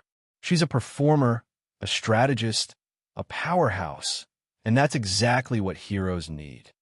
The screen faded to black, leaving the staff in thoughtful silence. The screen dimmed, leaving the UA staff in reflective silence, the glow from the projector flickering across their faces. Hana Midoriya's extensive fighting record had left a powerful impression, but now came the harder questions. Principal Nizu, perched on his chair with his paws steepled beneath his chin, broke the silence. Now, then, the matter of placement. The room stirred slightly as the topic shifted. Aizawa folded his arms, already deep in thought. We gotta choose whether she goes into Class 1A or 1B.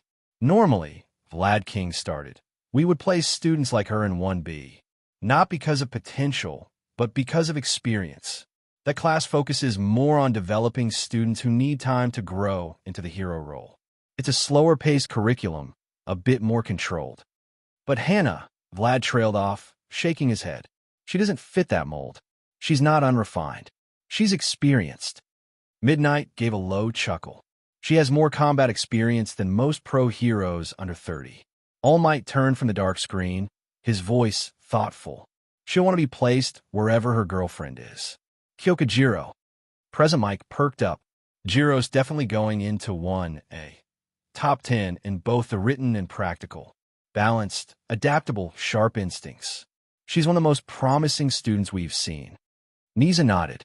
Hana placed first overall, Jiro placed 7th. Katsuki Bakugo placed 2nd, Todoroki Shoto 3rd.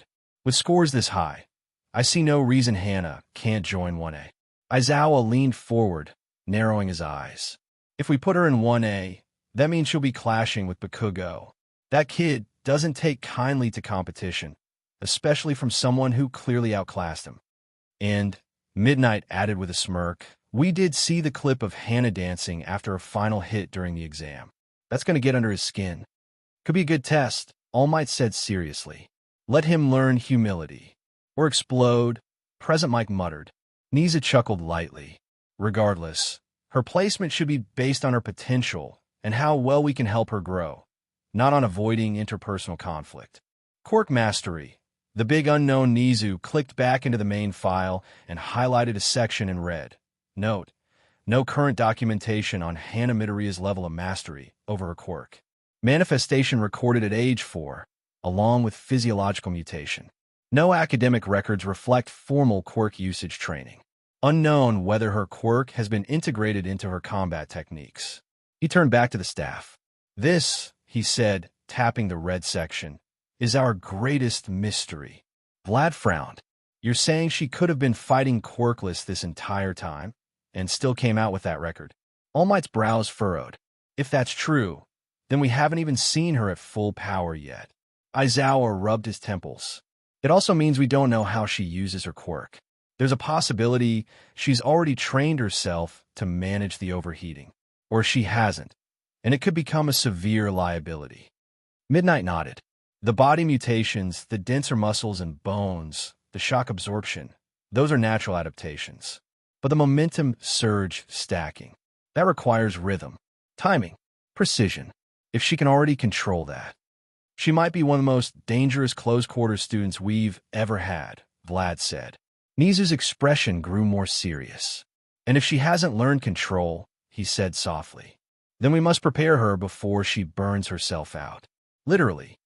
Training regimens and risk mitigation recovery girl spoke next, voice calm and maternal. Her overheating issue is likely due to excessive lactic acid buildup, muscular strain, and quirk-driven heat output. We'll need to tailor a medical routine. She tapped her tablet and pulled up a file. Proposed regimen, cryogenic recovery pods, post-fight cool-down sessions, hydrotherapy to prevent heat-induced muscle fatigue, electromyographic monitoring, track muscular stress in real time, adaptive cooling gear, uniform modifications with temperature-sensitive materials. We might even develop a cooling vest into her hero costume, she continued. Something to draw heat away from her core as she fights. Otherwise, long engagements could drop her efficiency to dangerous levels. Aizawa added, for training, we need custom sparring environments.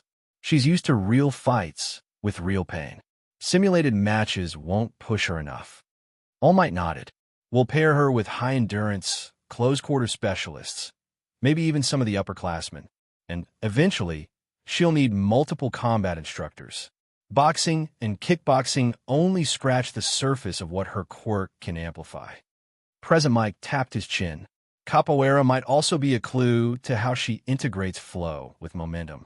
Her unpredictability might not just be flair. It could be the key to resetting momentum manually without stopping. That's possible, Nizu mused, which would mean she's already found a workaround for one of her quirk's main weaknesses. Expectations and long-term outlook. I expect she'll become a top candidate for internships within months, Vlad said. She's already famous in the underground fighting world. Nizu's tone turned a shade more cautious. With that fame comes risk. She'll draw attention.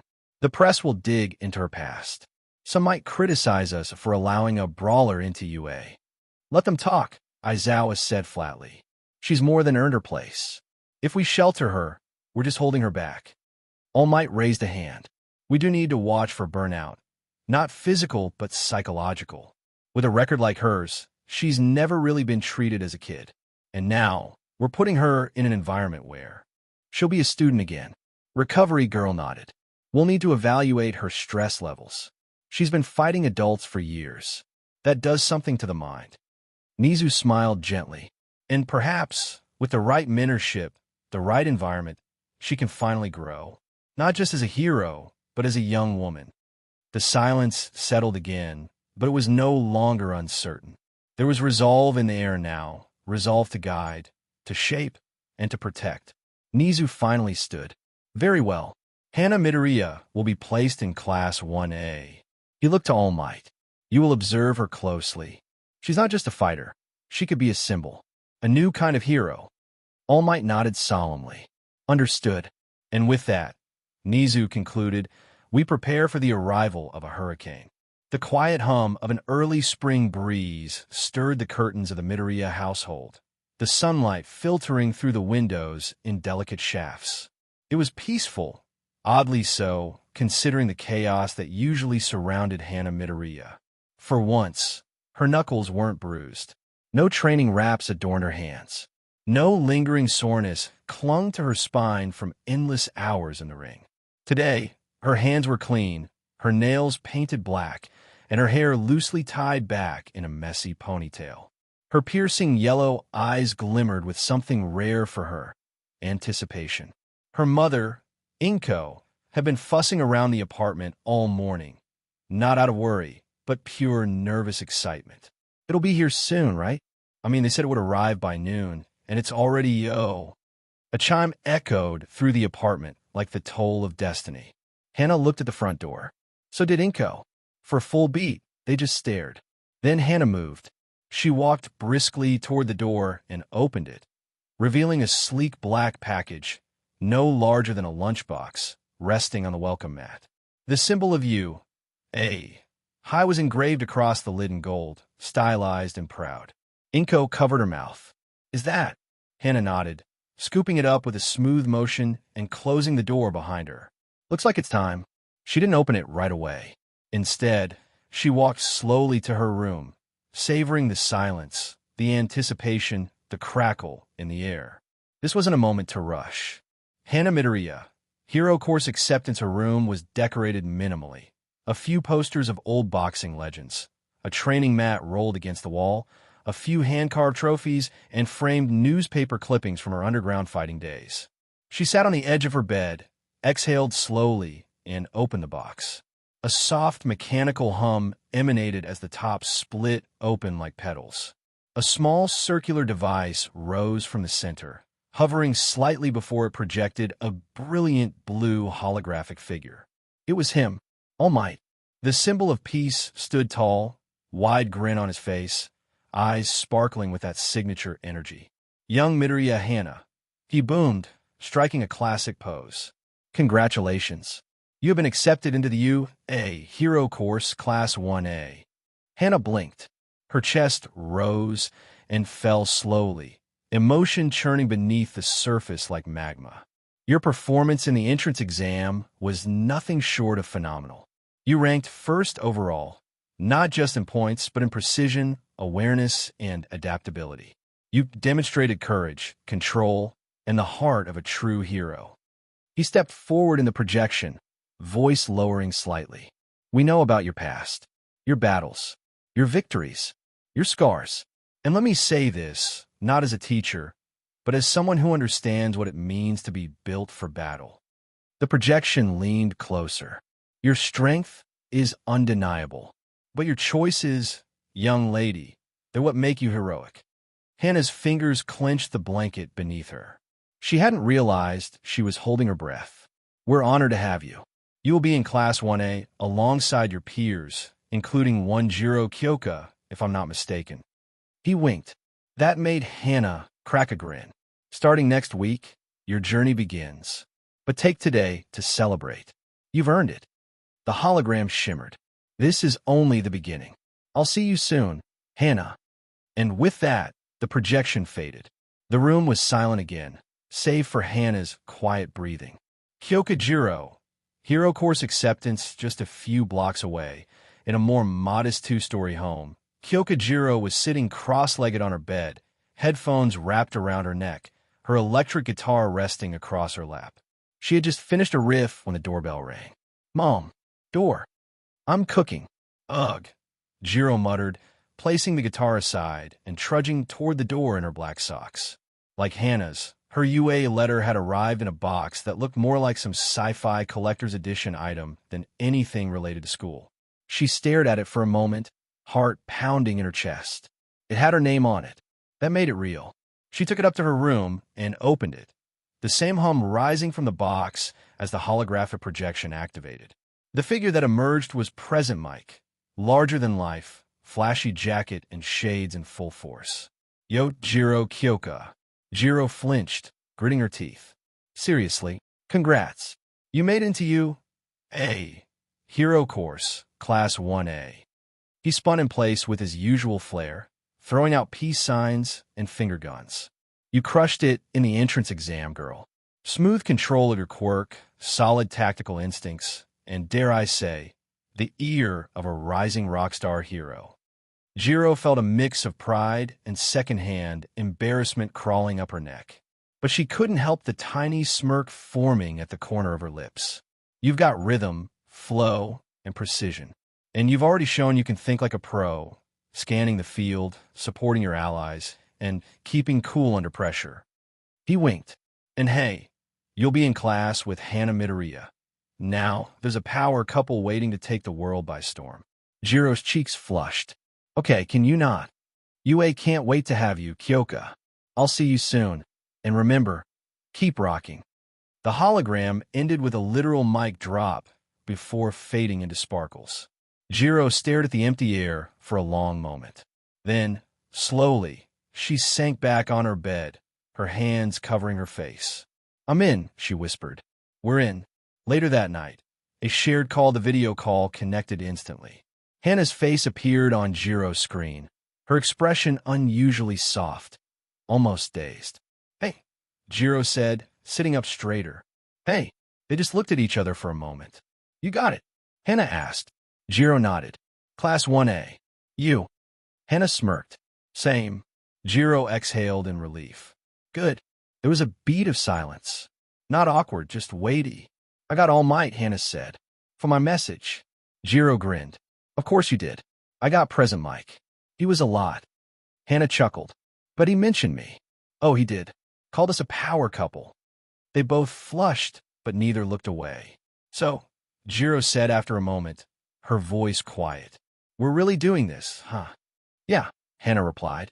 "We're going to UA." They sat together in that warm, virtual silence for a little while longer. The beginning of something new, and the end of the storm that had followed them for so long. The sun had long dipped behind the city skyline, casting the vibrant lights of downtown Mizudafu into a shimmering evening glow. Music thumped from inside the neon-lit building like the heartbeat of a city that never quite sat still. Outside the doors of Club Pulse, two girls stood in line. Hana Midoriya, wearing a sleeveless black CRP top, loose cargo pants, and fingerless gloves because she felt naked without them, shifted her weight with arms crossed, exuding her usual semi-feral confidence. Her massive frame was impossible to ignore. Every time she moved, the muscles in her arms and shoulders flexed like coiled steel. Next to her stood Kyoka Jiro in a black leather jacket, fishnet sleeves, a violet tank top, and dark jeans with chains clipped to the belt loops. Her earphone jacks twitched slightly with each bass thump, subconsciously tapping along with the beat. "You sure this place isn't too much?" Jiro asked, glancing at the lights overhead. "You said you wanted to dance," Hana replied with a cocky grin. "Let's dance." The bouncer at the front waved them in, recognizing Hana immediately. "Yo, Hurricane Hana, you're not banned anymore." "That was a misunderstanding," Hana muttered. She threw a guy through a table. Jiro added helpfully. "He groped someone," not saying it wasn't justified. They were waved through. Inside Club Pulse, it was a blur of lights, strobes, and people. The dance floor was packed. Music roared from every corner, but Hana walked in like she owned the place. Cutting through the crowd with Jiro in tow, eyes locked on the heart of the floor like it was another arena.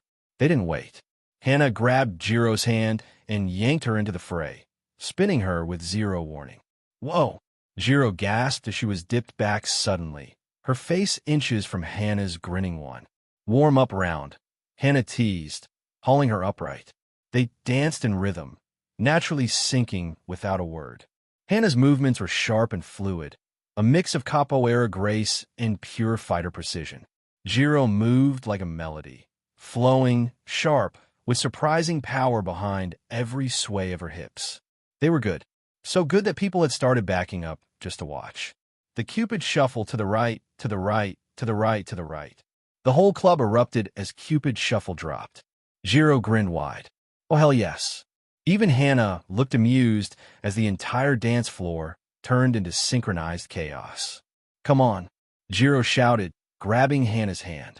Despite her combat-built body and terrifying power, Hana followed the steps with shocking grace. She didn't just do the shuffle, she added flair. Spins, drops, even a handstand at one point before smoothly transitioning back to the beat. The crowd was losing their minds. Now kick, now kick, now walk it by yourself. Hana didn't just walk it. She danced-walked, hips swaying obnoxiously as she winked over her shoulder at Jiro. "Show off," Jiro muttered, blushing. "You love it." She absolutely did. Baby got back then, the unmistakable beat hit. "I like big butts, and I cannot lie." A cheer exploded from the crowd. Hana immediately stiffened. "Oh no. Oh yes," Jiro said with a devilish grin. She started bouncing to the beat, her earphone jacks wagging in the air like antennae. Hana tried to play it cool, doing a casual shoulder roll. That's when Jiro stepped behind her and gave her the first slap. Smack! Hana jerked forward. Jiro leaned into her ear. It's tradition now. Why is it always butt-related with you? Hana growled, face red. Because slap you slap have slap the smack best slap but. Hana tried to escape, but kept getting stopped by the beat drop. I swear to God, Kyoka, don't you dare God me when that but's a war crime. Low, flow righter than happened. The DJ went full chaotic neutral and dropped low by flow righter. Jiro's eyes widened. No, it's the song. I am warning you, apple-bottom jeans, boots with the fur. As soon as the whole club was looking at her blasted, every single spotlight in the building hit Hana like she was on a stage. She froze. Then slowly, methodically, she dropped into a perfect combat-ready crouch. Her thighs didn't even shake. Her knees didn't buckle. Her center of gravity was flawless. Then she went lower. The crowd lost their minds. Jesus, she's in the floor. Her quads are singing the song of war. She's not getting up. No one's that low. Jiro, tears in her eyes, was laughing so hard she couldn't stand up straight. Hana stayed in the low squat for a full verse, just vibing, not even shaking. The club dubbed it the Hurricane Squat. Every time Big But Slap played, Jiro took full liberty and slapped her so hard, even nearby dancers yelped. Smack! That one echoed. Hana blinked in Morse code. Her glutes deflected sound waves. Eventually, Hana stood up in one fluid motion, cracking her neck. Jiro was dying. You good? Hana smirked. I've never been better. Also, you're so dead when we get home. Oh no, Jiro deadpanned. Anyway, DJ, run that back. Final slow dance toward the end of the night. The tempo shifted. A slower song filled the room. The crowd began to thin. Jiro leaned against Hana, sweaty and exhausted, her breath warm against her neck. Hana, somehow still standing without so much as a limp, just held her close. Their foreheads pressed together. We're going to make such a scene at UA, Jiro murmured. Dim in right, Hana whispered. Class 1, as never going to know what hit him, especially when the playlist drops. Please don't slap but during combat training. No promises. It was only day 1 of dorm life at UA College. The halls of Heights Alliance were still fresh with the scent of new paint, pine-scented cleaning supplies, and the unmistakable crackle of excitement. Students were unpacking, personalizing their rooms, and started to figure out who their dorm neighbors were. Down in the communal kitchen, early morning sun spilled through the tall windows in golden beams. Birds chirped, coffee machines bubbled. The refrigerator hummed softly. Peace. And then, I went to a breakfast cafe. They said an hour was the wait. The peace was obliterated. From the kitchen erupted a deep, studio-quality beat, shaking the ceiling tiles. Heads popped out of dorm rooms. Lights flicked on. And there, in nothing but bike shorts, an oversized muscle shirt that said "Stack It High," and a hot pink apron that read "Hollandaise Daddy," was Hana Midoriya, spatula in one hand, mimosa in the other, and zero shame on her face. The beat to Montero, Call Me By Your Name, played behind her via the speakers she'd Bluetooth paired to the entire floor. And yes, she was singing, full voice. Musical notes, pardon my French, I don't give a crepe. I wake up in the morning, and here's what I crave. Gigantic patty cakes and bacon piled high. Stack, am taller than the buildings in Dubai. If I get a steak, you better make it chicken fried. Been drooling on the menu, 'cause I really can't decide. Musical notes behind her, a tower of waffles the size of a toddler was already forming on a chrome platter. There were 3 frying pans going at once. Eggs Benedict was being torched with a culinary flame. Someone was operating like a Michelin chef in a rave. That someone was Hana. From the hallway, Jiro poked her head around the corner, wearing one of Hana's hoodies and a look of existential dread. Oh my God! Witnesses to the breakfast apocalypse, Yairozu had stepped out in silk pajamas and a hair wrap, blinking in horror. Uraraka stood there clutching her toothbrush, eyes wide, staring at Hana's biceps as they flexed with each pancake flip. Mina Ashido was openly filming on her phone, mouthing, I think I just realized I'm gay. Hagakure, though invisible, could be heard whispering, "I feel things." Even Todoroki peeked in, expressionless, holding a single banana. "Is this normal?" Bakugo, from the floor above, shouted down. "Turn that SHD down, or I'm setting your mimosas on fire." Hana just winked at the ceiling. "Make me Papi-cito." Breakfast bars continued. She moonwalked while flipping a sausage link into a paper plate without looking, then resumed her rap. Musical notes, waffles with huckleberry jam. Avocado toast so heavy in my hand. Waitress, you better get a pen, cause when I order breakfast, keep up if you can. Musical notes. Jiro dragged her hands down her face, muttering, "Why is she like this?" Hana did a split squat, rapping directly to the fridge. Musical notes. Chocolate croissant, omelet with cheese, and a separate bowl of only hollandaise. Coffee from a pot, waffle tower please, and a child's pancake with a smiley face. Musical notes. She made the pancake. It had bacon for a smile. Yayarosa gasped. "That was adorable. Why do I think she's hot?" Gay panic. "Yexi has crashed." "Okay, but like," Mino whispered, leaning toward Uraraka. "If she made me breakfast like this every morning, I'd wife up." Uraraka blinked. "I'd let her." Hagakura's voice chimed in.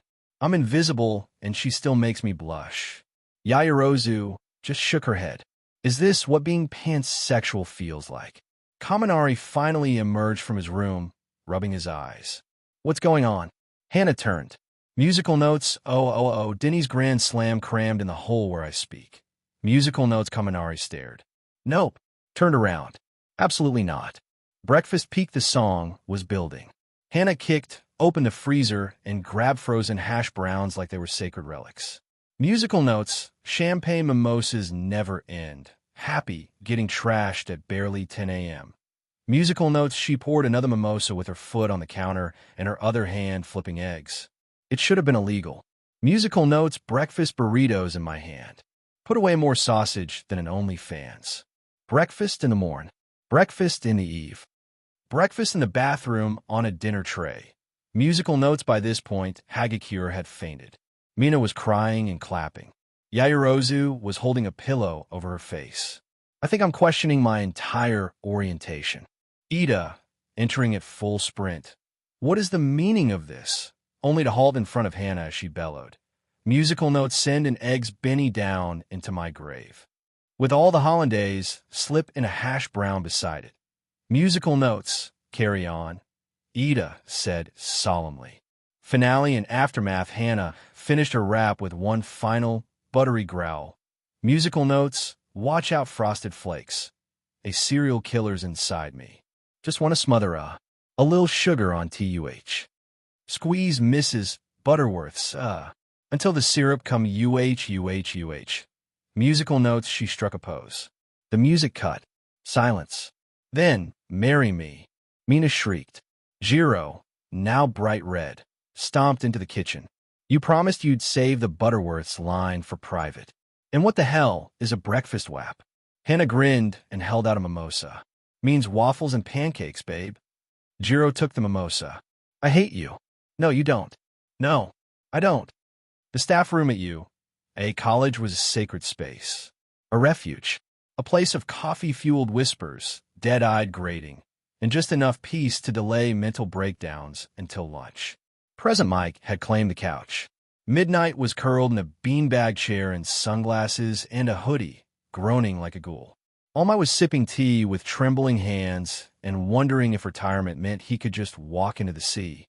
Aizawa had only just arrived, wrapped in a scarf, half awake, and holding a coffee pot instead of a mug.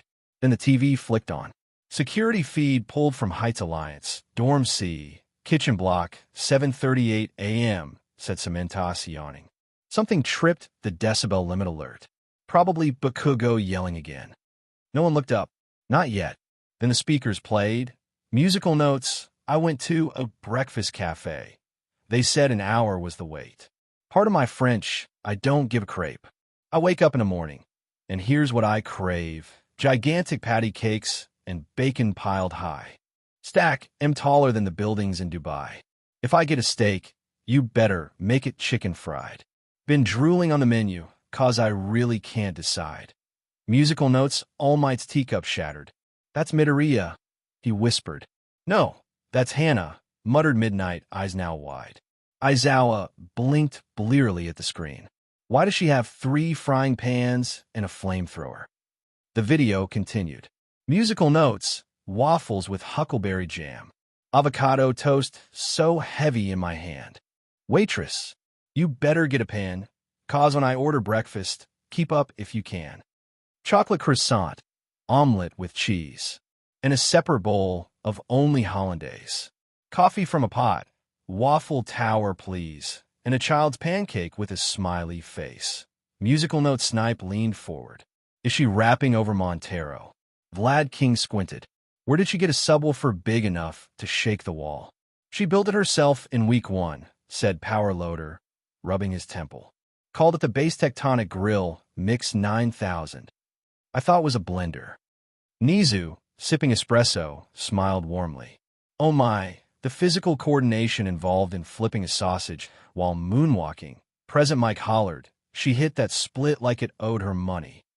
Aizawa, I twitched. The feed showed Hana squat rapping to the fridge, mimosa sloshing in her hand.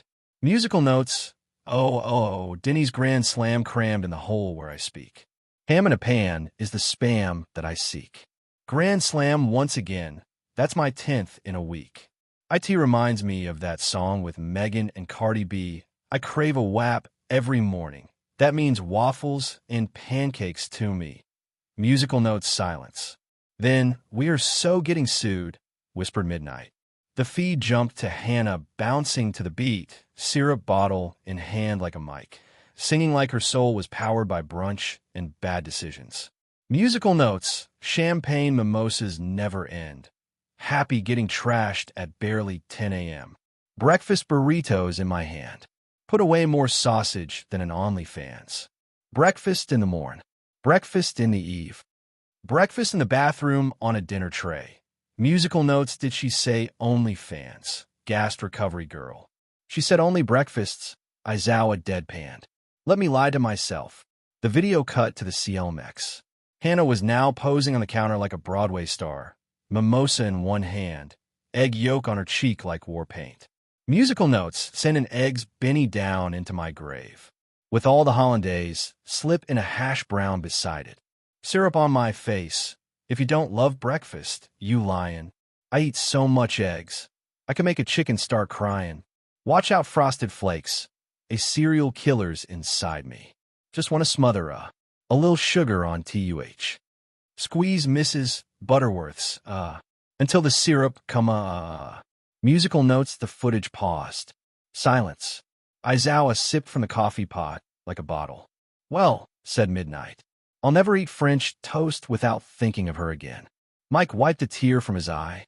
She's either the most gifted performer this school has seen or an unstoppable brunch-themed menace. Niza beamed. Why not both? Administrative consequences and breakdown. A new file appeared on the screen. Internal behavior report. Dormitory decibel violation attached. 32 emails from students in other departments. Also attached, a fan cam made by someone in Class 1B titled Waffle Warfare, the Hana cut. Should we punish her? Asked Vlad King. She made pancakes with a smiley face, muttered All Might. You can't punish that. I'm just impressed she rhymed only fans with hands, murmured. Midnight. I'm worried, said Aizawa flatly. Very worried. I, whispered Present Mike reverently, am aroused and terrified. Satellite antenna location. A faculty Wi-Fi server. 10:17 a.m. inside a hidden subfolder marked Do Not Open or Die. Principal Niza U.A.S. resident genius rodent and lawful evil strategist. Sipped Earl Grey tea while clicking a very dangerous button. Upload. All the hollandaise. Hana Midoriya. A. Security footage remix. Ballabox with check. Title Ballabox with check. Auto captions enabled. Ballabox with check tags. Hashtag Hana Midoriya. Hashtag breakfast anthem. Hashtag thick flapjacks. Hashtag eggs Benny for president. Ballabox with check. Thumbnail. Hana mid-split with a spatula in each hand and hollandaise dripping from her nose like anime. BLD. Let's see what chaos really tastes like, Nizu whispered, clicking post. 3 o'clock 10:18 a.m.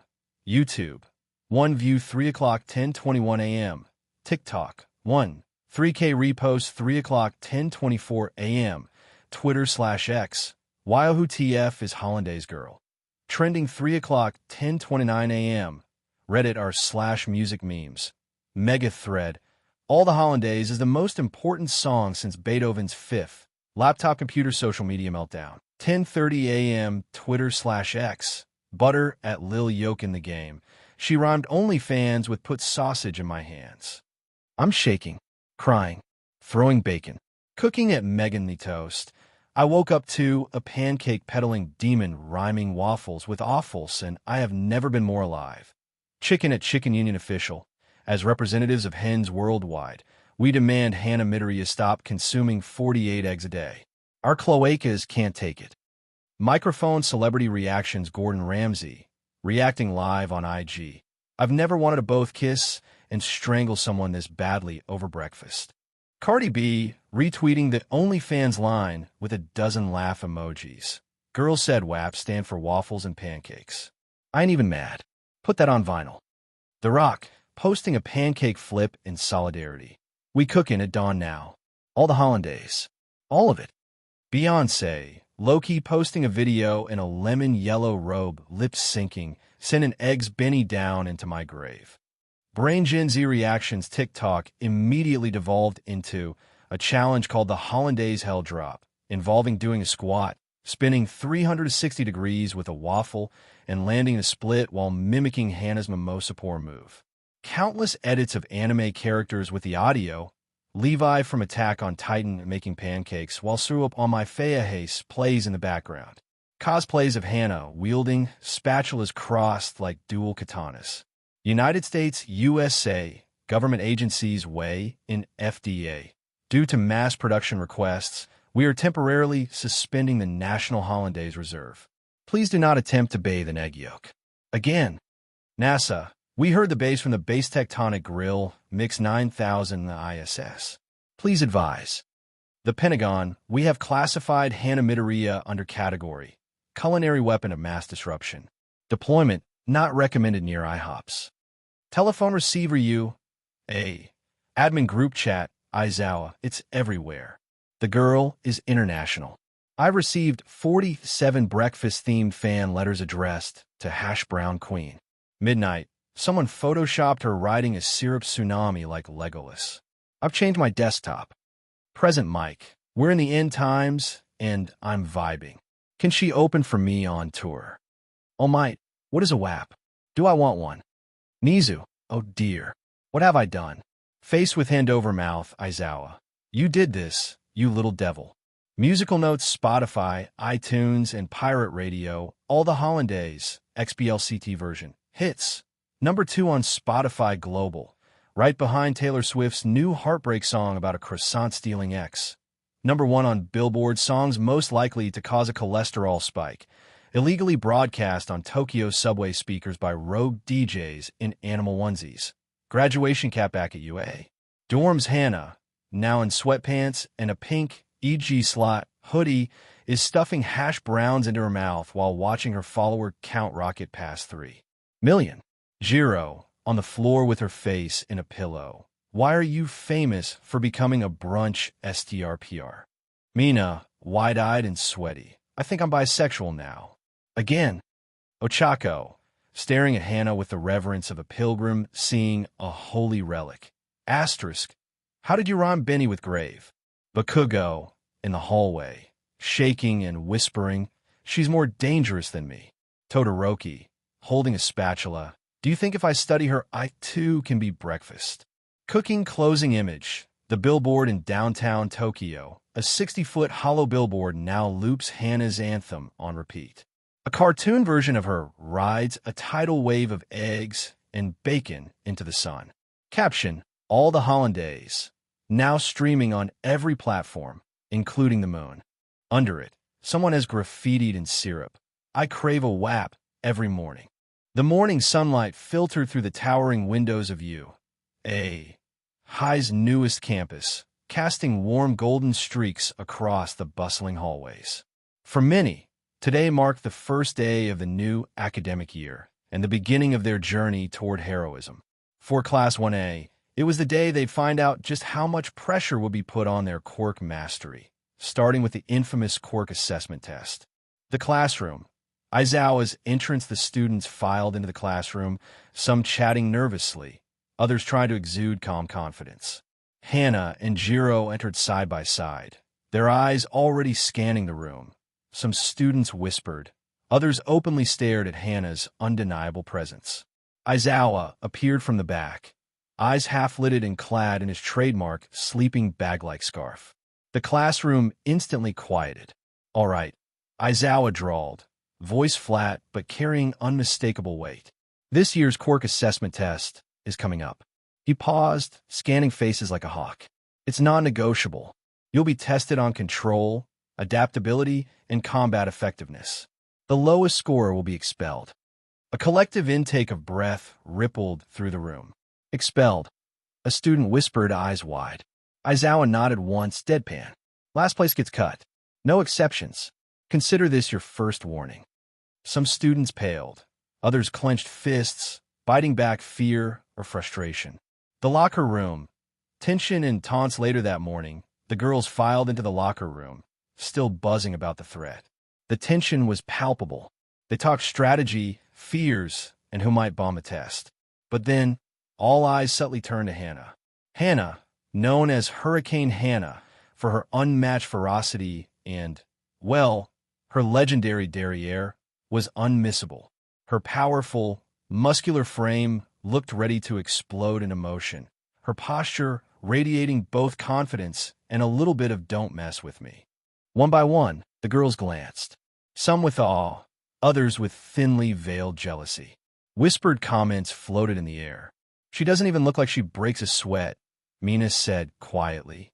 "Look at that butt," Momo muttered, eyes locked on Hana's athletic silhouette. "How does she get it so low during combat and stay balanced like that?" The room's atmosphere was almost electric, and then Jiro stepped in. Jiro's declaration. Jiro's sharp eyes swept the room, locking with each girl who dared look Hana up and down a little too long. Slowly, she walked over to Hana, who was quietly tying her shoes. Without hesitation, Jiro delivered a sharp, playful smack to Hana's muscular backside, loud enough to echo off the lockers. "Hey!" Jiro's voice was firm but teasing. "This butt is mine." The room froze. Mina's jaw dropped. Momo blinked in disbelief. Some of the girls exchanged wide-eyed glances that screamed, "Did she just do that?" Hana, meanwhile, smirked without missing a beat, letting out a low chuckle. "Oh, you're staking claim already." Hana teased, nudging Jiro's arm. "You got to keep up if you want it." Jiro grinned, clearly amused and proud. "Try and stop me." The aftermath. The girls scattered, some still stealing glances, others whispering about the boldness of the couple. "Okay." Mina finally broke the silence, shaking her head with a smile. "That's definitely going to mess with the locker room dynamics." Ochako rolled her eyes, but laughed softly. "At least it's entertaining."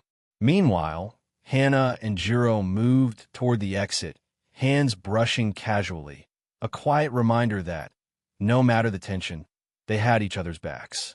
Back in class, Aizawa's final words as the day wore on.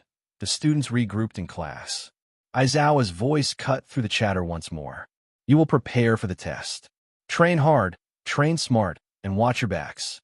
I'll be watching." He locked eyes with several students, but lingered just a moment longer on Hana, as if aware of the storm she could bring. The first day had only just begun, but the pressure was already building. "UA, training field Gamma, 9:12 a.m. Line up," Aizawa commanded dryly, standing beside a small monitor and a basket of testing equipment. "We'll be evaluating 8 physical categories. You are allowed, expected, to use your quirks." Several students perked up, others flinched.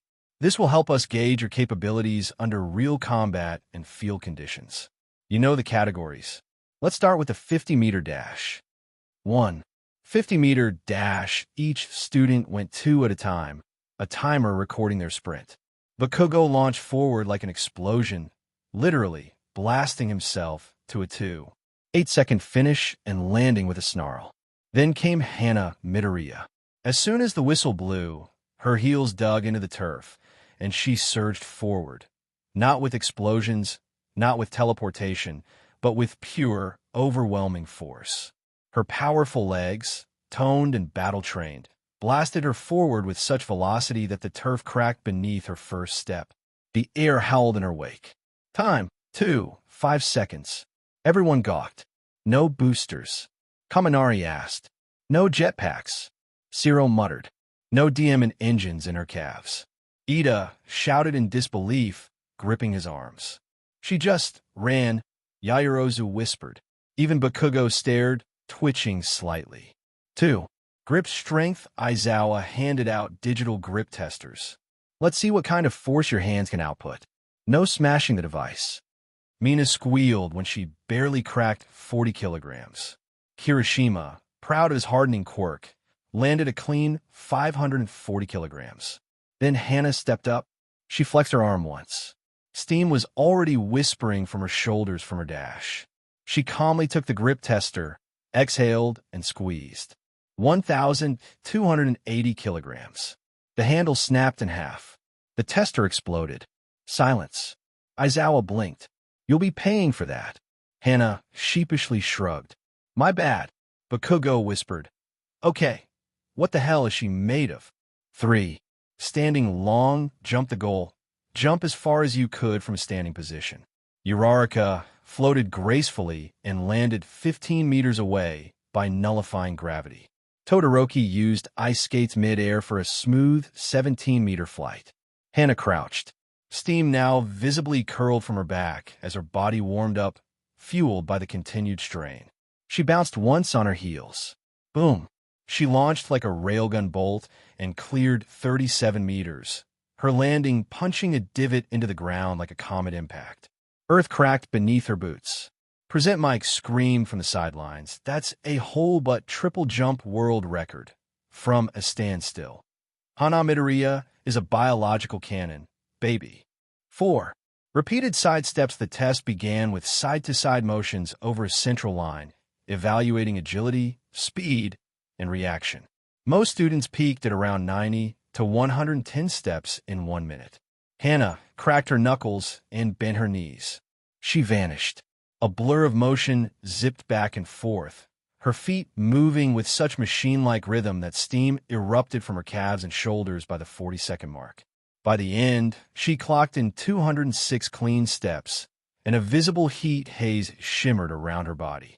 Her breath was sharp, precise, like a trained predator managing the rising pressure in her veins. Yaoyorozu fanned herself. She's overheating. Is that normal? Does it look normal? Jiro deadpanned, eyes laser-locked on Hana's glistening back. 5. Ball throw. Aizawa tossed the yellow RBB ball toward Hana and gestured to the designated throwing ring. Maximum power. Got it. Hana grinned, cracking her neck. Hana stepped into the ring. The moment she drew her arm back, the air vibrated, like the world itself was. Nervous, she bounced the ball twice. Boom, boom. Each time it struck her palm, momentum surge responded. Force built. Her muscles coiled like spring-loaded steel cables. The temperature rose. Steam hissed between her fingers. She launched the ball in a flawless, controlled spiral. It vanished from sight. The scanner blinked, processing distance. 3,013 meters. Ida's eye twitched. Mineta fainted. Aizawa muttered something under his breath that sounded suspiciously like, what the hell is in her bones? 6. Distance run 2 laps. Endurance, speed, efficiency. Easy enough, unless you're still venting the energy from a previous test. Hana paced the start like a coiled panther. A few classmates gave her a wide berth. Even Todoroki eyed her warily. The moment the whistle blew, she exploded forward. Lap 1. Swift and efficient. Still managing her heat output. Steam slowly faded. Lap 2. She pushed harder because she had to. Her own expectations were higher than anyone else's. She crossed the line first, not even in a sprint, just raw, terrifying forward momentum. Sweat beaded on her brow, her breathing sharp but under control. 7. Seated toe touch, Hana's muscles were built for power, but flexibility. She sat down, legs extended. Some girls already struggled to reach their toes. Jiro whispered, "Come on, babe. Show them you're not all muscle." Hana reached, and her palms went beyond her feet, touching the mat by a solid 5 inches. Her hamstrings flexed like thick braided cables, her spine straight, breathing even. "I'm versatile," Hana muttered with a wink. Mina turned to Momo, whispering, "That woman is literally a muscle goddess and a yoga MSTR. I can't compete." 8. Sit UPS last test. Core strength. Simple, right? Most students hit 60 to 80 reps in the allotted time. Hana, 137, clean. No momentum cheating. Controlled, surgical movement. Jiro counted aloud, grinning proudly every 10 reps. By the time it was over, steam poured off of Hana like she was a sauna on legs. Her tank top clung to her, highlighting her muscular definition. She stood with effort. Finally, her body heat had peaked. Aizawa glanced at her, unimpressed but not unamused. "You're overheating. Manage the cap just fine," Hana said, stretching her neck with a hiss of pressure. Aizawa scribbled something down on his clipboard that looked suspiciously like actual monster. Final rankings, unofficial, projected, 1. Hana Midoriya. Shattered multiple measuring devices. Possibly a kaiju in disguise. 2. Shoto Todoroki. Clean, efficient, and cold as hell. Literally. 3. Katsuki Bakugo. Blew up everything, including his own shoes. 4. Tenya Ida. Fast. Efficient. Slightly too rules-obsessed. 5. Momo Yairozu. Smart and resourceful. Needs more physical push. 6. Mina Ishido. Agile and flashy, if not consistent. 7. Kyokujiro. Quiet strength. Dangerous when focused. 8. Eijiro Kurishima. Solid and dependable. Literally. 9. Minoru Mineta. Hospitalized from watching Hana's ball throw. Again, as the class finally gathered for debriefing, Aizawa gave them one last glare. "Welcome to you, Ahai. If you thought this was tough, you haven't seen anything yet." As they dispersed, Jiro hooked her arm with Hana's and leaned in. "You know," she said, teasing, "if I didn't love you already, I'd be terrified." "Why not both?" Hana smirked, still steaming literally. The morning sun filtered softly through the classroom windows as the students settled into their seats. The energy was different from yesterday's intensity, less about numbers and records, and more about purpose. A whisper of anticipation rustled through the room. Then, the door swung open. A towering figure filled the entrance, All Might.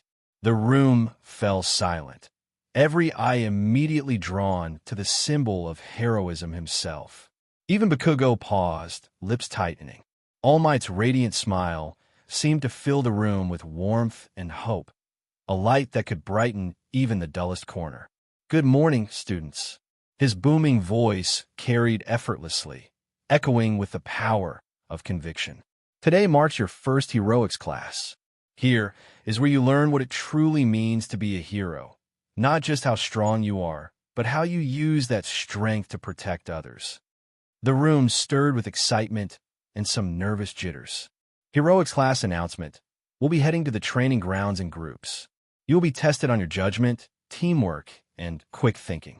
This is no simple physical challenge, All Might said, pacing slowly.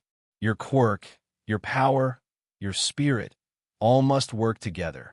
His eyes briefly scanned the room before settling on Hana Midoriya. "Midoriya-san, I look forward to seeing what you bring to the field." Hana nodded, barely meeting his gaze. Changing into hero costumes, the bell rang, signaling the next phase.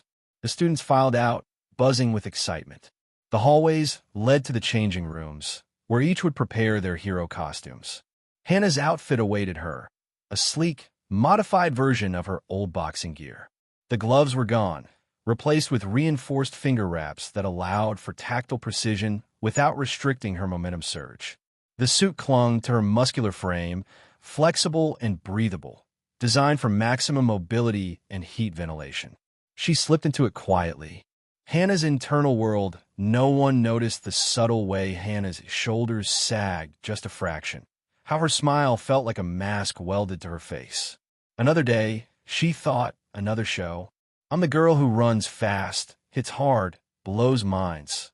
Yet when I'm alone, it's like my body's just dragging me down, an anchor too heavy to carry.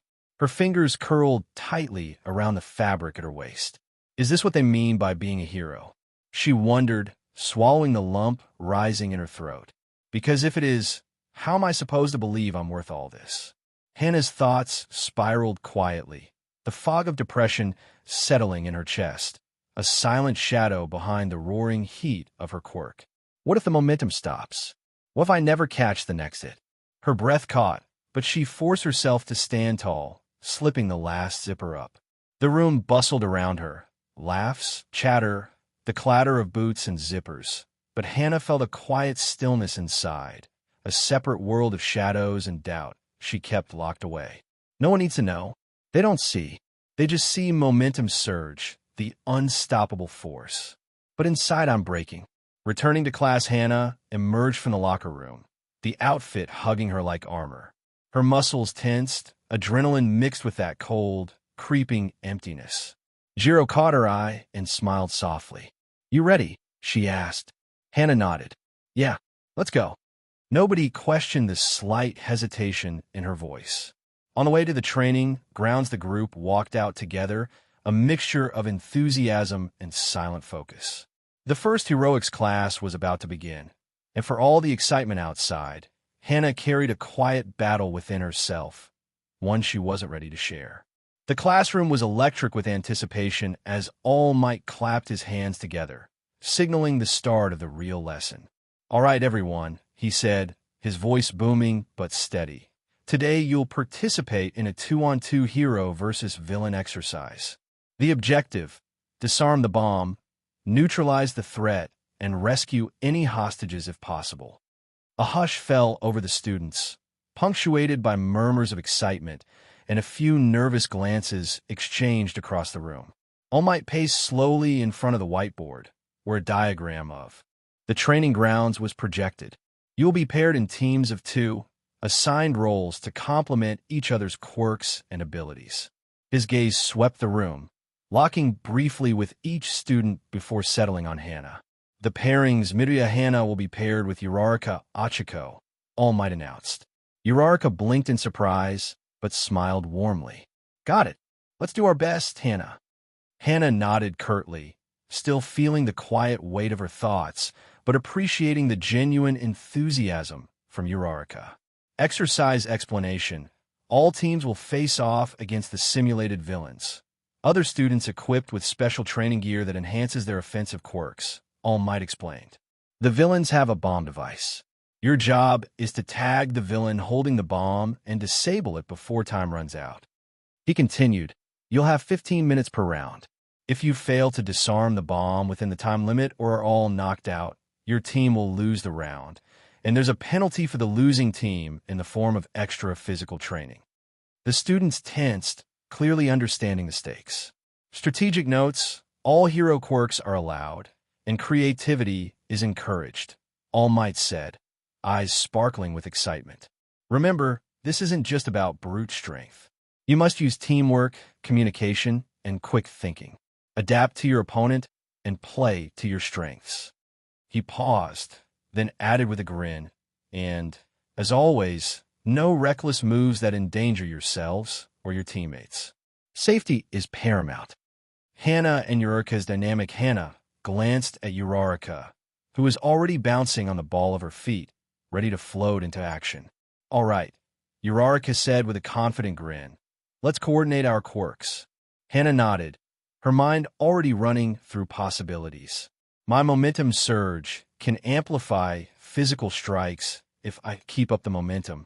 Uraraka's zero gravity will let us manipulate the battlefield and create openings. Hana thought carefully, weighing the risks. But I have to be careful about overheating. A long drawn-out fight won't do. The class reacts around them. Classmates whispered and strategized in pairs. Some looked ready to rush into action.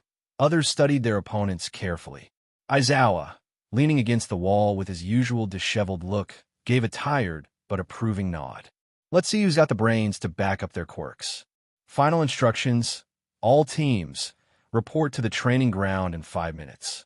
Prepare your hero costumes and clear your minds. As the bell rang, Hana and Uraraka exchanged a brief smile before heading to the locker rooms to finalize their gear. The training facility loomed like a sleeping beast of steel and concrete, its darkened corridors and closed doors hiding an endless number of variables. The simulated urban warfare scenario was designed to test every part of a hero's resolve: mental, emotional, strategic. And today, it was Hana's turn to bleed in silence. "All right," boomed All Might's voice through the comms. "Team heroes, Hana Midoriya and Achiko Uraraka. Team villains, Katsuki Bakugo and Minoru Mineta. The objective: neutralize the villains and secure the bomb within 15 minutes. Begin." A siren howled through the arena, echoing against the walls like the scream of some dying animal. Uraraka gave Hana a quick thumbs up as the massive steel doors slid open. "I'll scout the upper floors. Float in, float out. Call me if you get cornered." "Copy," Hana said simply, her voice lower than usual. Then, without another word, they split. Uraraka zipped up a flight of stairs using her quirk, light as a feather, while Hana pressed forward through the ground floor, her boots echoing dully in the corridor. Steel and silence. The inside of the building was cold. Not temperature-wise, just cold. Sterile gray walls, harsh fluorescent lights, crates, barrels, fake rubble, all designed for realism. But all it did was remind Hana of how empty everything really felt. Funny, she thought bitterly, how even fake cities feel more alive than I do sometimes. Her muscles were tense, her eyes sharp, her every breath steady. Yet the back of her mind always whispered something else. Why am I here? Why did I bother coming to this school in the first place? No one notices the way I go quiet. No one asks why I always volunteer to take the hit. Her gloved hand brushed along a pillar as she took cover, checking corners. Every step was practiced, efficient. She was built for motion, for violence, for release. But that same release was becoming a cage. The pressure builds. Her quirk was already humming beneath her skin, the heat gently building like a low fever. Her calves twitched, her fingers curled. The longer she stayed still, the more uncomfortable it became. Just keep moving. You're not thinking if you're moving. But her thoughts were always faster than her feet. What would happen if I just missed? If I got caught in the blast? If I let him hit me, really hit me, just once? She shook her head hard, slamming her fist into the wall to snap out of it. Not the time. Focus. Just get through this. Enter the blast. A sudden boom shook the floor, and Hana's instinct snapped into place just in time to see a wave of smoke blast from a hallway up ahead. And then, "Come on out, Midoriya," Bakugo's voice. Loud, sharp, dripping with challenge and violence and something else, something almost eager. A second explosion rocked the hallway as he launched himself forward, like a missile of hate. Of course it's him. Collision course. Hana shot forward to meet him, the heat in her legs propelling her into a dash. Her quirk flared to life, building pressure into her joints and bones like a winding spring. Bakugo crashed down onto the hallway tiles, fists already blazing with smoke. "You really think you're hero material? Huh, Little Miss Freak Show?" Hana didn't answer. She struck instead. Her first punch met his braced forearm with a solid crack, the tile beneath them fracturing. Bakugo slid back an inch, smirking. "Now that's what I'm talking about." He countered with a right hook explosion, but Hana twisted just enough to let slide past, her momentum spiraling into a knee aimed for his ribs. He blocked again, but the second strike hit harder than the first. Momentum surge began building, amplifying her next hit. Then the third came, and the fourth. Bakugo was good, but she was faster, stronger. She could feel herself pressing in, strike after strike like war drums hammering his guard. But inside she wasn't proud. She wasn't strong. She wasn't anything. The spiral: is this what it takes to feel real? Hurting someone until they hit you back.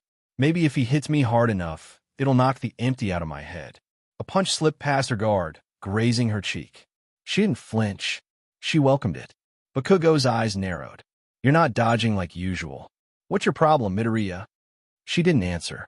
He snarled, launching a cluster of small explosions at her legs to destabilize her footing. She let one hit. Deliberately. Her knee buckled, but only for a second before she was on him again, fists glowing red-hot from the stored kinetic power. Her punch landed direct to his gut and sent him flying through a support pillar. Burning, she stood in the rubble as steam rose slowly from her shoulders, eyes wide but unfocused. I should feel proud. I should feel something, but it's just noise. Always just noise. I don't know who I am without the heat. Without the pain. A voice crackled over her calm. Hana, everything okay? I'm heading toward the bomb. It's guarded by Mineta, but I think he's just yelling slurs and hiding behind glue ball. Hana blinked. Copy, she said. Her tone was level, calm, unbothered. But inside, something cracked just a little bit more. To be continued from the debris, Bakugo stirred, angry, bruised, grinning. You think you've won. We're just getting started, Midoriya. Hana cracked her knuckles. Steam rolled off her arms like smoke from a dying fire. She didn't smile. She just charged. Hana versus Bakugo. Final round smoke clung to the air in long, curling tendrils, choked with the scent of scorched concrete and sweat.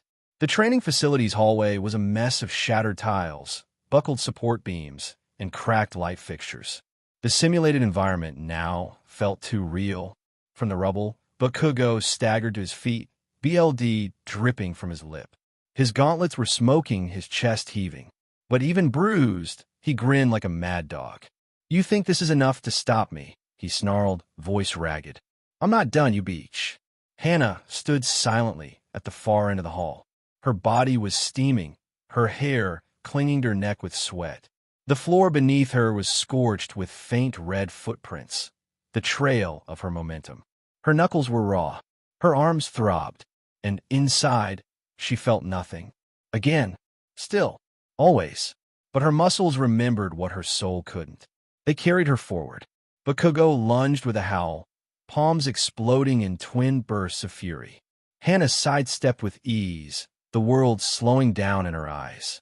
She ducked low, swept his legs out from under him, then pivoted with her heel and punched him in the stomach hard enough to dent the reinforced wall behind him as he flew into it. The amplification of her quirk had built to a crescendo. Strike after strike had compounded. Now she hit like a freight train made of rage and silence. Bakugo slid down the wall with a grunt and hit the ground on his side. His body twitched, but he didn't rise. The calm crackled. Villain Bakugo is incapacitated. Hana Midoriya has won her engagement, announced Samintas. But Hana didn't smile. She didn't breathe in victory. She stood there as the steam poured off her like mist on a dying fire, staring at the crumpled Bakugo with an unreadable look.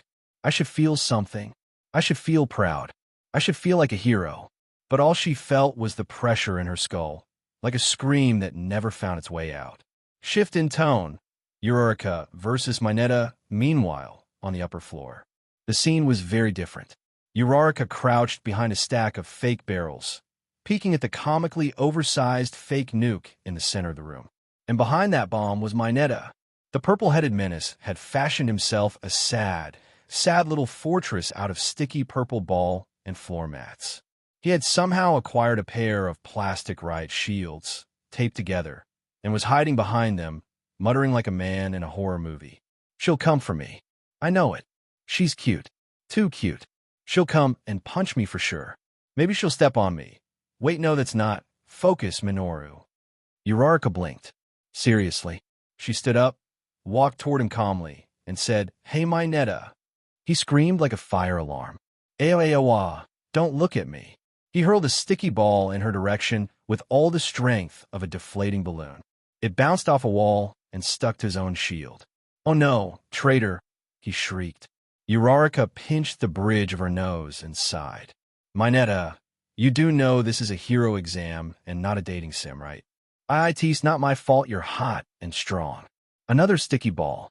This one stuck to his hair. Ow! Uraraka's brow twitched. You know what? I was going to be gentle, but now. She cracked her knuckles. Now I'm going to go Saitama on your butt. The comedic beatdown begins. What followed would later be described by observers as a crime against comedy, a massacre of bad taste, and the best thing since lunch. Uraraka sprinted forward, dodging every half-hearted glue ball he launched with inhuman ease. Mineta wailed and threw up his shields like a turtle shell. Uraraka didn't stop.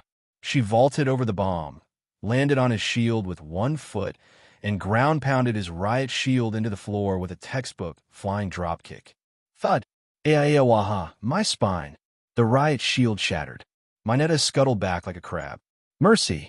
I yield. I yield to your beauty and fists. Uraraka sighed.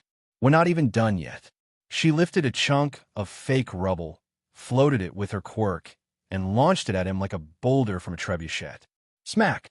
He flew 5 feet into a sticky wall, got stuck upside down, and dangled there like a chubby purple chandelier. From her earpiece, Uraraka-san has secured the bomb. Team heroes win. Uraraka exhaled, stretched her arms, and grinned. That was fun. Therapeutic, even. Mineta groaned. It hurts, but I'm still turned on.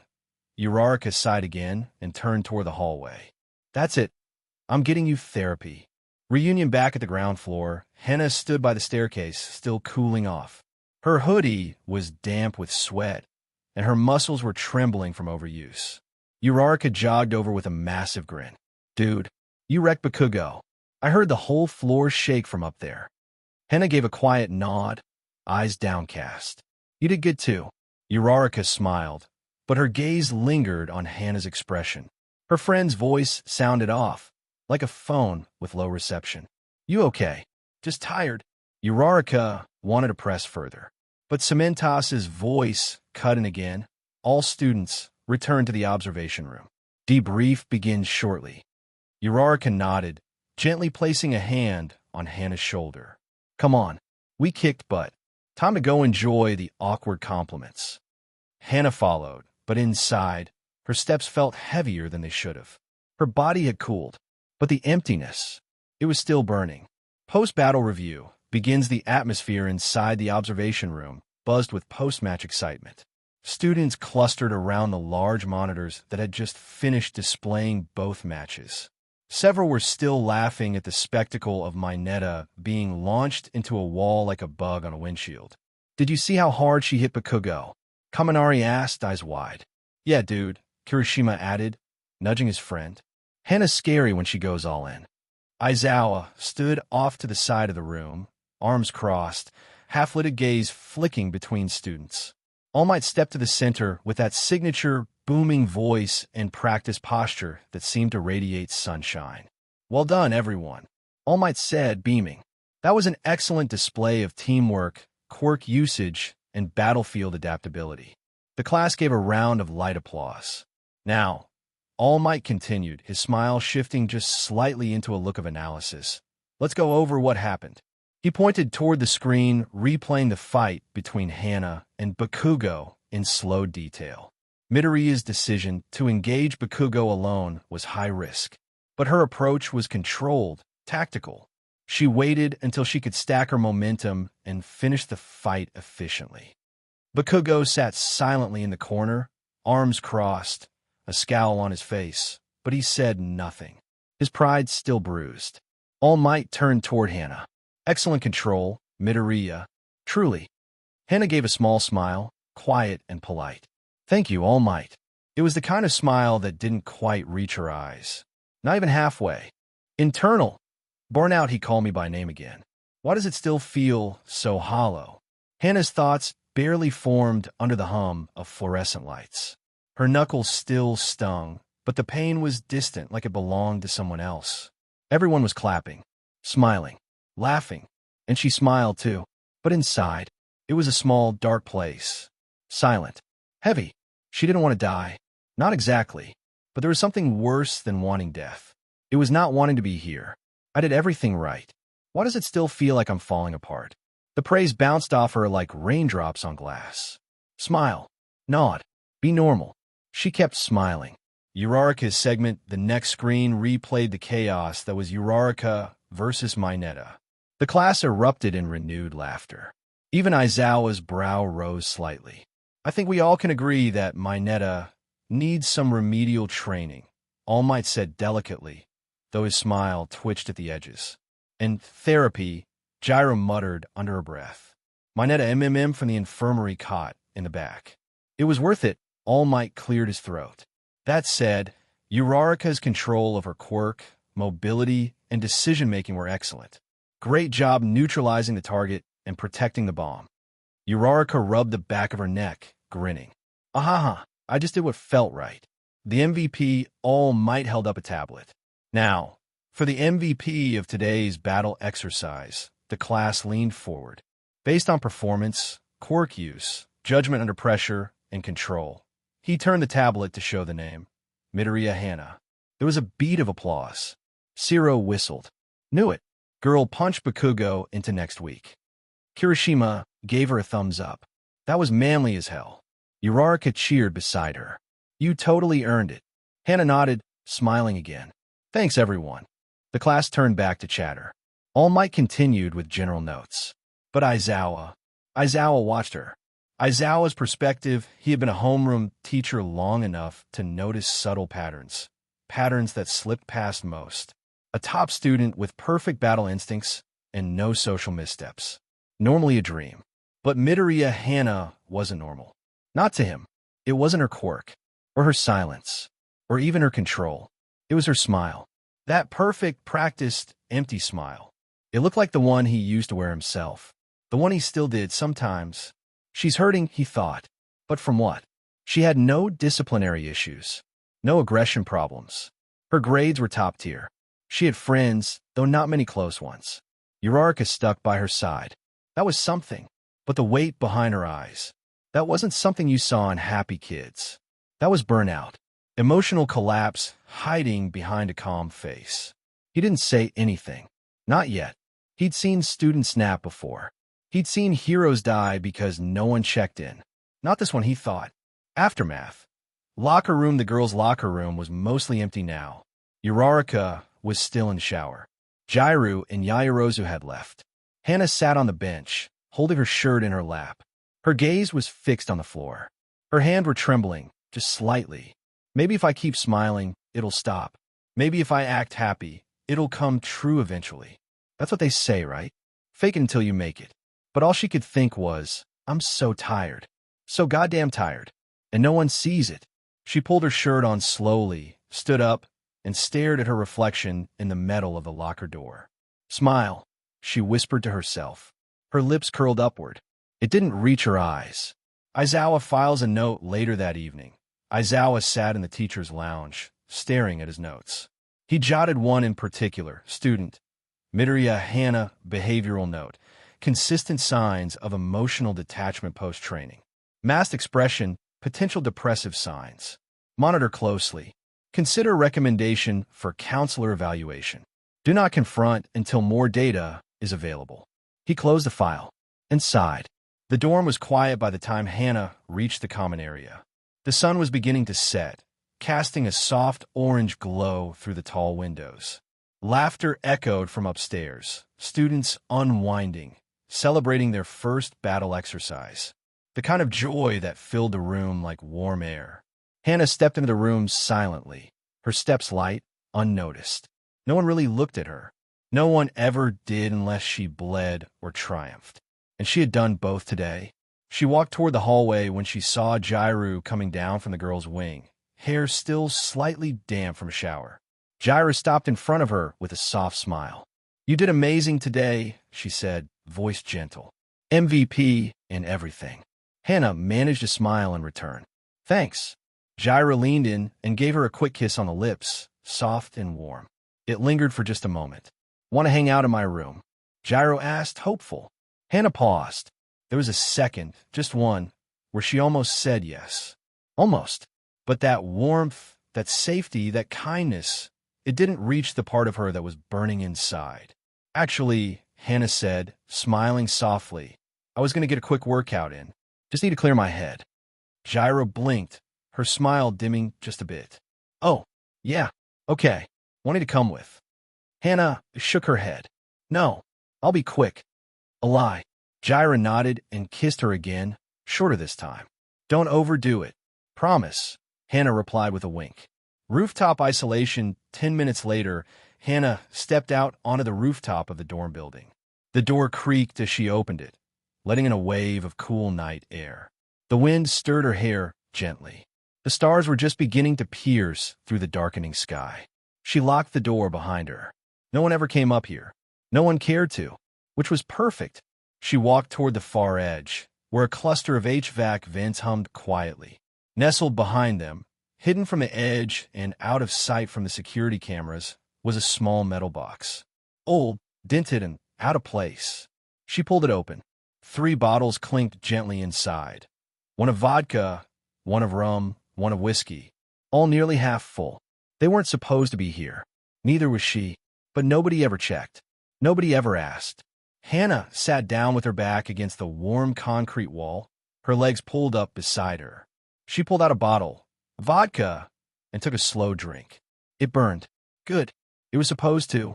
She fished her phone out of her jacket and opened her music app. She didn't scroll. She knew what she needed. Dear Alcohol. Dax, she pressed play. The beat kicked in, low and haunting, and then the words followed, cutting through the air like confession. I got wasted because I didn't want to deal with myself tonight. Hana took another swig. Same. The spiral begins as the song played. Hana leaned her head back against the concrete, staring up at the stars. She kept drinking. Not fast, not sloppy, just steadily, like she'd done this before. Because she had. Whiskey next, then a little rum. Just enough to numb it. Enough to press pause on her own brain. I keep drinking till I feel something. I don't even care what it is. I don't either, she whispered into the empty rooftop.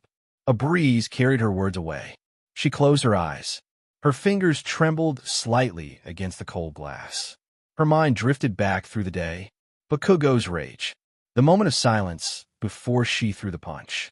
The sound his body made when it slammed into the wall. The way they all cheered. How she smiled. Like she was okay. But she wasn't. Not even close. Internal conflict. Love versus emptiness. Jairu kissed me today. She means it. I know she does. But what do I feel? Hana wrapped her arms around herself.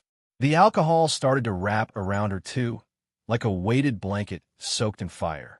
She wanted to love Jairu. She really did. But every time she tried to reach for that feeling, it was like reaching through smoke. Nothing was there. Just numbness. Just that vast, horrible silence in her chest. Is this what I am? A weapon with no soul. A smile with no meaning. They say drinking is not the answer, but I can't escape from the pain. She raised the vodka again. Burn. Good. Emotional burnout. She thought back to All Might. To the class. The cheers. The praise. You're so strong, Hana. You're so amazing, Hana. She hated it. Because none of it felt real. No matter how hard she punched, how perfect she moved, how controlled she was, it never filled the void. She was emotionally exhausted. She'd been carrying a boulder on her back for years and didn't even realize it until she tried to rest. She didn't know how to rest. Didn't know how to be still without the weight. She reached for the whiskey, smiling while dying inside. They think I'm strong. But I'm not. I'm just tired of breaking in silence. Her phone buzzed. Jairu, you okay? Still working out. Hana stared at the message for a long time. She didn't respond. Not yet. She pulled her hoodie tighter around herself, bottle resting at her side. I got wasted because I didn't want to deal with myself tonight. Hana stared into the skyline. And then, softly, she smiled. Perspective, Kyoka Jairu. The sky outside the dorms was slowly shifting from burnt orange to dusky purple, signaling the start of evening. Most of the class was still buzzing from the training exercise, laughing, gaming, chatting in groups. The kind of joy that used to be contagious. But not for Jairu. Not tonight. Her thoughts lingered on Hana. She hadn't seen her since the MVP announcement. Since that brief moment in the hallway, the kiss, the smile, the brush off. Something in that smile hadn't sat right. It was too polished, too perfect. Hana always smiled like she was fine. But Jairu was starting to wonder if that was just the act of someone used to being watched. Maybe I should have insisted on going with her. She leaned back against the armrest of the dorm couch, her guitar resting on her lap, and used. Her fingers idly plucked the strings in disjointed patterns. No melody, just tension. Her thoughts were interrupted when she heard a low voice. Jairu. A word. She looked up. Aizawa stood in the doorway of the dorm lounge, arms crossed, tired eyes unreadable. Jairu straightened. Yeah, of course. She set the guitar down gently and followed him out. Private meeting. Staff room. The teacher's meeting room was quiet and dim, filled with papers, lesson plans, and the soft humming of electronics. Aizawa didn't sit. He stood near the desk, arms still folded. Jairu stood across from him, trying not to feel too nervous. Relax, Aizawa said. This isn't about disciplinary action. She let out a breath she didn't realize she was holding. I wanted to ask about your roommate, he continued. Jairu blinked. Hana. He nodded once. Yes, I've noticed signs. Nothing concrete, but subtle things. Body language. Emotional flatness when no one's looking. I've seen it before in other students. Jairu frowned. You think something's wrong. I think something might be wrong, but she's very good at hiding it. Aizawa's eyes met hers. You're close to her, living together. You'd notice things we wouldn't. Jairu hesitated. She had noticed things. The long showers, the silent mornings, the way Hana sometimes stared at nothing when she thought no one was watching. Her refusal to open up about anything below the surface. Jairu began slowly. I don't know if there's anything serious. She's intense, focused, but lately go on. She's been more distant. She always says she's fine, but it's like she never really rests. Like something's constantly pulling her away inside her own head, and she won't talk about it. Aizawa nodded, thoughtful. Has she been eating regularly? Sleeping? She eats. Not much, but enough. Sleep? Honestly, I don't know. She's usually up before me. He exhaled slowly. I'm not going to confront her without something solid. That'd only push her further inward. Jairu frowned. What should I do? Watch. Listen. If she opens up to you, even a little, let me know. But don't press too hard. Sometimes the wrong kind of pressure makes people break. Jairu swallowed hard. Aizawa placed a hand on her shoulder, surprisingly gentle. You're not responsible for her mental health, Jairu. But if something's happening behind that smile, I need to know before it spirals. She nodded. I understand. Search begins. UA gym. It was nearly nightfall when Jairu stepped back into the dorms, the hallway lights flickering on automatically. She walked past the common area, headed straight for the gym. If Hana was working out, she was taking her sweet time. She took the elevator down to the lower floor where the private gym was located. The hum of fluorescent lights buzzed faintly overhead. The door creaked as she stepped inside. It was empty, utterly silent. The weight racks were untouched. The punching bag still swayed slightly from the last person who used it, not Hana. No scent of her usual peppermint sweat bomb. No towel. No water bottle. Jairu frowned. Where the hell is she? She checked the locker room. Nothing. She walked a few laps around the facility. Still nothing. And that familiar, cold feeling began to creep up her spine. She pulled out her phone. Jairu. Hey, still working out. Sent. Read. No reply. She read it. So where is she? Her worry turned into a hard, sick feeling in her stomach. Something's wrong. I know it. She left the gym, heart pounding now, not with panic, but with that quiet dread born of intuition. Something was happening, and Hana was hiding it better than anyone else possibly could. Perspective. Hana. The stars above the rooftop were starting to blur, twisting like smears of glowing white paint across a canvas soaked in shadow. Hana sat slouched against the short cement wall, one arm hanging over the edge of the railing like she might fall forward if gravity felt a little braver. Her eyes were half-lidded, her lips chapped. The bottle of vodka was somewhere near her boot. Or maybe it rolled away. She couldn't remember. A low beat thumped from her earbuds, barely loud enough to mask the wind whispering around her. Dear alcohol, I don't think you're as bad as what they say, not the original. The mega remix version. More voices, more pain. She liked that, made her feel less alone in it. Her throat was raw. The burn of whiskey and rum still clung to her chest like old cigarette smoke. She'd lost count of how many swigs she'd taken. Enough to go numb, but not enough to forget. Never enough to forget. She laughed once, low and bitter. It echoed out over the rooftop like it didn't want to be heard. Her head leaned back against the wall. I got wasted because I didn't want to deal with myself tonight, that line. That DMN line. What even is there to deal with? Everything. Nothing. Herself. She rubbed her face, her hands shaking. The world swam when she blinked. The music kept going, every line like a confession she didn't have the courage to say out loud. I keep drinking till I'm someone I don't recognize, she stared at her own hand. Calloused, scarred, bruised knuckles, a fighter's hand, a survivor's hand, a liar's hand. She flexed her fingers like she didn't recognize them either. I hate you, she mumbled. I hate you so much. But it wasn't her hand she was talking to. It was the weight inside her chest, the ache she couldn't explain, the hollow where love and light were supposed to be. She hadn't cried in weeks. Couldn't. The tears had dried up and left this cold, itchy numbness behind.